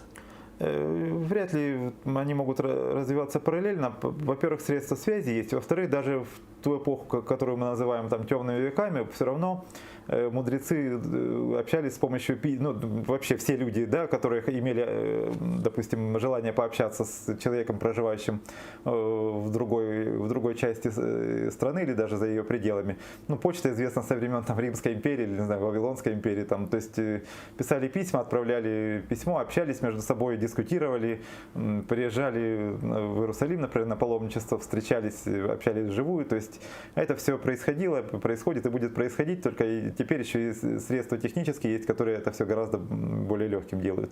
Вот. Поэтому караимская мысль, она вряд ли будет развиваться, ну, она и в средние века отдельно не развивалась, потому что общались между собой люди из всех этих общин, и путешествовали и писали письма друг другу. Вот. Поэтому это все один караимский мир, и человек, который, ну, как бы в чем еще прекрасен вот караимский подход к Торе, даже люди, которые могут быть, ну, в силу каких-то причин изолированные друг от друга оказались, да, они все равно к одинаковым выводам, потому что главный караимский принцип — это тщательно ищите в Торе, не опирайтесь на чужое мнение. Это то, что вот Анан бен Давид сказал. Это вот то, что сейчас говорят in my humble opinion. Вот он так заканчивал свои проповеди. Это вот in my humble opinion, а вы можете быть другого мнения, и это все нормально. Поэтому караим это даже не религия, это, можно сказать, антирелигия, потому что с таким подходом создать, ну что такое религия, да, это помимо священных писаний, это еще и куча догматов, куча трактовок, которые канонизированные, которые обязательны для исполнения. А у караимов-то этого нет. У караимов принцип тщательно ищите в Торе, не опирайтесь на чужое мнение. Скажите, пожалуйста, что произошло с теми караимами в Крыму, которые не приняли российскую оккупацию? Они переехали на неоккупированную территорию, они ушли в какой-то там, может быть, как это называется, внутреннюю миграцию, да, в такое ментальное подполье. Они, может быть, репатриировались, прошу прощения, в Израиль. Что с этими людьми случилось?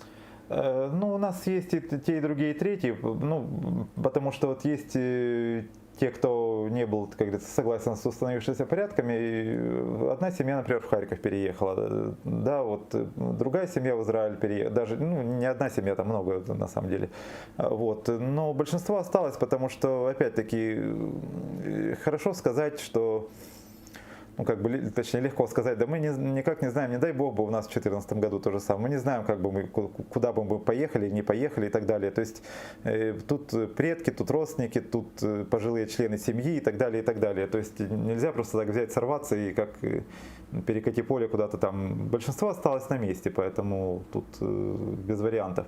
Потому что есть кинасы, есть общины, есть необходимость выживать. Есть историческая родина, которая, в общем-то, одна, поэтому тут без вариантов. Сколько сейчас на свободной территории Украины находится караимов? Сколько караимов живет постоянно сейчас на материковой части Украины? Трудно подсчитать, потому что перепись населения была у нас в 2001 году, и с тех пор, по сути дела, не было. Вот тогда в Харькове, например, было 50 караимов по той переписи 2001 года. Но, очевидно, сейчас этнических караимов стало все-таки меньше, потому что ассимиляция, эмиграция, естественная убыль и так далее, и так далее. Вот. Сколько этнических караимов в Харькове сейчас живет, трудно сказать.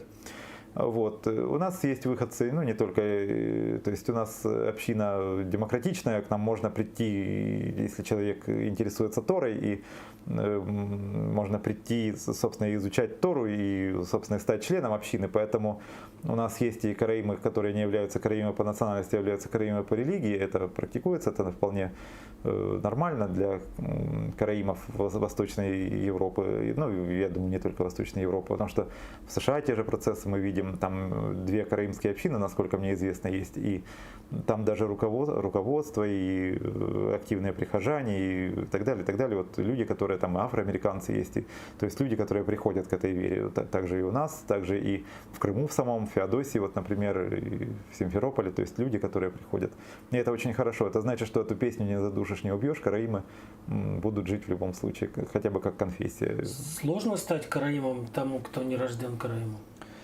Нет, ну смотрите, тут что значит сложно стать, ну, человек должен, ну, жить по Торе, да, вот что значит жить по Торе, это, ну, нельзя сказать, там, проснуться, я там решил стать караимом, да, нужно соблюдать, знать, во-первых, религию, соблюдать предписания Торы, знать, собственно говоря, что от тебя Бог хочет и что тебе говорит в Торе, словами Торы, ну и жить по этому. А дальше уже мы смотрим, если человек, да, то почему у нас есть люди, которые приходят, да. Много людей приходят на вот каждую субботу сюда в Кинасу на богослужение? Мы сейчас онлайн проводим в связи с карантином, пандемией. Ну, опять-таки, сейчас новая волна грядет. Мы уже думали начать собираться, но просто у нас есть люди из пригорода приезжают. И, ну, что такое пригородный автобус? Это, что называется, отдельный трэш. Да, вот это вот там лучше не ездить лишний раз. Когда даже в самый разгар вот красной зоны люди без масок ездили, там как сельди в бочку набивались и так далее. Мы просто не хотели рисковать здоровьем людей, не хотим рисковать. Поэтому сейчас мы онлайн проводим изучения Торы. Но как только станет возможным, мы будем опять собираться. Если там опять очередная волна нас не накроет, то даст Бог с Рош ха-Шана, от соседних праздников будем собираться.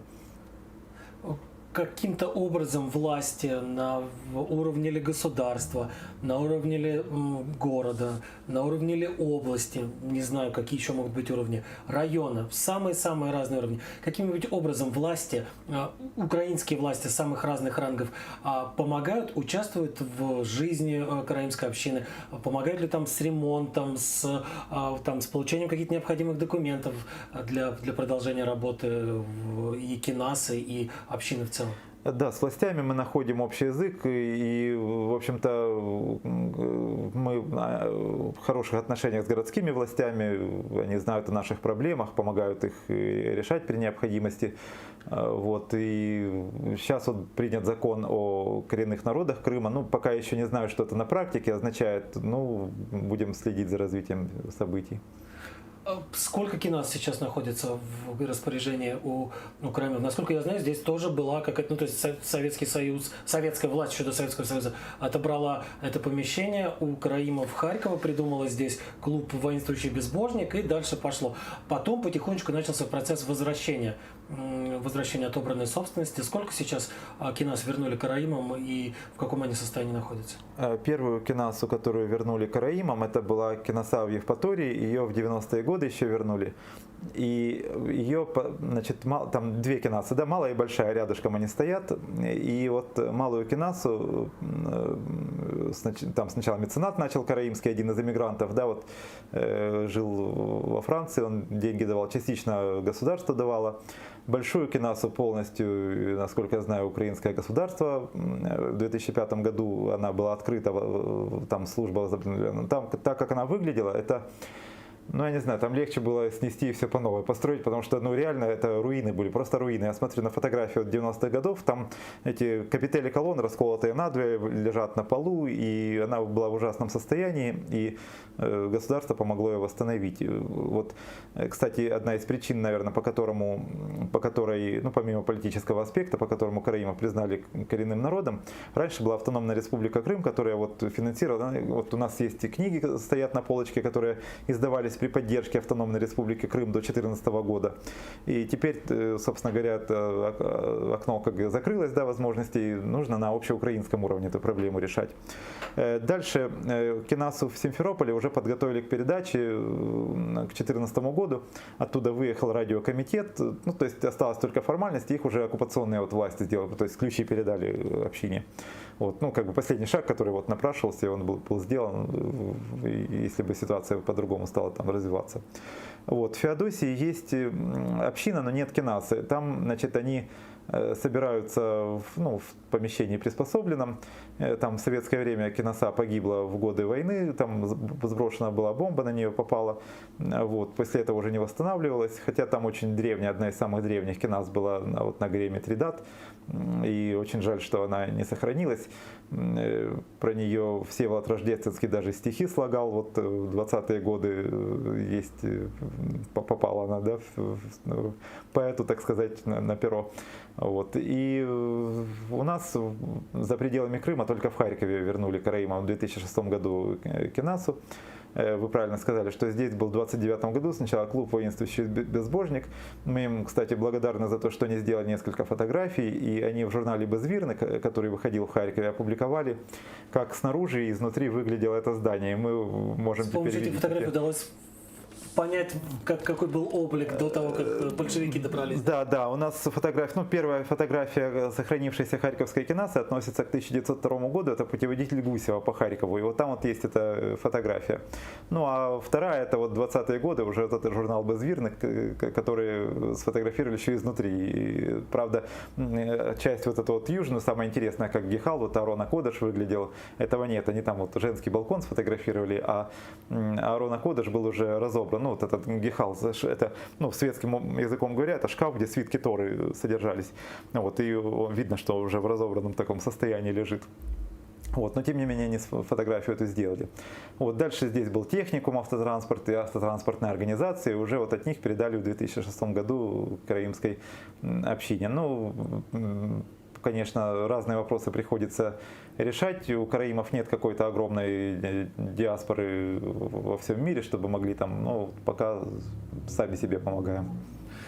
сами себе помогаете, то есть, я так понимаю, какого-то деятельного участия в реставрации отдали, за это спасибо, а деятельное участие в реставрации власти не принимают. Потому что не в самом лучшем состоянии Кинаса находится, честно. Ну да, ну опять-таки это есть, на то есть разные причины, там некоторые юридические вопросы необходимо решить, но в целом я думаю, что они даже нам говорили, что мы вам поможем с реставрацией, но некоторые вопросы нужно решить одним словом. Как отношения с крымскими татарами, с общиной, с диаспорой, которая живет в Харькове? Да вот, к сожалению, в Харькове практически нету крымско-татарской диаспоры, ведь у нас жили в основном, у нас есть просто татарская диаспора в Харькове. Вот, и она тоже где-то с середины 19 века существует. И у нас вот где мечеть на Ярославской улице, вокруг селились татары, ну, волжские татары. А крымских татар у нас исторически как-то не сложилось, и после 2014 года тоже не сложилось, потому что они все-таки ехали не в пограничные районы, а Винница, Киев, Львов там и другие регионы Украины, которые от греха подальше находятся. Вот. И в Харькове в основном студенты крымско-татарские, вот кто есть, да, вот, то есть те, кто учатся в харьковских вузах, поскольку Харьков это город вузов, город труда, науки и культуры, здесь много студентов, в том числе и крымские татары. Вот. У нас была идея такая с некоторыми из этих людей, значит, после 2014 года основать землячество коренных народов Крыма.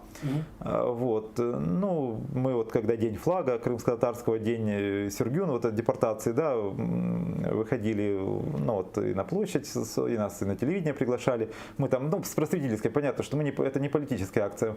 Мы вот нас приглашали на Майдан Свободы, чтобы или экскурсию провести, или рассказать об истории Крыма, или, ну, вот в таком плане. Вот, то есть, и крымские татары тоже участвовали. Но опять-таки рядом стоит вот этот, ну, украинский флаг, и людям потом в Крым возвращаться, где их родители живут. То есть понимаете ситуацию, да, почему не сложилось крымско-татарское землячество здесь? Потому что любой праздник, любой, там, где они мелькнут там, под сине-желтым флагом, они будут иметь проблемы. С оккупационной властью. Да, да. То есть, по большому счету, Караимы – это такой вход украинцев в Крым. Вы здесь лицо Крыма в Харькове. Ну, получается, вход что харьковчан, я прошу прощения. Получается, что так. У нас даже были неизвестные одна семья, смешанная крымско-крымчакская, вот третий коренной народ, да, вот Крыма, самый маленький, к сожалению, вот крымчаки, и другая семья Мизрахи. Я даже общался как-то с ее представителями, очень интересные люди. И они мне говорили, что один из них говорил, что они потомки вот знаменитого вот этого раввина Хискиягу Медини, который в 19 веке, ну я не знаю, если сравнивать с украинской ситуацией, вот как Петро Могила, да, вот для украинской церкви, да, вот также вот Хискиягу Медини для вот небольшой этой крымчакской общины, знаменитейший человек был. Вот. И у нас в Харькове жили и живут, наверное, его потомки. Давно с ними не общался, надо будет попытаться найти опять. Спасибо вам большое, Александр. Благодарю вас за очень содержательный разговор. Спасибо вам.